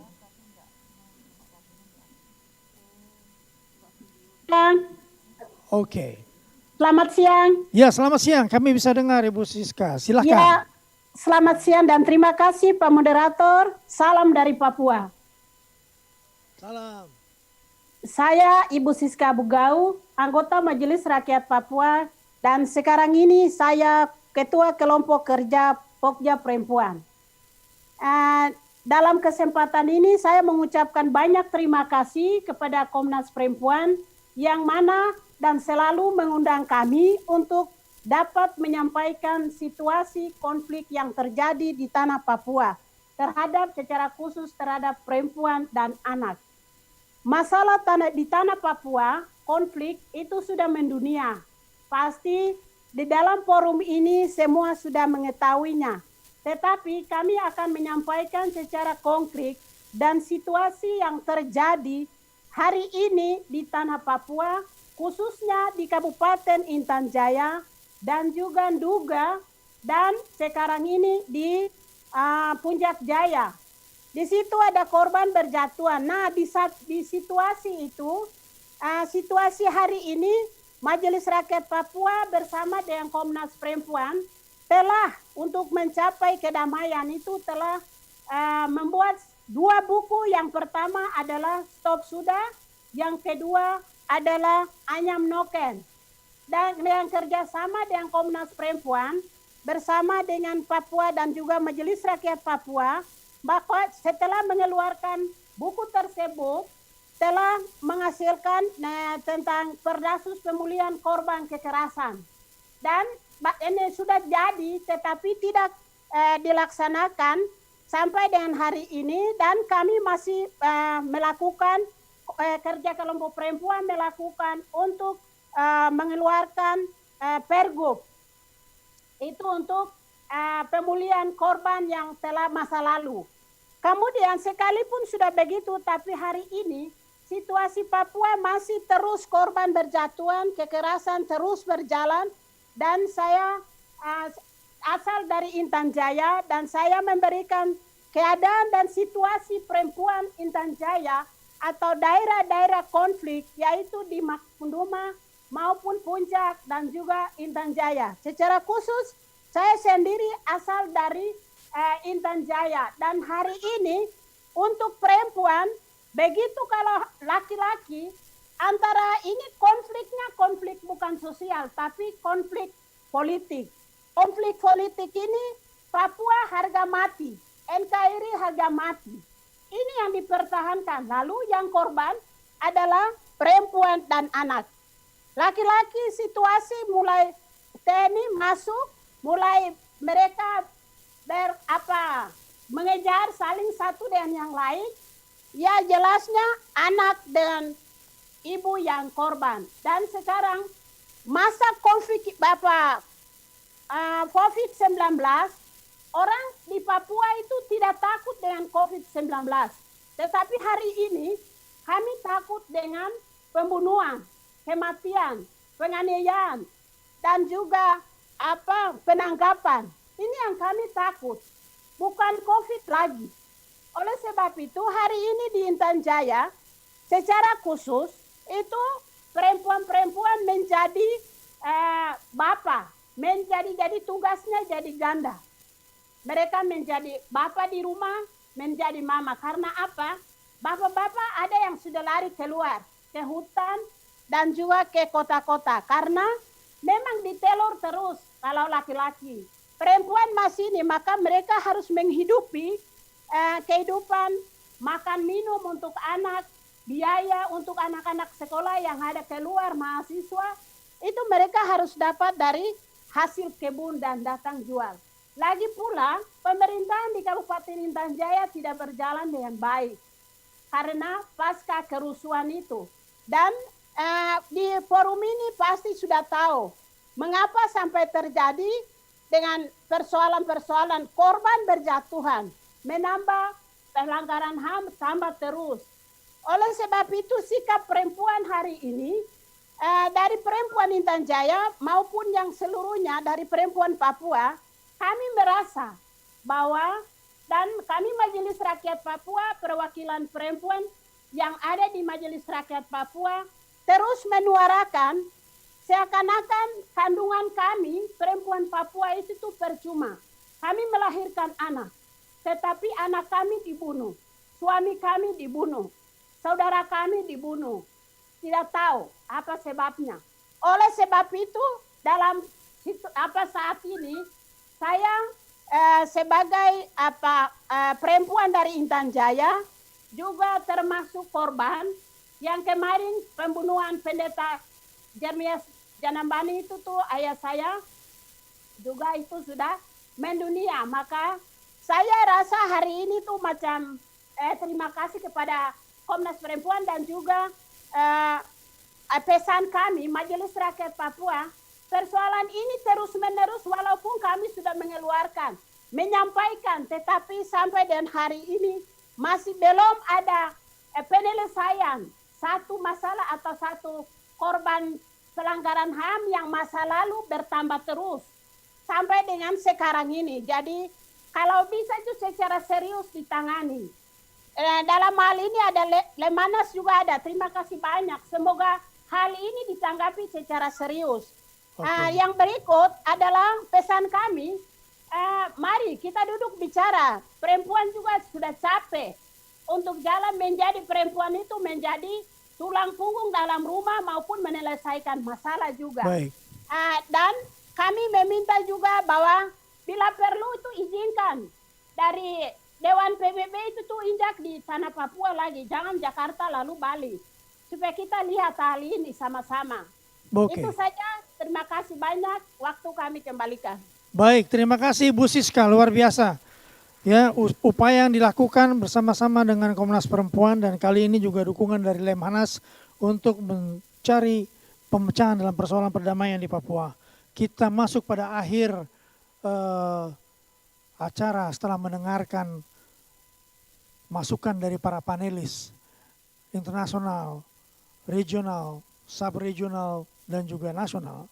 Dan beberapa discussion langsung dari wilayah-wilayah pasca konflik maupun yang sedang berlangsung. Saya tidak berani mengambil satu kesimpulan secara umum, tapi beberapa kata kunci adalah recognition, pengakuan, serta beberapa contoh-contoh bagus yang sudah berjalan langsung itu perlu diperkuat dan diteruskan untuk mempromosikan, memproyeksikan partisipasi perempuan, terutama survivor penyintas di dalam segala macam proses untuk proses perdamaian. Demikian saya memohon maaf kepada penanya yang bertanya melalui YouTube ya, ada beberapa pertanyaan YouTube tidak bisa dijawab di dalam forum ini, akan diusahakan untuk dijawab oleh panitia kepada yang bertanya di YouTube. Juga ada pertanyaan dari spesifik dari Thailand Selatan, ya, from Miss Ampon. There was a specific question to Yuyun, but due to the time constraint that we are already extended for almost 1 hour according to the schedule, and I would like to apologize for that. And Yuyun is ready, of course, to, with her permission, to convey her answer to Ms. Ampon. Again, thank you so much for all who are attending in this, and let us give a big applause for this very tiring but useful session. Thank you to all. I will give it back to the master ceremony.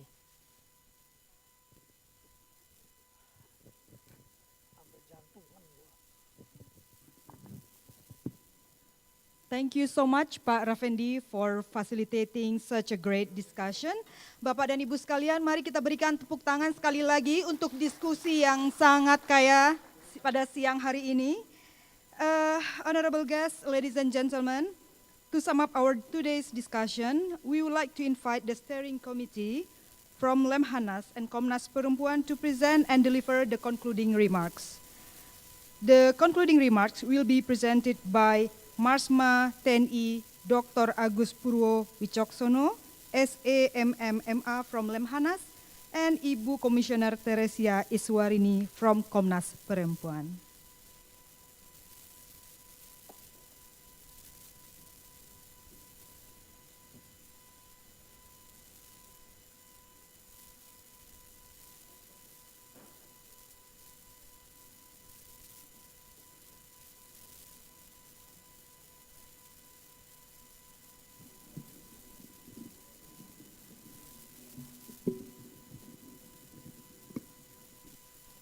Baik,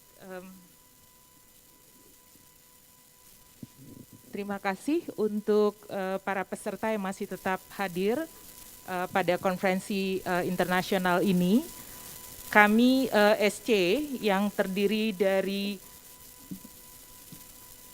Lemhanas dan juga Komnas Perempuan, Teresia Sri Endras Iswarini, lalu Marsma TNI Dr. Agus Purwo, Ibu Reni Marike Huta Barat, Satyawanti Mashudi, dan Bapak Arya Pambudi akan menyampaikan langsung pada rekomendasi, karena pada bagian poin-poin yang sudah didengarkan dan juga dihayati oleh peserta itu kami tidak akan fokus.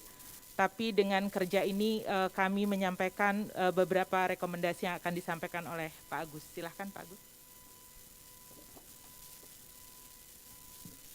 Terima kasih Bu Teresia.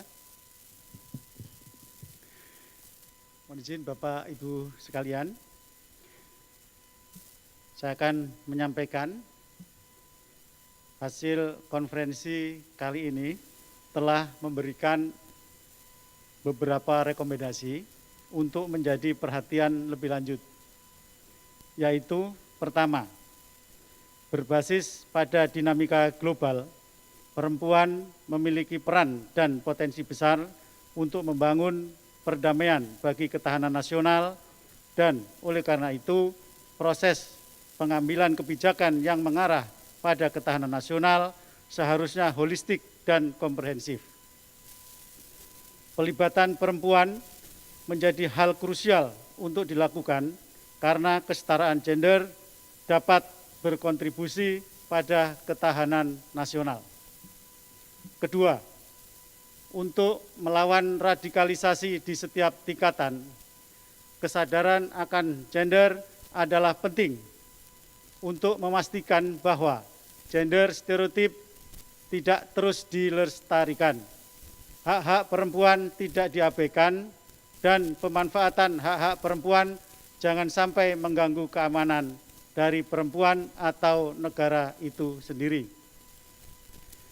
Ketiga, penting pelibatan substantif perempuan dalam berbagai forum diskusi, konsultasi, negosiasi, dan pertemuan penting terkait dengan perlindungan perempuan pada saat konflik agar kebijakan, aturan, prosedur yang dikeluarkan benar-benar berperspektif gender termasuk dalam pembuatan legislasi nasional berperspektif gender.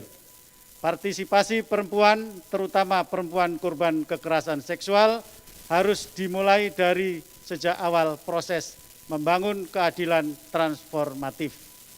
Keempat, memastikan adanya reformasi hukum dan kebijakan yang berpihak pada perempuan. Tanpa itu, keadilan transformatif tidak akan bisa dibangun secara genuine.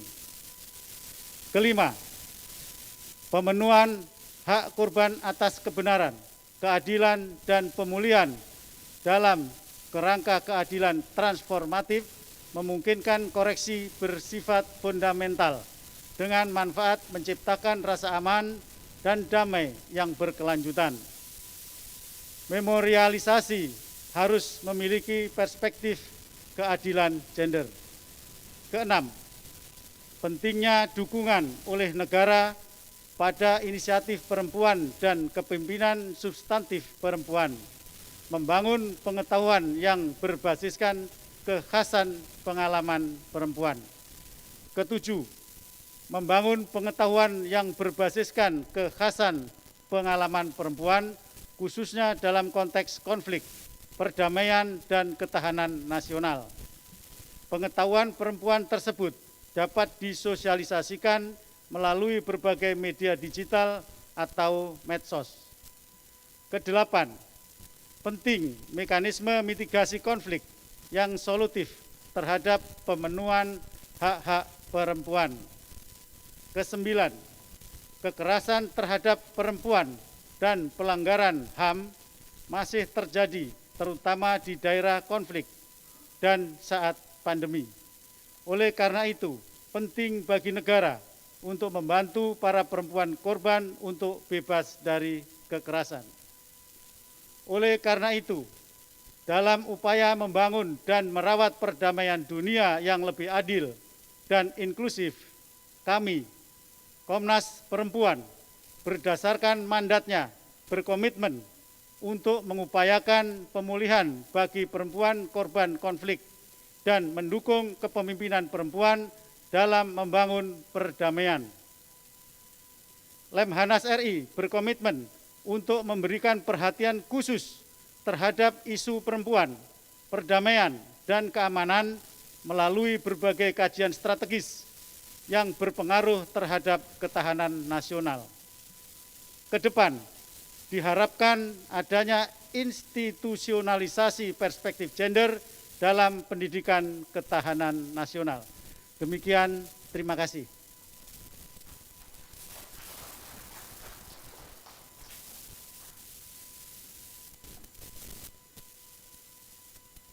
Thank you, Bapak dan Ibu, for the concluding remarks.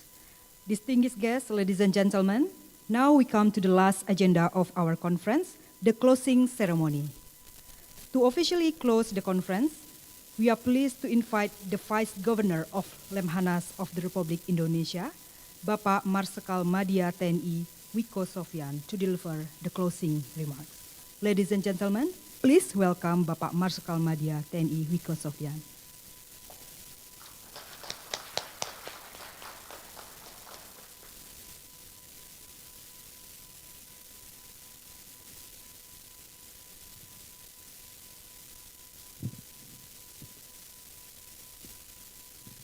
Bismillahirrahmanirrahim. Assalamualaikum warahmatullahi wabarakatuh. Selamat siang dan salam sejahtera buat kita semuanya. Yang saya hormati Ibu Yeni Yentriani sebagai Ketua Komnas Perempuan. Dan juga yang saya hormati ibu-ibu dan bapak-bapak peserta konferensi internasional tentang perempuan, perdamaian, dan masyarakat inklusif 2020. Pertama-tama izinkan saya menyampaikan permohonan maaf dan salam hormat dari Bapak Gubernur karena suatu hal beliau tidak dapat hadir tengah-tengah kita, yang mana beliau dipercayakan untuk menutup acara konferensi internasional siang hari ini. Pada kesempatan kali ini, sebelum saya membacakan sambutan dari Bapak Gubernur, saya mengucapkan selamat dan apresiasi kepada Ketua Komnas Perempuan beserta jajaran dan juga kepada Kedeputian Pengkajian Lemhanas RI, di mana saya tidak menyangka kegiatan seminar internasional perempuan dalam waktu yang relatif sebenarnya tidak terlalu lama dapat menyelenggarakan satu kegiatan event internasional yang mana dapat menghadirkan pembicara penanggap dari luar negeri dan spesial dari dalam negeri. Saya lihat mewakili masyarakat perempuan Indonesia dari ujung barat sampai dengan timur. Khususnya kepada Ibu Siska Abu Gau dari Papua, ikut prihatin dengan kondisi yang saat ini ada di Papua. Kami, masyarakat, dan khususnya Lemhanas RI tetap akan memperhatikan perkembangan situasi yang ada di Papua.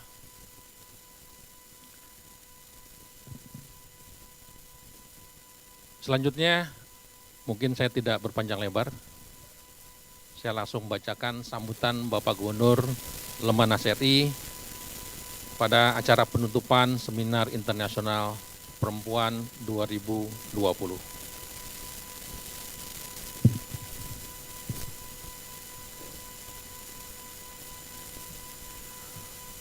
Assalamualaikum warahmatullahi wabarakatuh. Salam, Om Swastiastu, Namo Buddhaya. Salam sejahtera dan salam kebajikan bagi kita semua. Yang saya hormati para narasumber, para panelis, moderator, dan segenap peserta konferensi internasional. Puji syukur kita panjatkan kehadirat Tuhan Yang Maha Kuasa, karena atas berkah dan rahmat-Nya, maka kita dapat menyelesaikan kegiatan konferensi internasional dengan baik dan lancar. Hadirin yang saya hormati, mengamati jalan konferensi yang baru saja selesai dilaksanakan, cukup banyak diperoleh pandangan yang kita catat sebagai masukan yang penting bagi kebangkitan kehidupan serta perdamaian atas segala bentuk ketidakpantasan serta kekerasan terhadap perempuan. Berbagai pandangan yang muncul dari hasil paparan tim perumus maupun narasumber hingga dinamika jalannya konferensi dapat ditarik beberapa kesimpulan, yaitu 1. Perkembangan pelaksanaan resolusi 1325 tentang perempuan, perdamaian dan keamanan dalam konteks global dan nasional menekankan pada aspek, yaitu A. Penegasan terhadap kontribusi penting perempuan dalam membangun perdamaian bahkan dengan cara-cara khas pada berbagai ruang. B. Perdamaian lebih langgeng ketika perempuan terlibat dalam merajut di ranah basis komunitas. C. Perempuan sebagai agen-agen perdamaian perlu dilihat dalam bingkai membangun kepemimpinan lokal maupun regional, termasuk sebagai Women Human Rights Defender. 2. Sumbangsih penting dalam peran-peran strategis perempuan dalam membangun perdamaian dan menyelesaikan konflik dalam kerangka ketahanan nasional mempunyai unsur, yaitu A. Makna kontribusi dan peran perempuan dalam pelaksanaan mandat konstitusi tentang rasa aman, bebas dari ancaman, dan keikutsertaan membangun perdamaian dunia. B. Makna kontribusi perempuan dalam membangun perdamaian sebagai bagian integral dari kemampuan negara dalam kerangka pengembangan ketahanan nasional yang humanis untuk membendung dan menyikapi ancaman-ancaman yang menghambat pencapaian cita-cita negara dan bangsa. C. Contoh-contoh model peran perempuan dalam membangun perdamaian pasca konflik. 3. Tantangan dan kerentanan yang dihadapi perempuan dalam membangun perdamaian dan menyelesaikan konflik meliputi A. Aspek hukum antara lain perundang-undangan yang belum sejalan dengan HAM, budaya politik, ekonomi, sosial, budaya, termasuk dalam hal ini agama. B. Hankam khususnya pendekatan militerisme atau perdagangan senjata yang menyumbang pada konflik. C. Persoalan khusus terkait kekerasan seksual, bahkan dalam konteks membangun perdamaian baik pengalaman global maupun nasional. D. Impunitas pelaku yang menghalangi proses perdamaian dan pembangunan. E.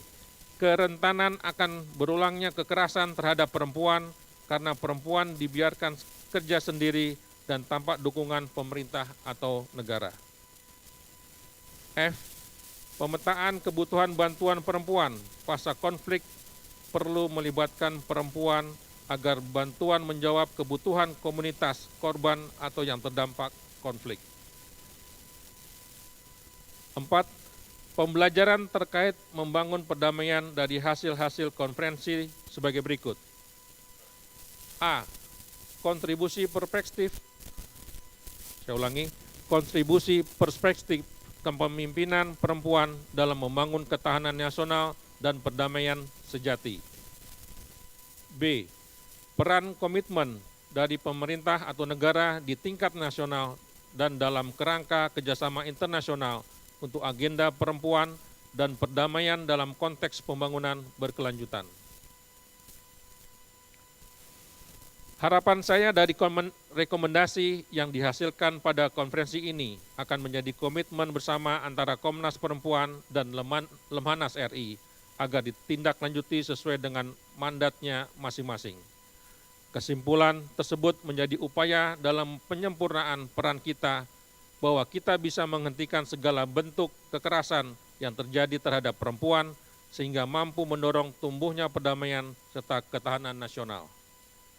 Oleh karena itu, maka saya ucapkan banyak terima kasih kepada Komisi Nasional Anti Kekerasan Terhadap Perempuan atau Komnas Perempuan, para narasumber, para panelis, dan semua pihak atas partisipasinya dan kontribusinya dalam bentuk pemikiran serta dukungan atas terselenggaranya konferensi ini. Kita harus melakukan hal ini demi anak cucu kita. Kita harus melakukan hal yang terbaik demi kelangsungan hidup kita. Kita harus melakukan hal ini demi perdamaian serta ketahanan nasional, dan kita harus melakukan hal ini demi Indonesia. Hadirin yang saya hormati, demikian sambutan penutup saya, dan dengan mengucapkan puji syukur kehadirat Tuhan Yang Maha Kuasa, pada hari ini, Kamis tanggal 26 November 2020, pukul 13.54 waktu Indonesia bagian Barat, konferensi internasional dengan tema Building Grounded and Sustainable Peace, Women Experience in Post-Conflict Situation and the Realm of Radicalism. Secara resmi saya nyatakan ditutup.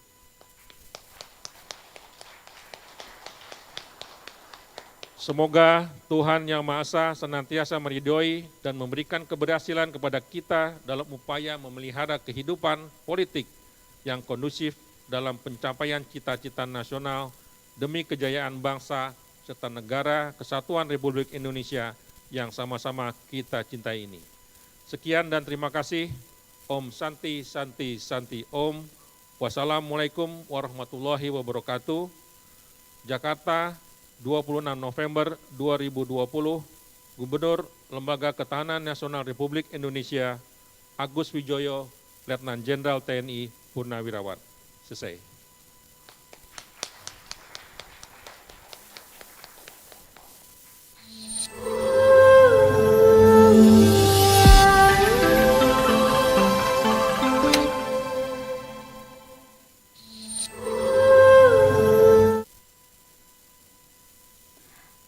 Terima kasih Bapak Wakil Gubernur Lemhanas RI, Bapak Marskal Madya TNI Wike Sofyan atas pidato penutupnya. Ladies and gentlemen, with conclusion of the conference, on behalf of the organizing committee, please allow me to convey once again our gratitude to all of you for your active participation and contribution toward the conference. Now, we would like to invite everyone to enjoy your lunch at JP Bistro Restaurant on the lobby floor of this hotel. Thank you very much and see you again. Selamat siang.